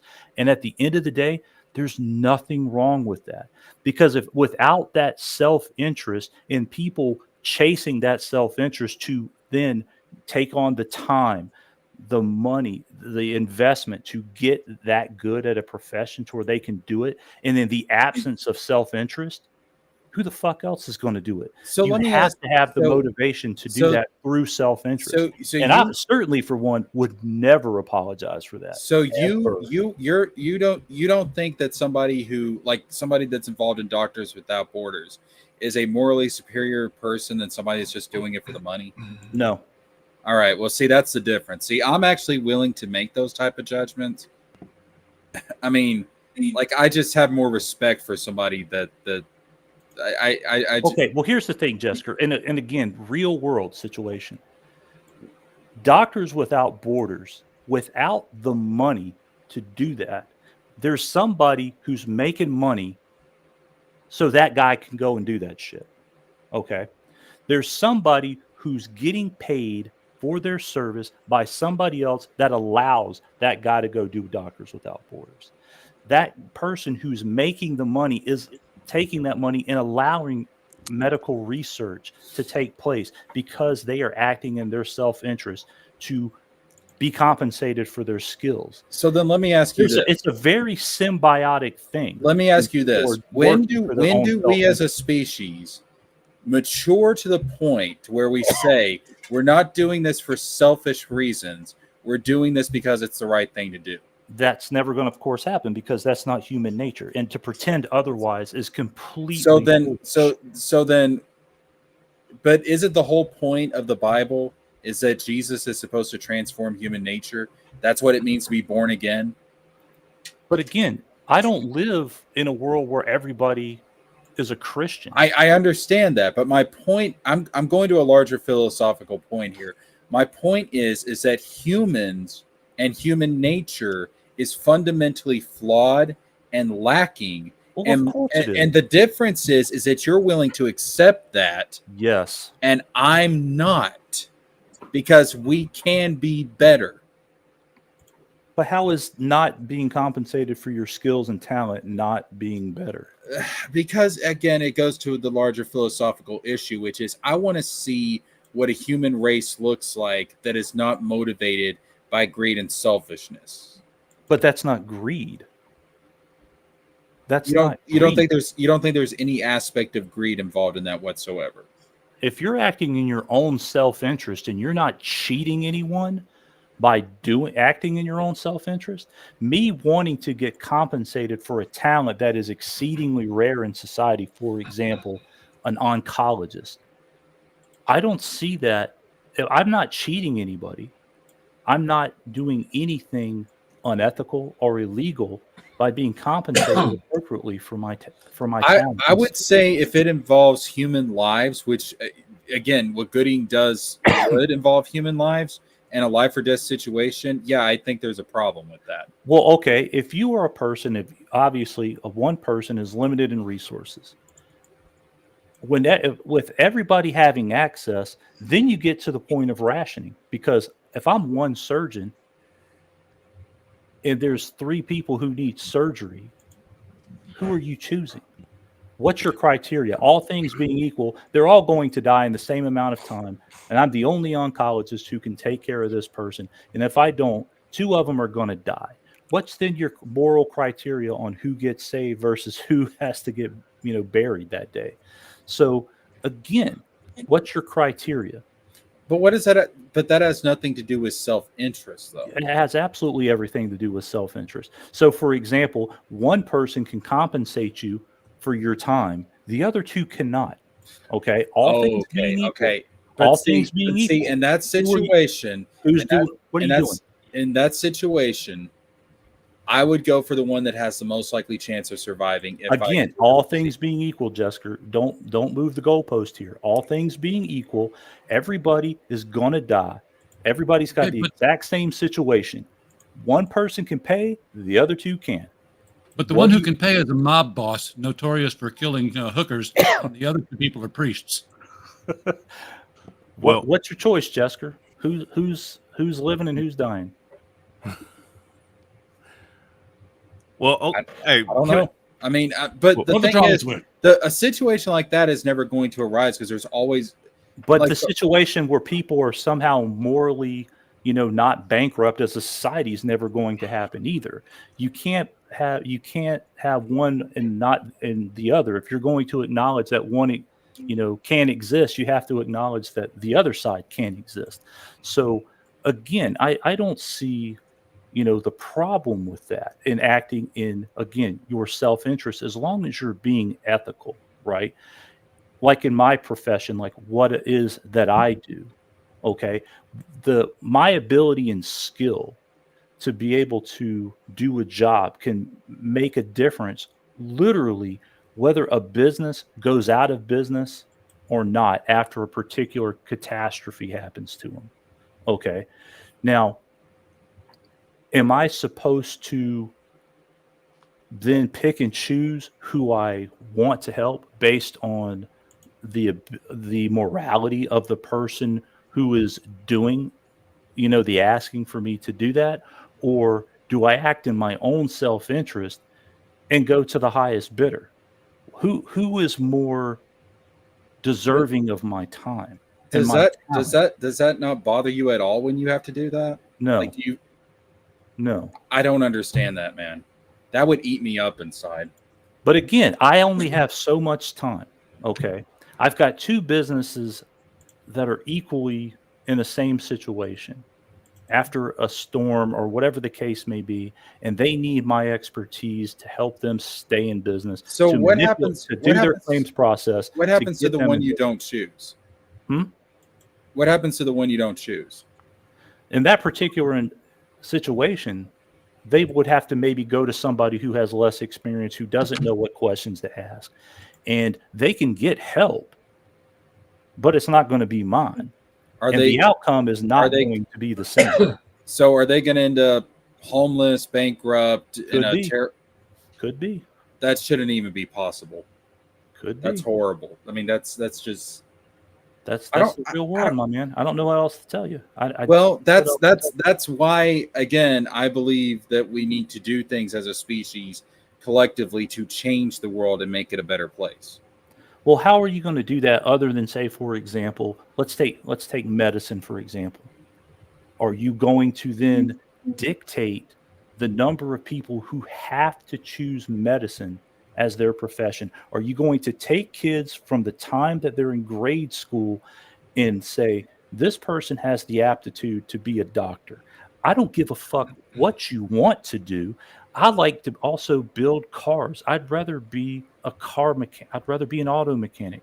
No, dude, you've got the aptitude to be a fucking surgeon. I don't give a shit that you like to fuck with cars. In that extreme circumstance, yes. Then that's then why are you then enslaving a person because you've taken away all choice?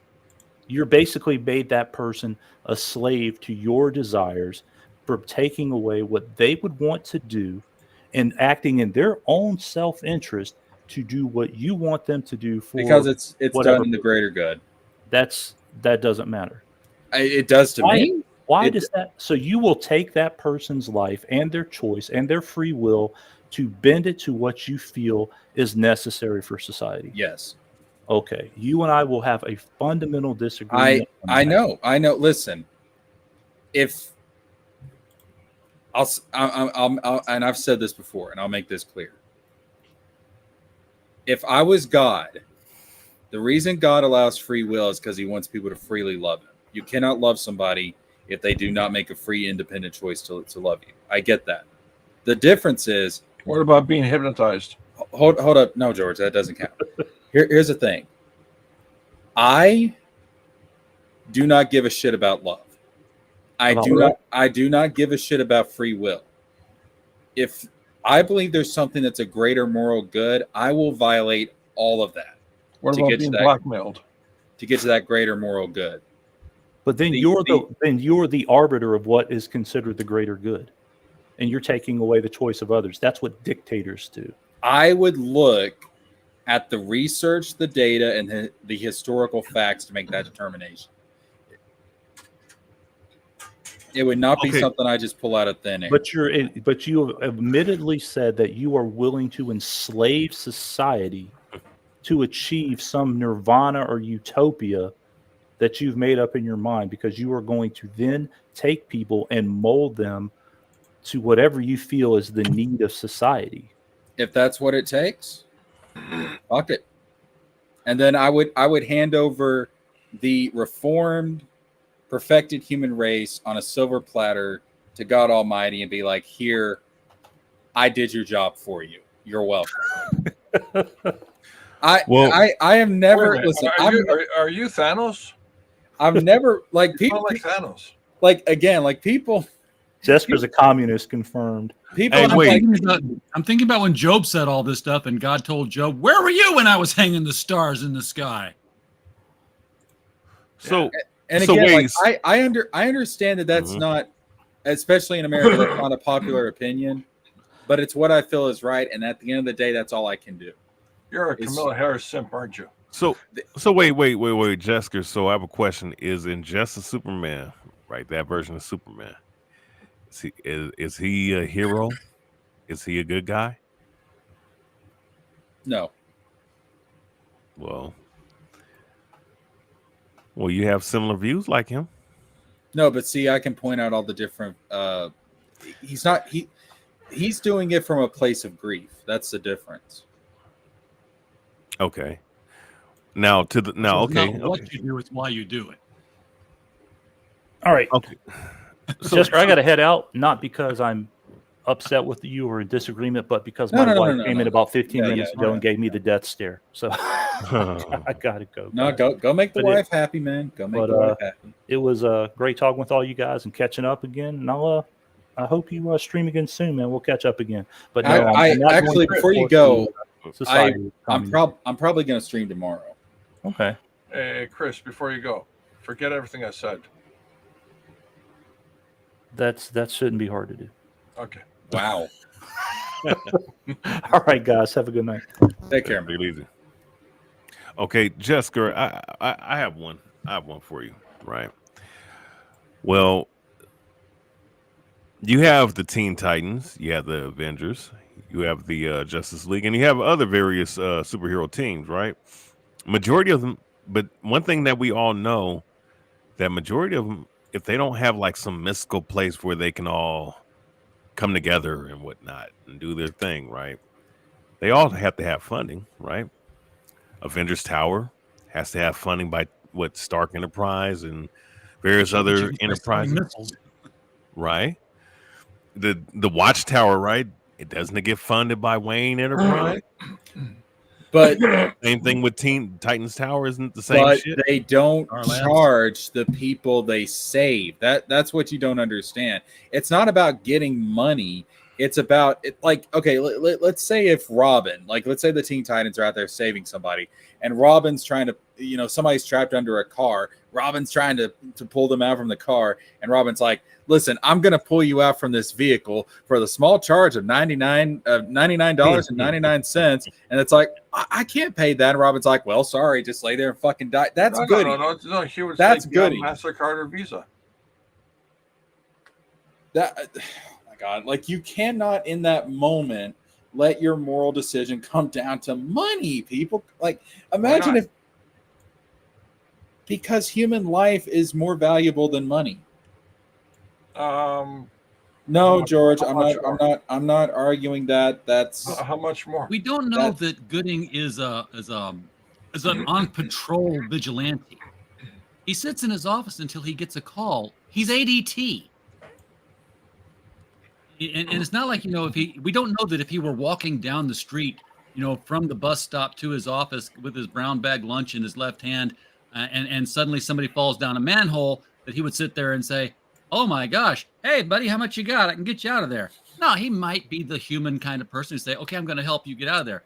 But that doesn't mean that he's going to be watching monitors all day long, looking for people who are in trouble just for the altruistic thrill of going out there and saving them for nothing. Superman is in the same boat. He makes money off of his super deeds. You know that, right? Well, there's this trick about squeezing a lump of coal. Whenever he does not. Yeah. Money good. Off of the people he saves. Okay. Excuse me. Thank you for falling into my trap. And now I'm going to say you're welcome as I prove my point. Ready? Superman saves people and all that stuff. Does super deeds. You know who gets the story? Clark Kent. You know Clark Kent gets paid, right? From working at the Daily Planet, right? Yes. Okay, so the Daily Planet hires Clark Kent for the Superman exclusives. Right. So therefore, but does Superman get my point? No, because he gets the money from the fucking Daily Planet, not from the people he's saving. See, Superman saving people. Clark Kent reports the exclusive on. That's not the same thing as charging people to rescue them. Yes, it is. No, dude. When Spider-Man makes money from the Daily Bugle, he's making it. Peter Parker's making money because he's got exclusive photographs of Spider-Man. Right, but he's not charging the people he saves the money. He's getting a paycheck from J. Jonah Jameson. They're right for the exclusive. But here's the photos thing: of he's Spider-Man. charging in advance. He's on a retainer. He's not a I'll save you if you pay me. He's an if you pay me, I'll be there to save you when you call me. That's what you think Gooding's doing. Well, yeah, because it was a subscription service. It says at the bottom of the ad. Said, but what, $49.95 a month? Yeah, $49.99 a month. It's not a call me and discuss a fee while your house burns down. It's like, hey, plan in advance, and if you are, insurance. He's insurance. Nice house you got here. Be ashamed if something were to happen to it, kind of guy. Yeah, your business is really running well. It'd be a shame if somebody came around and started breaking your tables and chairs and stuff. So let me ask you this. All right. So he's got this service going, right? But let's say that he's just walking down the street or something and somebody needs to be saved. All right. Would he just sit there and ignore it, or would he jump in? He might. He might save them if he could. But that would be, a personal human response. That's just like, an ambulance driver who's paid by the people they drive to the hospital, by the way. Not just by the service that they work for. Which, again, in other countries, that's not how it works. That's a dumbass American thing because... we're in this one. But that doesn't mean that, would an EMT who does this 8 to 12 hours a day, 5 days a week, walk out of Walmart, see somebody have a heart attack on the parking lot, and not give them CPR? Which he knows how to do? Not until they swipe their credit card. See, well, maybe he would, maybe he wouldn't. That would go to the character of the person, but they still do the life-saving thing every day for their business. Well, right. So if they didn't, though, wouldn't you as a person be willing to make a moral judgment of their character? If they could save somebody and didn't, then yes. Okay, that's what I'm talking about. But we don't know that he's doing that. That's what the fuck I'm talking about. To me, on that level, I disagree with the whole premise of Goodyng because of that. Because that's how it fucking comes off. When I say if you could save someone and didn't, It comes with the with the stipulation that you are there and available. I mean, you know, if a guy falls down in front of me in the Walmart parking lot, clutching his chest, and I don't give him CPR and I know how to do it, then that's bad on me. If a guy falls down in the Walmart parking lot 3 towns over from where I'm shopping, that's not on me at all, just because I know how to give CPR. I wasn't there. Well, no, of course not. That's out of your Could have control. been there. Could have been there, but you were busy somewhere else. Yeah, I was, you know, helping the people who paid me to be there. And also, I mean, so let me give you another example. So, you know those situations where, you know, you have somebody being, you know, attacked or robbed or whatever, and people just stand around and they watch or they pull out their cell phones. But you got that one guy that steps up and actually does something to intervene. Do you not think that person is a morally superior human being compared to everybody else around them? Absolutely. And do you not think that they should be honored and praised for that? Sure. I'm sorry, I can't hear you. You said Sure. yes. And everybody who had the Okay, cell phone okay. actually notified. Yes. There's nothing wrong with that. So what I'm saying is that the person that's willing to step up and intervene because that is doing it in that instant because there's something inside of them that compels them to do the right thing, and that something is what makes them a hero. So what you're saying is the power of Christ compels you? You can call it Christ, the good, God, what the force, whatever you want to, Well, whatever you know, it now is. What I'm saying is that those type of people, those are heroes. There's been the argument before that Superman is not a hero just because he steps up and saves people, because there's also the inherent concept in the definition of hero that there's risk involved, and Superman doesn't have any. A firefighter could die running into that building. Superman's just going to fly through it like, you know, anybody in here? No? Okay. That's, you know what? I've never heard that argument before, but that's an interesting argument.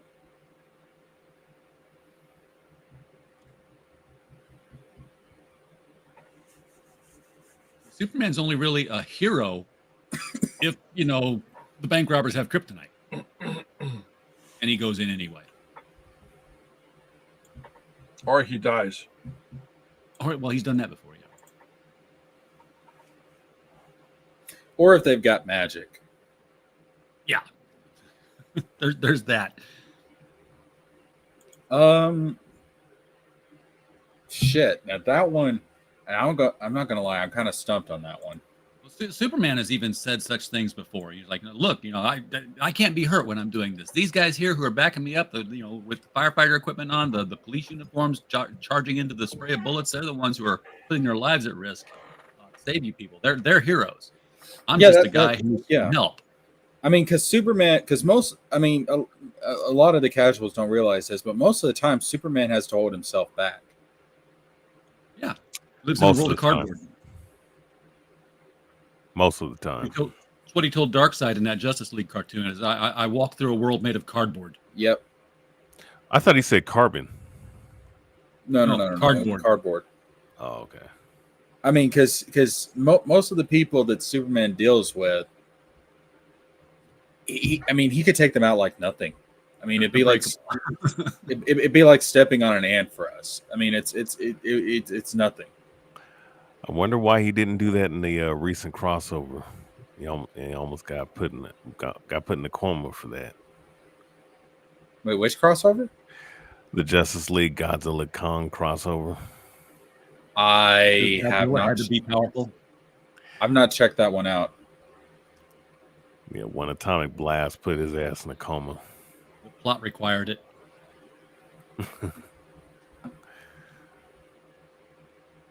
But I have never actually heard that argument before. Superman's not a hero because there's no risk in what he does. He's just a guy who does good. Well, okay, so wait a second. That's really fucking interesting. No, like I've never really thought of it like that, but that's actually Well, then we have to put everybody else in the question too. Then I mean, the X-Men. I mean, not to say that any of them are on the level of Superman, but I'm just I saying, think all of them like, can take a bullet to the Well, chest and well- pretty much knock them out. well, no, I mean, but see, the problem is with the X-Men, like they're fighting people that are on the same level as them, so there is a risk of them dying. With Superman, there's so few people that are actually on his level. Like that's the thing. Like there's, especially on Earth, like I don't know, like Spit up, man. You're trying to say something. Go ahead. I was gonna say Wonder Woman, but it's Shazam maybe because he has the power of 5 Greek gods and the wizards. well, Shazam has magic, so yeah. Green Lantern. But see, that's the thing. Everybody we're bringing up is his ally, not his enemy. Well, wait. His enemies. I mean, we can name Mongol, Doomsday, fucking Cyborg, Superman, like Metallo. Those guys could put down Superman. You know, But he's not encountering Squirrel them. Girl. He's not encountering fucking Squirrel She's Girl. a- Holy shit! that's a fake ass character. Man. Fucking amazing. But see, no, the people you're listing though, like he's not fighting them on a regular basis. Oh wait. You know who he fights on a regular basis? Wasn't it Parasite? Parasite could hurt him. Lex Luthor, when he's written correctly, because Lex Luthor is really just Tony Stark. Oh shit, Lex Luthor was probably the most dangerous. Wait a villain minute. to all this Are you technology. saying Lex Luthor was Doctor Doom, Robert Downey Jr. before we got Doctor Doom, Robert Downey Jr.? Pretty much, yeah. I really liked his DC animated variation. Oh, dude, the DC animated variations of all the characters is the best. Yeah. Even though he sacrificed himself in the last episode, which I didn't see that coming, man. I thought he was gonna chicken out, but Yo, when he got to the source wall, didn't he like they were talking about like how dangerous it was, and then he just, I mean, I forget exactly what he said. It was basically like, whatever, dude. Like I can handle it. Fuck it. yeah. Okay, no, I got another one. Wait, I got another one. Fucking Ultraman. DC Comics Ultraman, for that matter. Ultraman in DC? Who's Ultraman in DC? You know, this crime syndicate version. The Superman from Earth 3. Yeah. Oh, well, I thought it was Earth 2. But see, no, that's just another. But see, that's another Superman. Like what I'm talking about is like the criminals he's going to be encountering most often, which is going to be like your petty, robbers and thugs and stuff like that. Like he has to hold himself back immensely to deal with those people. Okay, those people. Oh, well, yeah, of course, those people. Wait a minute. Those people? Those people. Those people. You know what people we're talking about? Those people. No, I don't know. Who are you talking about? Yeah, you do. Yeah, you Greg's do. Those right. people. When he flies into a burning building, no people involved in there at all. Is he a hero because he saves the baby? Well, I mean, it's courageous to fly. Well, but there ain't no danger. Is it courageous? But Is there's it no courageous for me to there's walk no into the danger kitchen? There's nothing in the kitchen gonna hurt me. I can walk through the air just like it's no different than any other room I'm in. See, I've never really considered that argument, but damn, this actually has got the gears in my head turning because this is an interesting fucking argument. He's messed up now. Is he a hero if there's no risk to his safety or his life? Is there no risk? Okay, consider the beach. There are 10 lifeguards there. 9 of those lifeguards risk their life every time somebody's drowning because of things could happen out there. The 10th one has gills. Oh, he's the man from Atlantis. Yeah. There's no risk for him to go out there. Is he a hero like the other 9? No. No. All right. No. See, Because he's not risking anything. I guess that's the difference between doing a heroic act and actually being a hero. Now, I would still say that Superman is a hero based on his history because he has done things that has put his safety and his life at risk, but he does not do that on a daily basis. Well, he didn't save Krypton, so he's really not a hero if you really want to put it. He was a fucking baby. That's no excuse. No excuse. Oh my god.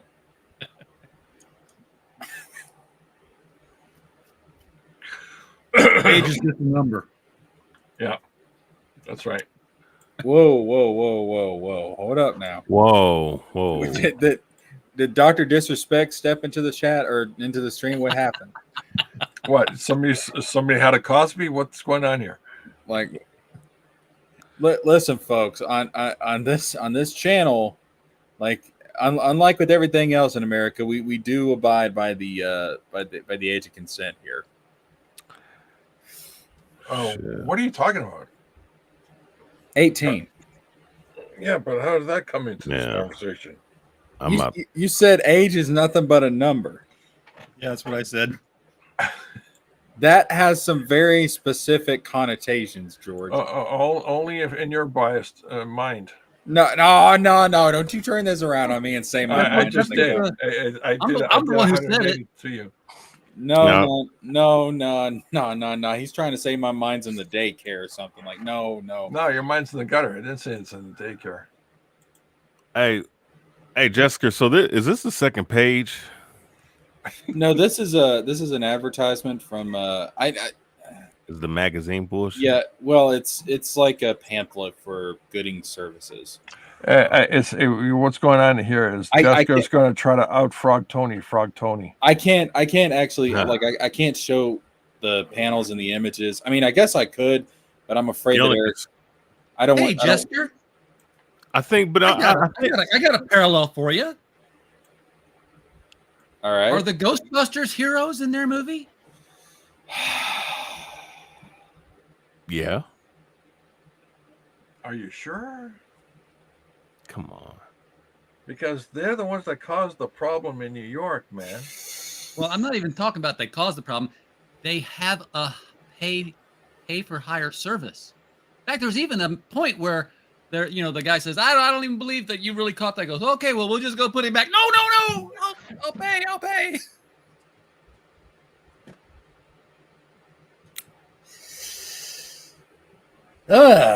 That's, you know what? No. They do heroic things, but that doesn't make them heroes. Exactly. Oh my gosh, Their the lives at extraordinary risk. gymnastics. No, to me, being a hero really comes down to intentions and motivations. Like, to me, being a hero is not about deeds or acts. It's about a certain character quality. There's something innate in a hero that makes them a hero. That Makes you want to hold out for them. it just for a hero. Yeah. it just makes it, and most people don't have it. Most people lack it. Like, heroes are very few and far between. But you would agree you'd be holding up for a hero Yeah. till the end of So the the night. morning light. Yep. Like, there's a lot of quote unquote heroes in comics that I don't know if I would necessarily qualify them as heroes. They're good people. They do heroic things, but are they a hero? That's something that's very specific in my mind as to what a hero is. And see, now I'm even questioning. I'd still say Superman's a hero, but he's not always a hero. You know what I'm saying? Like, he's a hero because there has been times where he's put his life on the line and has been in serious danger and did the heroic thing anyways. But that's not like a daily thing for him. Well, plus we throw that word hero around so often. I mean, how many people go to a con and say, "Oh, I stood in line and met Jack Kirby. He's my hero." Yeah, that's dumb. Jack didn't pull you out of a fire. Yeah, that's really dumb. No, if you're gonna say that, don't say Jack Kirby's your hero. Say he's your role model or someone you look up to or an idol. Exactly. But no, they're not fucking heroes. And you know, sometimes we're going the other direction. We're confusing the word hero with savior. Just because somebody saved you from something doesn't really make them a hero. Right. And this goes back to the paid doctors, and the EMTs and the private fire departments and your private security force. They saved you. That's your job. That doesn't mean they were a hero because of it. Even if they threw their body in front of the bullets. That yeah. I guess I have a higher. I guess, or maybe it is. Maybe they're being paid to protect you, and you've got the people who are being paid to protect you by finding where the sniper is because their just job doesn't pay enough to jump in front of the bullet, and you've got the guy who says, "I'm supposed to protect you. I will do it with my life," and he's the guy who jumps in front of the bullet, so he can be paid to do the job and still be a hero at doing it. I guess, yeah, I just have a really high standard for what I consider to be an actual bona fide hero. Like a cop, you say? Cops are paid by the community, not by the individual being saved. Yeah. And not when they are freelancing and working the concert circuit. That's not a cop. Oh, those are cops. Yeah, those are cops. Wouldn't that be private security? Nope. Yeah, but there's usually cops. Yeah. But they don't acting as private security. Yep. Kevin Costner was a hero when he saved the black chick that sings a lot, and died in a bathtub. Bodyguard. Yeah.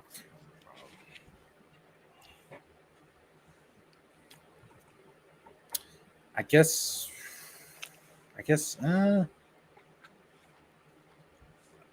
would they be considered heroes in that situation? Wait, who? Cops that are brought in for certain private events and stuff. Yeah, like concerts, a speaking engagements, No. Assassination attempts. It's all the same thing, right? They get hired for something.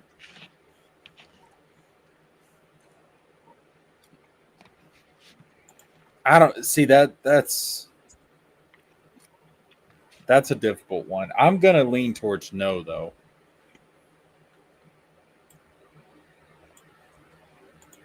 And the thing is, this wouldn't even be a big fucking problem if Eric didn't describe Goodyng as a hero. He's a merc. I mean, that's the thing. If he said, if he described him in any other way, this probably wouldn't even be I just don't like the fucking concept, but I wouldn't be making as big of a deal out of it.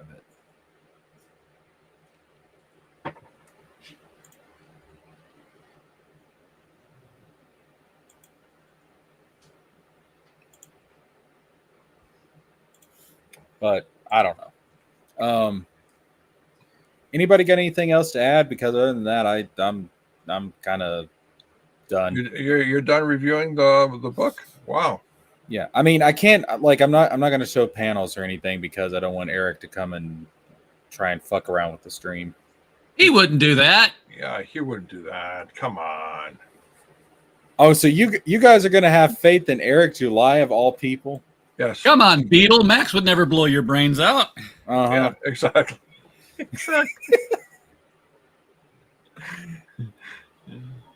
That's a deep cut Justice League thing because I go if you've ever read the Justice League Europe stuff with the Giffen and Maguire stuff, there's a scene where Booster and Beetle have bought an island and it's all gone to shit and they're like, oh, Max Lord's gonna be pissed. He's probably gonna blow my brains out and Booster says, oh, come on, Beetle. Max would never blow your brains out. And then, of course, in Countdown, Max blows his brains out 5 years later. Yeah. I thought it was. It was See, fun. I trust Eric July as far as I can throw him, and that's not very far because I'm Wait a minute. Why would you want to throw Eric July? for a number of reasons, George. Uh-huh. For one thing, I suspect he probably smells really fucking bad. So if he got close to me, I would want to throw him away like the garbage he is. That's one scenario I can. Wait a minute. You would have to get really close and personal for you to be able to smell his body odor. Maybe not. It depends on what his hygiene is like. Well, he looked like a dirty motherfucker to me, man. The other reason is I am still fully convinced to this day, and I mean, I don't think my opinion on this is ever going to change. I think his beard is sentient. I think his beard is alive. I think that is a parasite that has attached itself to his chin, and I'd be terrified of that thing trying to attack me. So I would try and throw him as far away from me as possible because of that. I mean, I honestly believe that fucking beard is a sentient, living parasite. Well, wait, Jesker, I got a beard. I mean, shit. What you saying about bearded men? No. I'm talking specifically about Eric's beard. Oh, he's talking about the beards of black men. No, George. No.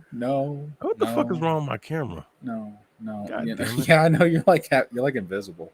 I mean, we can all hear you, and the little yellow thing around your box is still doing Ain't its that thing. a bit? Damn, this But shut off. Yeah. Oh well.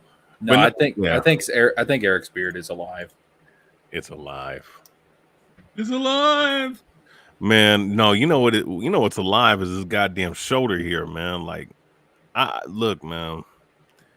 If you have a problem with ingrown hair on your body where it doesn't need to be, I'm getting that shit laser. He got enough money; he can laser that shit off his goddamn arm. You know, I don't understand these people that make this shit ton of money like off of YouTube and doing what they do. It's like if you have like physical issues, like why don't you get that taken care of? It's like it's kind of like with the what's his name? Boogie 2988.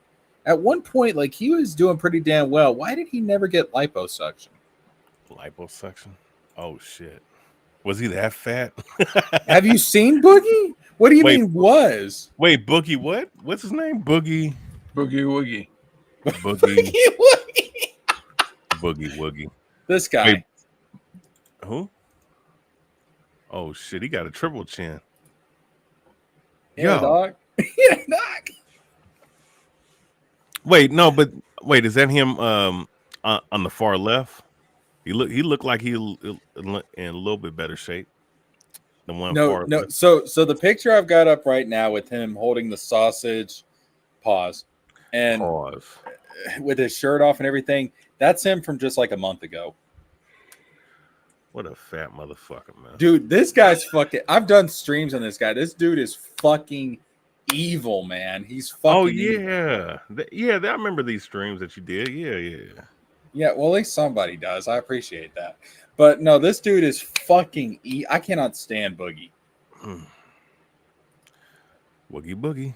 But no, like, why did he never get liposuction?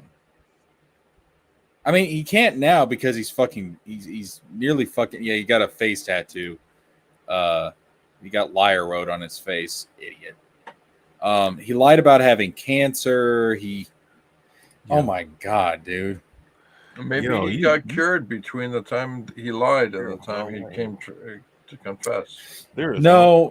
What it was. So what happened was that he did this test and it showed that there was the potential for cancer, but it was never confirmed. And he spent the last 2 years saying that he confirmed had cancer.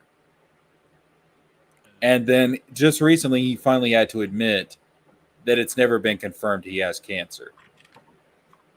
There's the markers in his blood for it to develop, but he's never actually had cancer. It's like I had the potential to be a concert pianist, therefore I should be confirmed at Carnegie Hall next Saturday. I had the potential to be a fucking Hollywood actor, and then they wanted $10,000 for me to go to LA. Oh, this fat motherfucker spitting in the camera.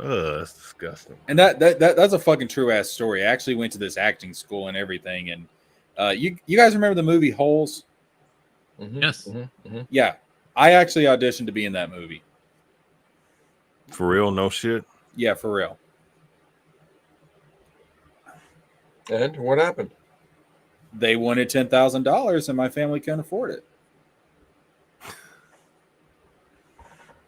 Really? That's it. That's it. Yeah. Only $10,000. Well, 10 G's. That's it. 10 smackaroos. Yep. Well, hey, guys will act for a whole lot less, man. Now, dude, I fucking wish. Oh my god, I would have loved to have actually gone into Hollywood and been an actor. I mean, I probably would have got touched by Dan Schneider at some point, but still. Man, as far as I'm going is fucking voice acting. I can't do the actual acting part. It's you just gotta get yourself in that mindset, and it depends on what kind of actor you are. Like if you're a character actor, or you know, it depends. But like I know, like I'd have to read the role, I'd basically have to know the plot, and then I can kind of get into the mindset of it. It's kind of like when I'm reading a book. Like I'll get in the mindset of all the characters. Even though they're written pretty shallow, and you just got introduced to them a panel ago. If the characters are shallow, I stop reading the fucking book. But what about the pictures? What if the pictures are really, really good? Fuck the pictures. Oh, that reminds me. The one thing I was talking about earlier, like the one thing that I think Goodyng does better than the rest of the Rippaverse books. This is the one Rippaverse book that actually has the most consistent artwork. I'm not saying the artwork is always good, but this has the most consistent quality of artwork throughout the entire book. How consistent is it? Like it looks like the same fucking characters throughout the entire book.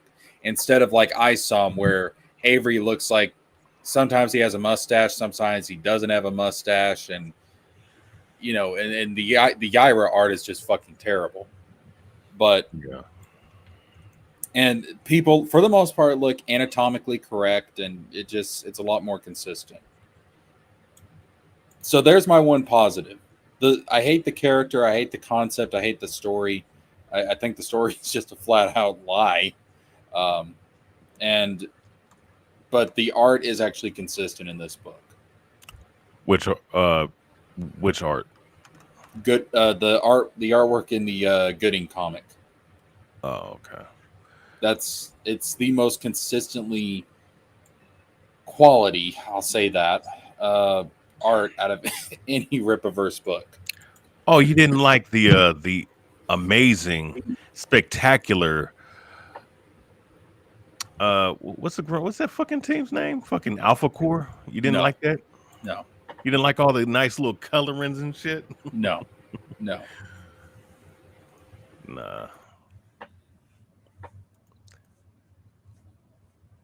Like that one panel in Alpha Core with the like the really shitty like lights and stuff off the police cars and everything. I'm still having seizures from that panel alone to this day. Every night I think about it and I have a seizure, and it's become a real problem. Wait, you have a seizure because of what reason? You remember that one panel from Alpha Core? The one where like you had like all the police cars, the helicopters and stuff, and the lighting was like. Yeah, can you show it to us? Yeah, let me see if I can find it. Alpha Core. Let's see if it pops up.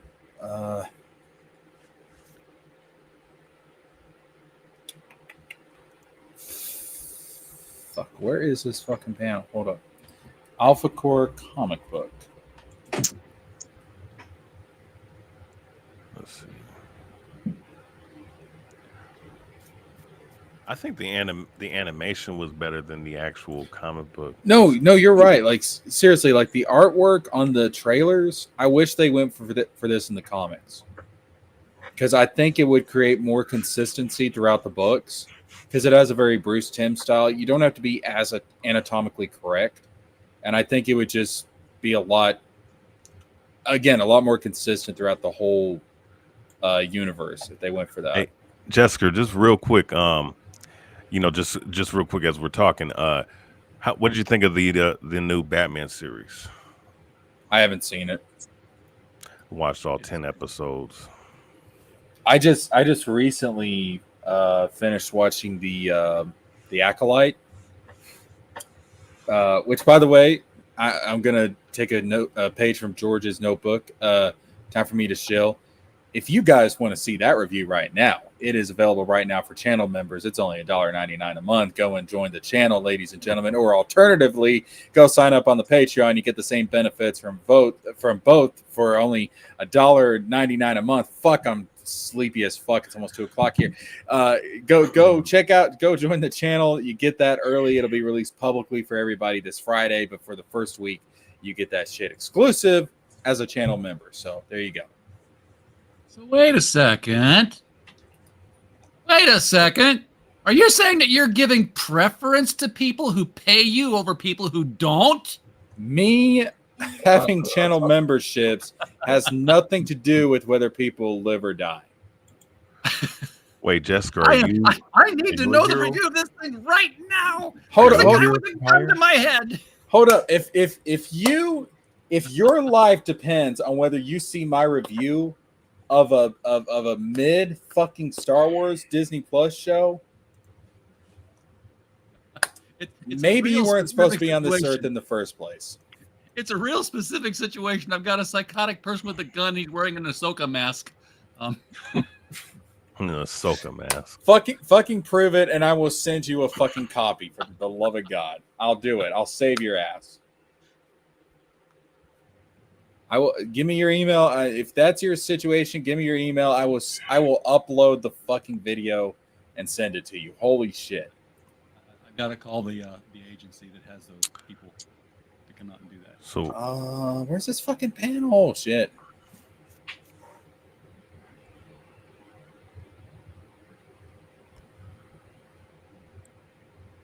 I don't know. I can't find it. Anyways, it's like the one where it has like the helicopters, the police cars are like all gathered out in front of this building, and like the lights on all the vehicles are like, it's got this weird glare effect, and it's just there's like a lot of shit going on. It's really busy. It's fucking ugly.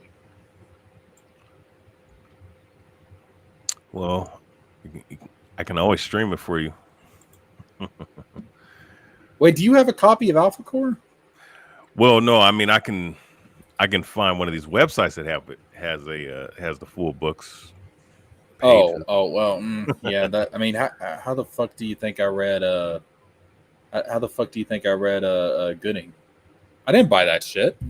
Oh hell no! You think? Listen, I gave Eric July money once, and that's when I bought ISOM #1. I am not going to spend money on this shit. You're out of your fucking mind. I tried to give him money today, and he wouldn't take it. Man, say what? His site wouldn't take it. I said, "Well, $5 for ISOM 1 and 2, and $5 for Alpha Core 1. Okay, I'll put my money into this." I put ISOM 1 into the cart. I clicked over to ISOM 2, and the button wouldn't work. Oh, it wouldn't. No, it wouldn't do nothing. I kept clicking on the button that said "See product, see product, see product." I'm like, "Yeah, I see product. I want to put product in my cart." Does that surprise anybody? Does it really surprise anybody? Yes, I'm surprised. I'm surprised, since it was an issue that they were supposedly fixed from a year ago. God, man, bitches are so fucking whatever. Well, okay, Alpha Core. So you have, I guess, Omni Man looking dude with John Diggle's character with what's her name, Jessica? What's her name, Jessica Cruz as Alpha Core. It's a Green Lantern Corps here. No, it's literally Zod's crew, but they're dressed in green. Yeah. Zod's crew dress. Wait, so really? Yeah, that when I first saw when I first saw Alpha Core, that's exactly what came to my mind. It's like This is General Zod and his fucking homies. Like, what the fuck? It's dollar store brand Zod with his fucking homies. Yeah, General boy. Zod with his fucking homie. Yo. Well, okay, yeah, okay. So he looks like General Zod. Valdez looks like Jessica Cruz. Braxton looks like fucking John Diggle. You know, hey, and let's slap on Green and call him a Corps, just like the Green Lantern Corps, right? Even though he spelled the word Corps wrong. I mean, Alpha Corps, like. Well, he spelled it just like the drink. Oh yeah, there is a drink called Corps, huh? There's a woman's clothing line called Yaira. No. Fuck. You're lying. Fuck. I am not lying. Hold up. No. Let me look at this. Yaira clothing line. Oh my god. Yaira women's clothing. Oh shit. Really? Oh my gosh. Oh, no. Hey, now this bitch look good. I ain't gonna lie. She got some big ass titties. Show me.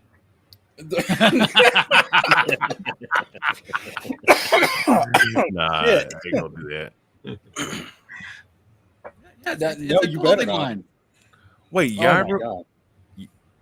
Okay. Holy shit. Now that's fucking funny.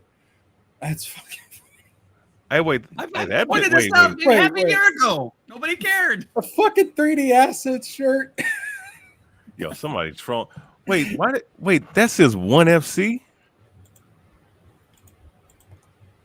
Oh my god, this is ridiculous. Oh, somebody's trolling like a motherfucker with that one.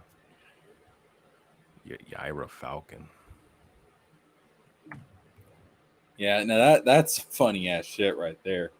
Holy shit. I some organization, an Alpha Corp energy drink, and a Yaira women's clothing line. Yaira online clothing store with a bitch in her long hair in 5 bags. How typical. Or 4 bags.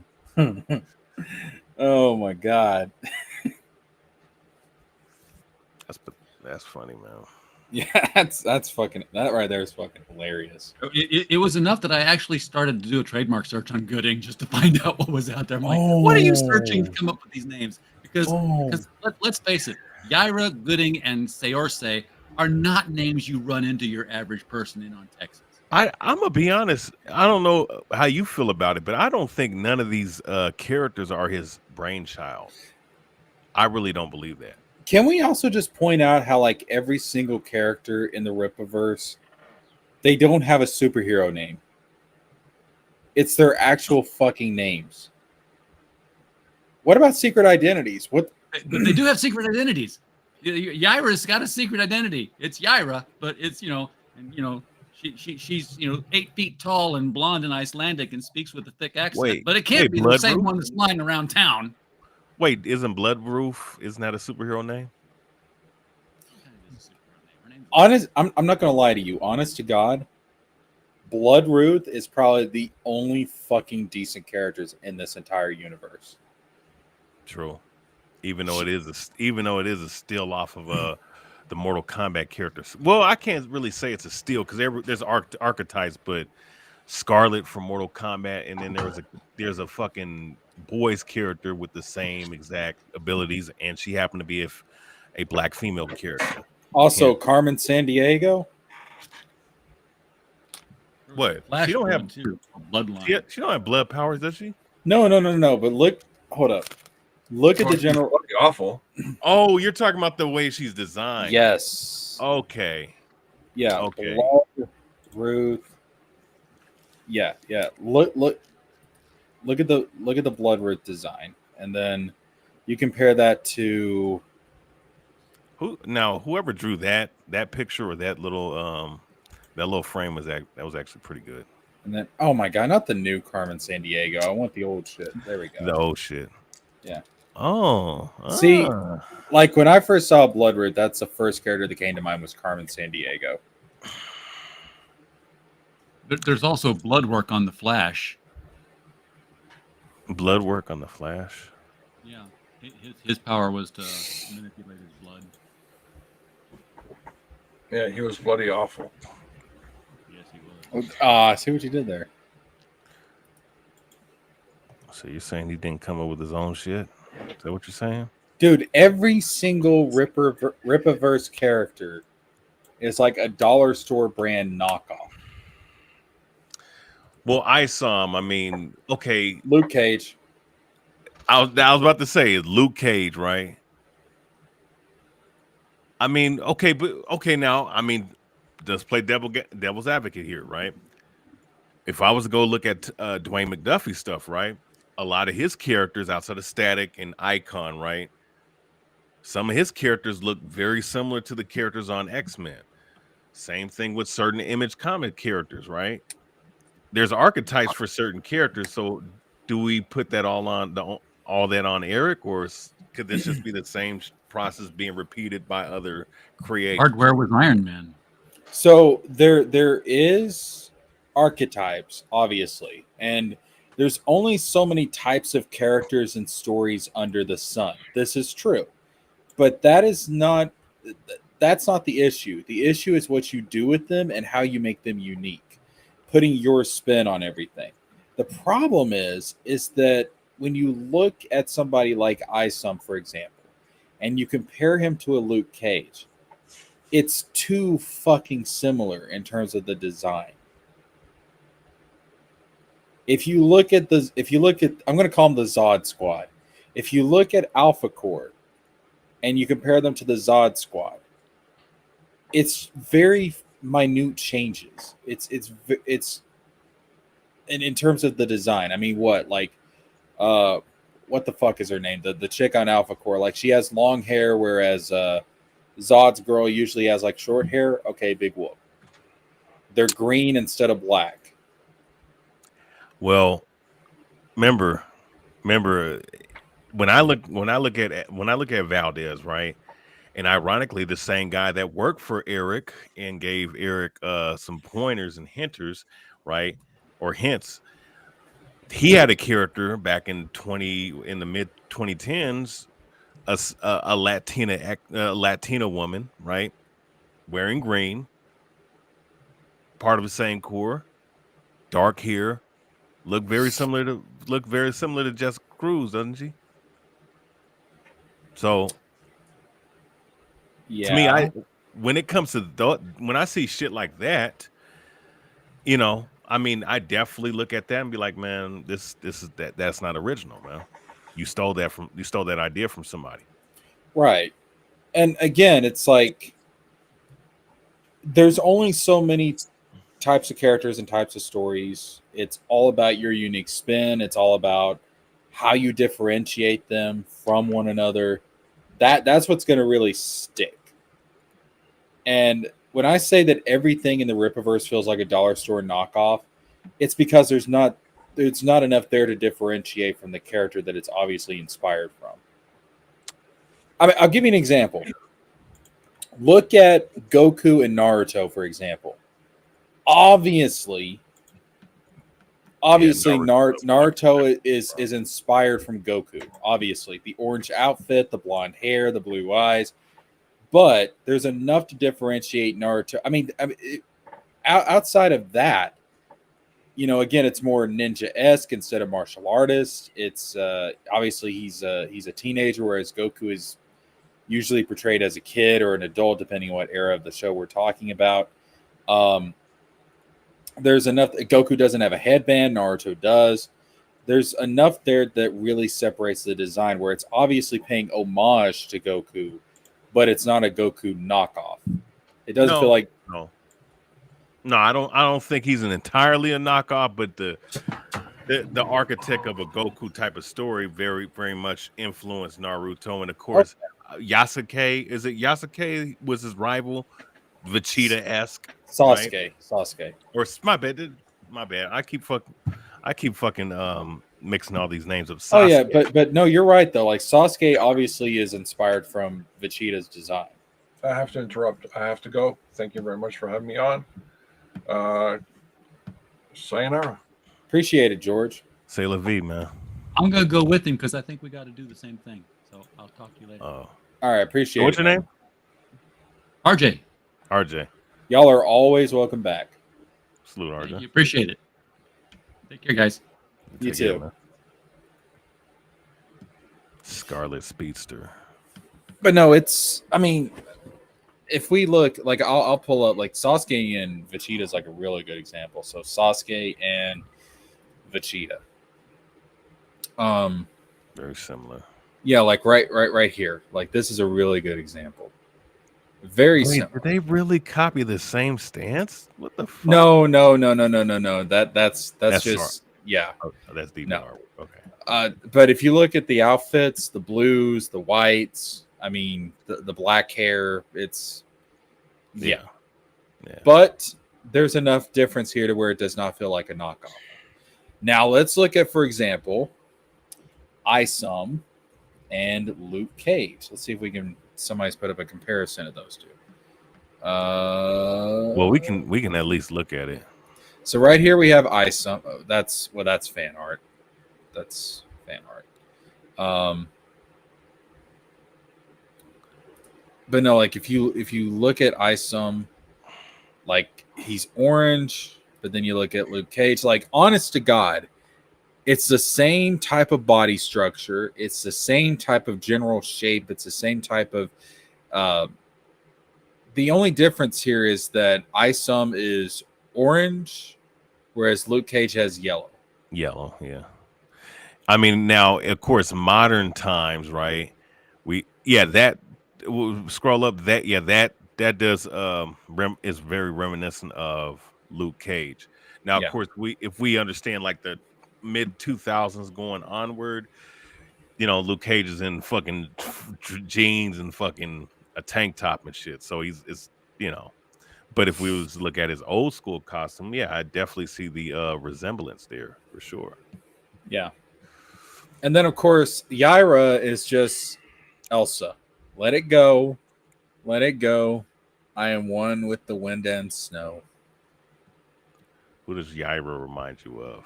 Elsa from Lord of the Rings. Frozen.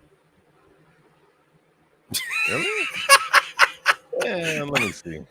I'm only being half serious here. Because Yaira.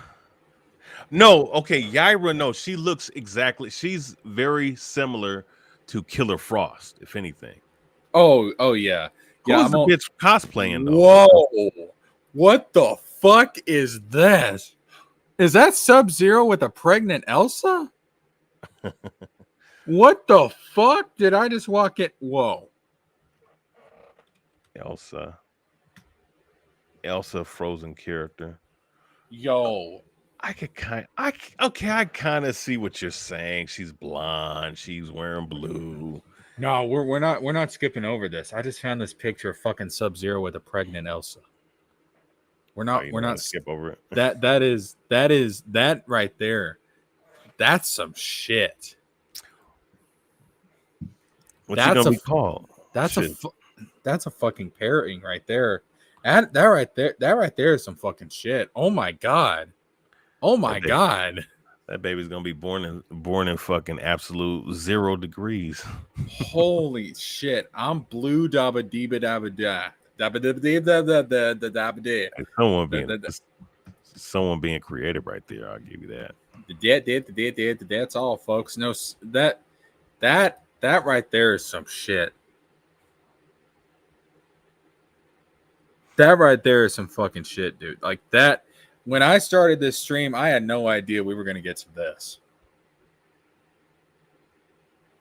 Who thinks up this shit? Sub-Zero banged the fuck out of Elsa and gave her a child.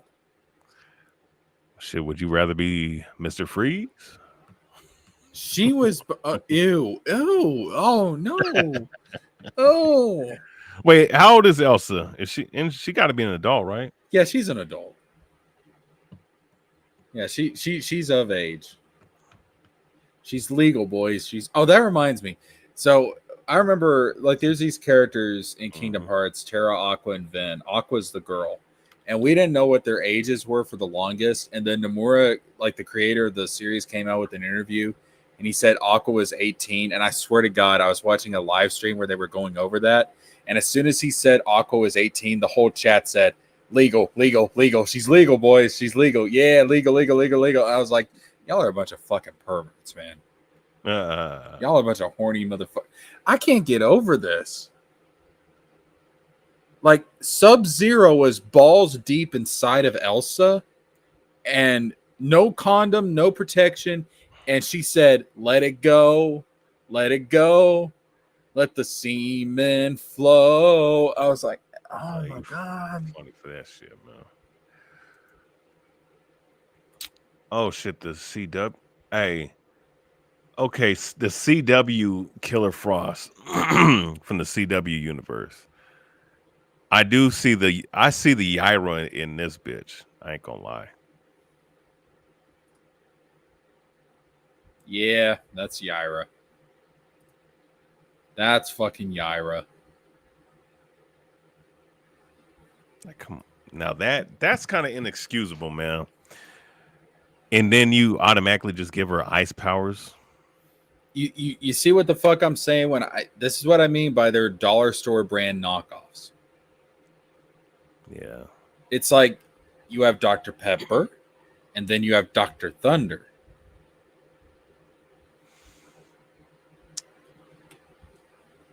Okay, who is not a knockoff in the universe right now?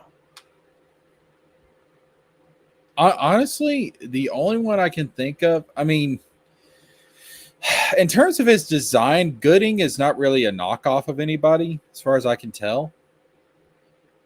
He does give me like some serious Tony Stark vibes, but that's nothing new. Because I mean, Reed Richard gives me Tony Stark vibes, and they're in the same fucking universe. Well, Reed Richard came before Tony Stark. Remember? Wait, did he? Hold up. Yeah, the Fantastic Four came before everybody. They're the first Marvel Comics. Yeah, that's right. Yeah, you're right. They were the first family of Marvel. Yeah. So I should say that Tony Stark gives me Reed Richard vibes. So, like, I guess Goodyng is not really a knockoff of anybody. Well, he might look like somebody from the Fantastic Four. Johnny Storm, maybe. Does he have that look? Goodyng. I hate that name.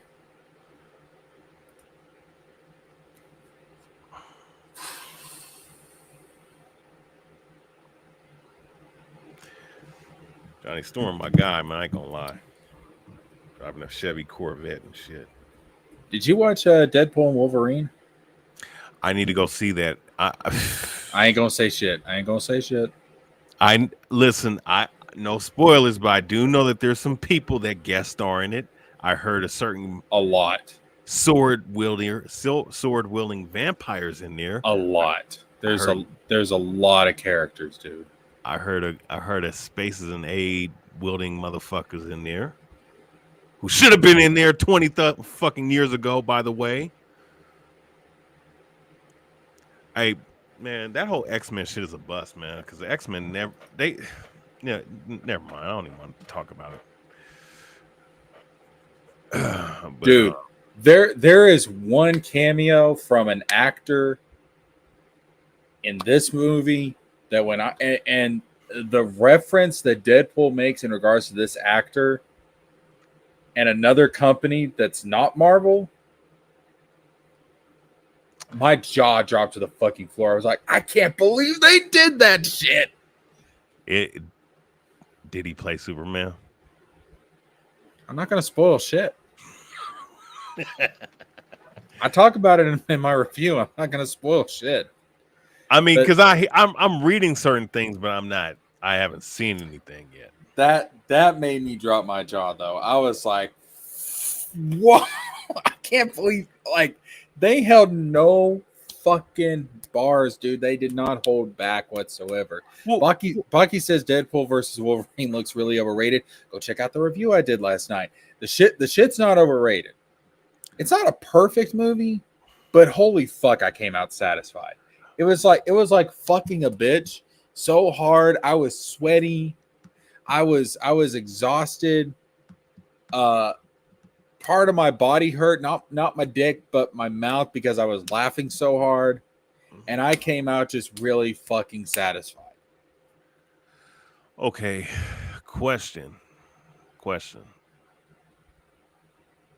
They don't obviously they don't have any filters, because I know that the last Deadpool movie where they had a Cable in it, that's another fucking character they haven't used outside of the Deadpool bullshit.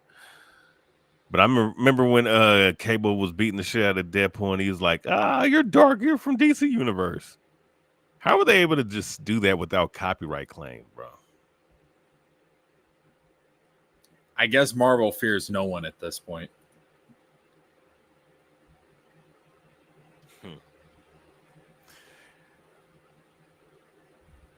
That's a great fucking movie, though. I mean, it really is. Now, okay, quick question. Some people are saying, "Oh, this is bringing back Marvel. Marvel MCU is saved." Is it that good? There is a particular joke in this movie where Marvel is poking fun at themselves that made me say They understand. they get it. It's like, this does not fix the problems with the MCU, but you can tell that they recognize there's a problem. And before you can fix a problem, you have to recognize there's a problem. And that's what I got out of this movie. It better be, Mary Sue's and DEI hires and destroying your fucking male characters and pushing, the female characters of these characters over your male counterparts. Hopefully it's a reference to all that shit, because that's what's killed them the last couple of years. Like, I think it's more so to do that they didn't know what the fuck they were doing with these last couple of phases. Like, just like they did not have a vision. They didn't organize this shit correctly, and it's kind of more about that. But I saw that and I was like, okay, they get it. They know they know that they have problems. They get it. I heard that they fired some people, some people that's pushing certain agendas in their shit. Now, at the end of the day, it's Disney that owns this shit, so we'll see. Because I remember when they acquired the rights to Marvel, we were all in fear. I remember back in 2009. And people said, "Oh, well, no, they're doing their little division and they're having Marvel run theirs." And now, lo and behold, all the fears that we had came to fruition. So, I mean, I'm not optimistic, but if that's the case, then they identify and they understand that you can't keep losing billions of dollars unless motherfuckers are just, I don't know, not to accuse them of it, but unless they're laundering their money toward and outsourcing that shit to someone else, so that they can get the money back. It wouldn't make sense for them to keep losing billions of dollars. It's almost fucking insanity what they're doing. Yeah, I do think that they've had a moment of clarity. I really do. Now whether or not they actually, now that they've recognized their issues and their problems, whether they actually do the right things that they need to do to course correct, that's another story, because we don't know how that's going to turn out. But they at least recognize the problem, and we'll see what happens. We'll see where it goes. Now I will say this: they did cancel a couple things. They canceled a couple projects, so which, I mean, unfortunately, you can't put every fucking thing from the comics into the theaters. But some of the things they just fucked up, though. I mean, if you're gonna do a one shot movie of the Eternals, or the one shot movie, if you're gonna do a movie on Shang-Chi, man, you got to do it right, bro. Like, it's in. I'll give them that if they're canceling projects because they know that you can't just push a whole bunch of content without substance or quality. Good. The only problem I will have, though, is the fact that Sony's trying to block them from using certain Spider-Man characters. Did you read about that? Oh yeah, like they don't want Kraven in the MCU. It's fucking stupid, man. I mean, it is, but on the other hand, I do. I do get it because they don't want something. They don't want the MCU putting out something Craven related and having it compete with the Craven movie.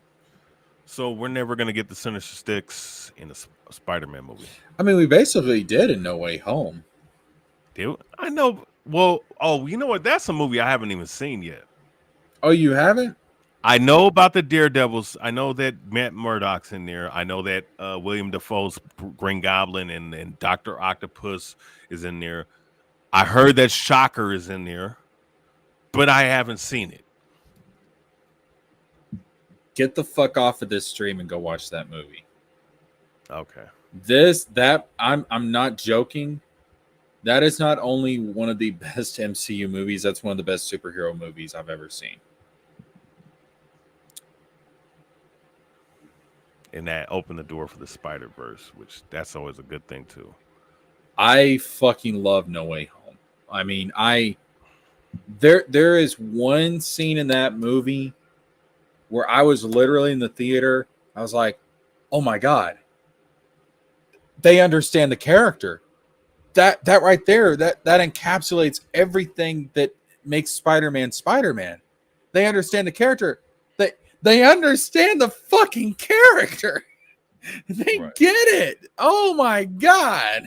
I was so happy. Like as somebody that like believes you need to keep the spirit of these characters intact, I was like, yes, they understand what makes Peter Parker fucking Peter Parker.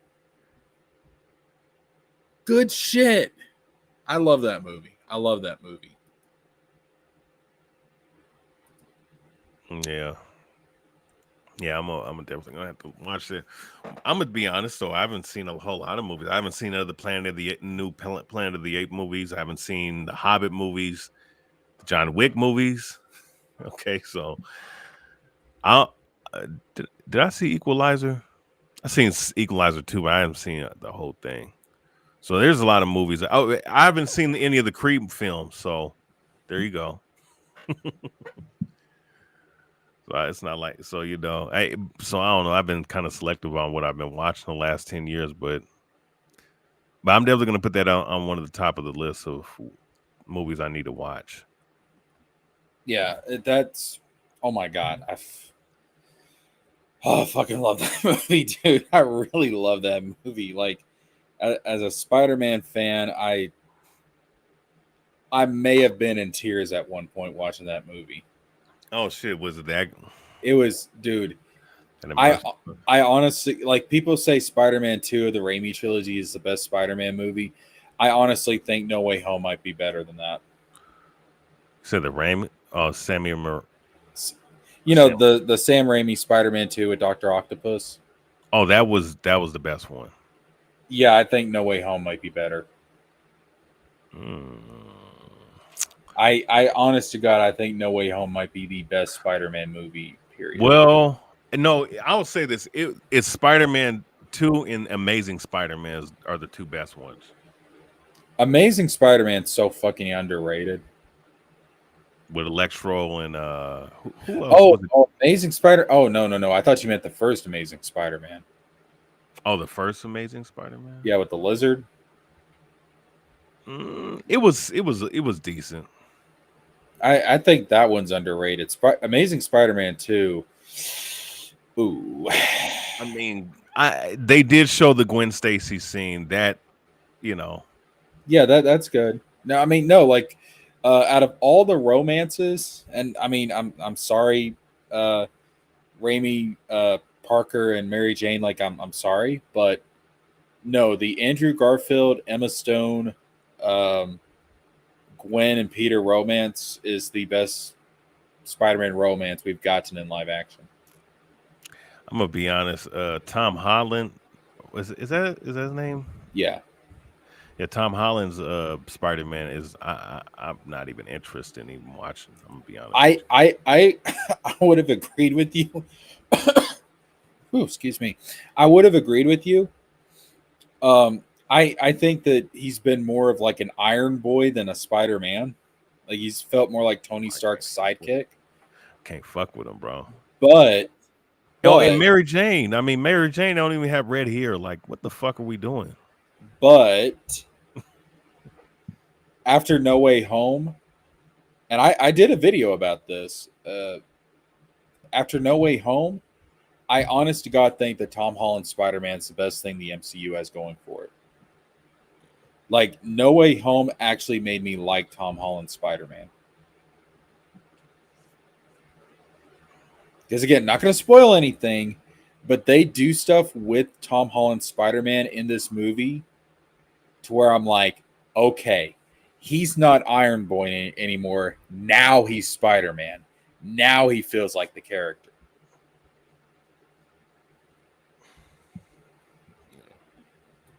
But no, you got to see that movie. Like, you got to see that movie. So speaking of Elsa and Sub-Zero, this is the character Elsa always gets shipped with on the internet. Jack Frost. Jack Frost. Dude, ever since Frozen came out, this has been the fucking... This has been like one of the biggest fucking ships on the internet, is shipping Elsa with Jack Frost. You the expert on that. I don't know nothing much about Emma Frost, Elsa. That's it, Emma Frost, Elsa, and Jack. Emma Frost. You know. So this version of Jack Frost, he's from a movie called Rise of the Guardians, and it's about like all these Hollywood holiday characters like Santa, the Easter Bunny, all these people. They're like guardians of the earth. And but no, like people have always shipped these two together, and like they're not even part of like this Jack Frost is not a Disney character. He's like DreamWorks or something, but they have always shipped them together because they both have ice powers.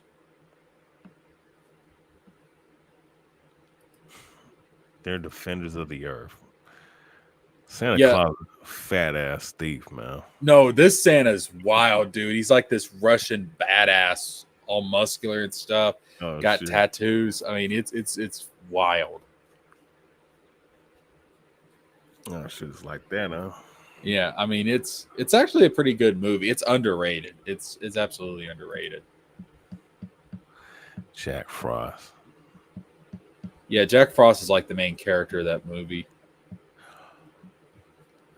Oh, there was something that came to mind earlier that I wanted to bring up about that situation with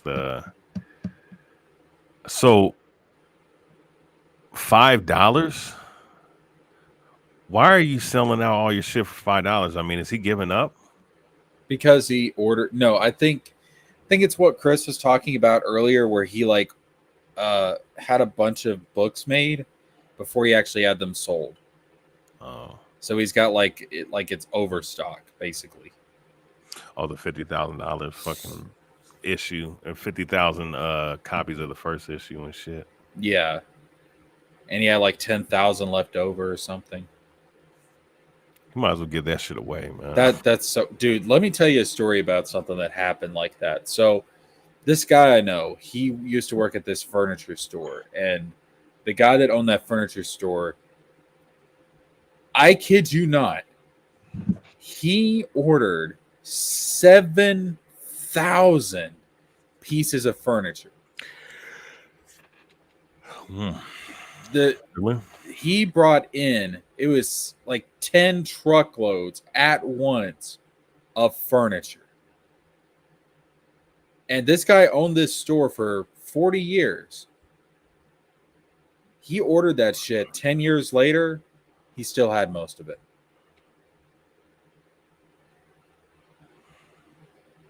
And the reason why is because he ordered it thinking he was going to sell it, and he didn't have any customers lined up for that shit. He just thought, well, I'm such a great businessman and a great salesman.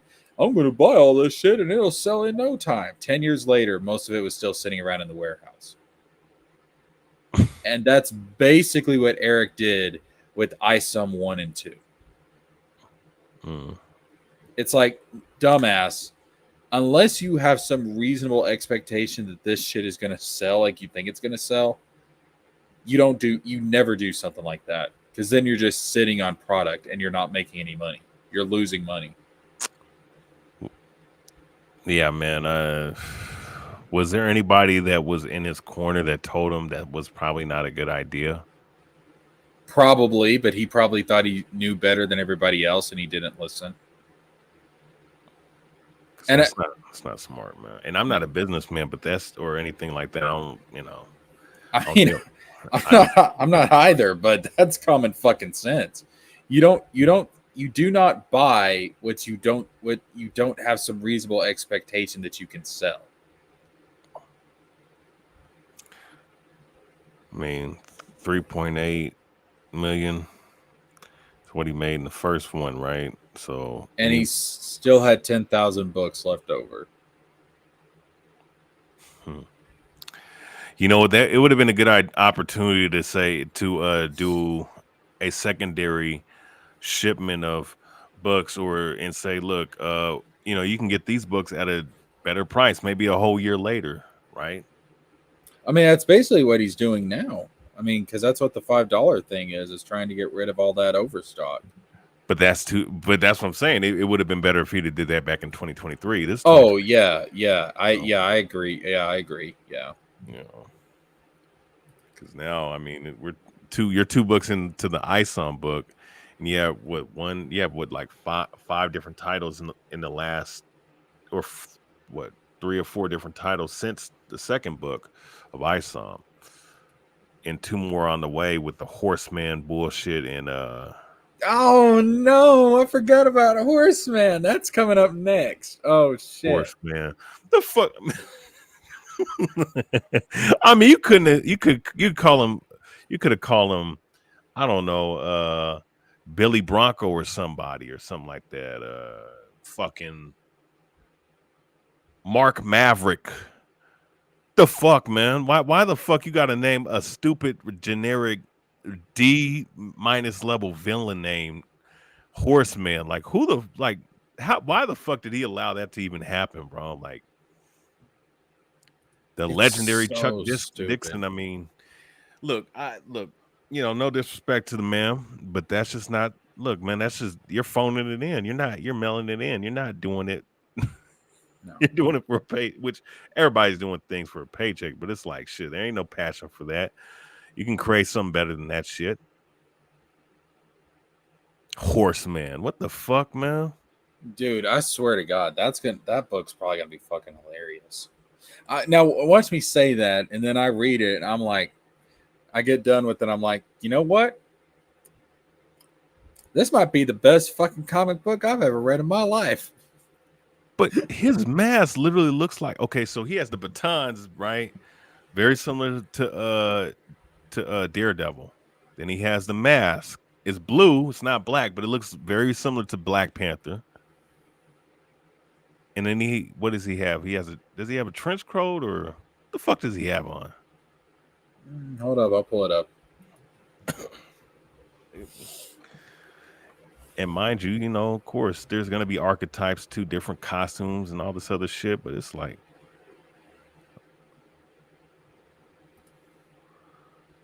now to me, and this is just me, but when I look at this character, the first thing that came to mind was not a horse. no, It was a jackal. He looks like Anubis. yeah. I thought, which to be fair, would be a much cooler concept for a comic book character, would be Anubis. Horseman, I don't know what this says about me, but I'm just expecting him to be really fucking hung. Now, okay, so just keep it right there, and you use your cursor on your mouse and just move it right towards the end, and look at that. Look at the cow, man. That shit looks straight up like on the bottom. No, yeah, that one right here. Right there. Yo, that cow looks just like Batman's cow, man. Does that look like a horse? Looks shit like a damn horse. That thing looks like a jackal. It looks like Anubis. I again, like, to me, that's actually a much cooler concept. Because can you imagine? Like, think about it. A hero from Egypt, based on Egyptian lore, who is inspired from Anubis, the judge of the dead. I mean, that, like, I'm trying to think what kind of powers you could do. Like, maybe he has like some kind of like power over souls or somebody's morality, to where like he can, judge like how much evil they have in their heart, and uses some kind of magic to fight the. I don't know, but you can come up with a concept out of that. Well, let me say this. I mean, well, if we want to be frank, a lot of these characters do go back to certain, of these gods that of like Egypt and Rome and Greece and whatnot. Oh, So yeah. I mean, it is what it is. But I mean, you could really argue Hercules is like one of the earliest examples of a superhero. Oh yeah, of course. And of course, Hercules is based off of a biblical person, all in and of himself. So I mean, look, I mean, yeah. So I mean, so all these characters really are pretty much based off it. But as far as Horseman, I mean, I don't know. I mean, I'll just say this: if the cow was different and they had I don't know. I mean, if you had a better mask, maybe, I don't know. It would, or I'm gonna say this: do a traditional mask where it's not even a fucking helmet like this. Just put like I don't know, shit, like a Lone Ranger looking type of mask on or something like that. I mean, because is this a generic street level hero? It's supposed to be the Rippaverse's Batman, basically. A Rippaverse version of Batman. So he's rich then. Maybe. Makes his own gadgets. I don't know, man. To me, I think they should have fuck the Horseman. Like, I'm just expecting this guy to be hung like a horse. Like, personally, that's all I can think about, is that he's just gonna come out and he's like gonna have a big ass fucking bulge between his legs. That's what I'm thinking. I would have just gone for the whole Anubis concept. Like, because he looks like a fucking ancient Egyptian Anubis looking character. I would have just done Anubis and just have him. Let's see. I don't know as much about Egyptian mythology as I do Greek. Am I getting Anubis right? Anubis is the dog kid god. Yeah. Yeah, Anubis. Yeah, he looks like Anubis. Horus is the what is Horus, the fucking hawk god or something like that? That's what Hawkman and Angel. Yeah. Horus is a hawk. I know that because of the Yu-Gi-Oh cards, but he was the god of funerary practices, the care of the dead, and the transition from life to death and back again. Anubis is depicted with the head of a jackal. The Egyptians hoped to protect bodies from being eaten by making Anubis the patron deity of jackals. Isn't he like the connoisseur of fucking who's the fucking character? Is it not Damien? What's the fucking Osiris? Because isn't Osiris the god of the dead in there? Osiris, I think, is god of the underworld. Okay, now, god of the underworld. Anubis, though, I think, yes, Anubis is the judge of the dead. So he's a consort of. Okay. Yeah, so like Osiris would basically be like Hades, I guess you could say. Mm-hmm. Like the Hades of the Egyptian pantheon, whereas Anubis would be like the like he doesn't rule over the afterlife, but he like determines who gets into the afterlife. Yeah. Because it says that he weighs the hearts of people seeking judgment. And I know, like, you put like somebody's heart on a scale, and on the other side is a feather of Mot. And Mot is like the concept of cosmic order and moral order in the universe, because the idea is that if Mot is not upheld, the world will collapse back into chaos. which is where Egyptian morality came from, because you were supposed to do good, be good. The pharaoh was supposed to do good and be good, because human beings participate in the upholding of Mot to keep the world from falling back into chaos. Yeah. So the feather of Mot was basically a representation of that cosmic moral order. So you would put the heart of the soul passing on to the afterlife onto the scale to weigh it against Mot. And if the weight of your sins was too great, it would cause the scale to tip the balance. And if that happened, you would end up going to basically their version of hell. Whereas if the scale didn't tip and then your sins weren't that great, and you'd end up going to their version of heaven, basically. Right. Yeah. Okay. But see, like, you could take that whole concept of the scales and morality, and like you could use that to like judge the bad guys if you had an Anubis-based hero. You know, you could do something like that. But again, that would take some actual talent, and we know the Rippaverse is in short supply of that. Wait, are you saying Chuck Dixon don't have any talent? I'm saying that Chuck Dixon may not be giving it his all. Just like I don't think Mike Barron was giving his all when it came to Goodyng.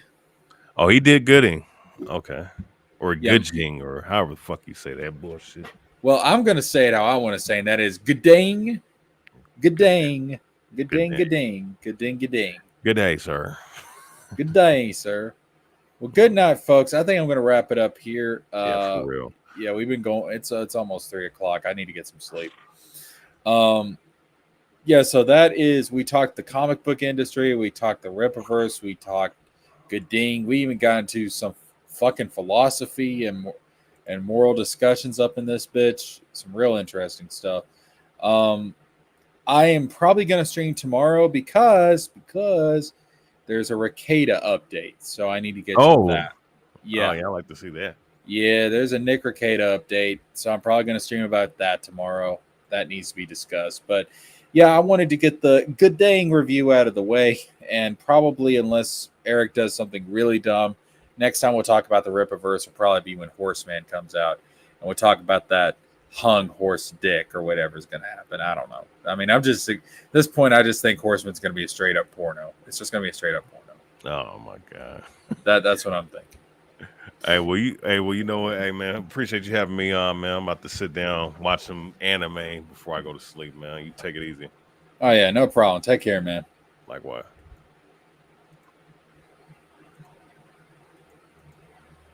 Yeah, folks, that's going to wrap it up for this one. Again, check out the channel memberships. Go join. I've got my review of The Acolyte up there right now. It would be very much appreciated. Only $1.99 a month.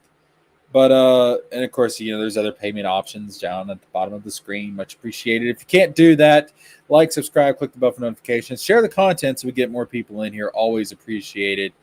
But I think that's going to wrap this one up. Been a good stream. Been a very active stream. I appreciate it. I'll see you guys later. See you guys on the next one. See you guys probably tomorrow night. We're going to talk about some Ricada law. All right. That being said, this is JeskerJames. I'm signing out.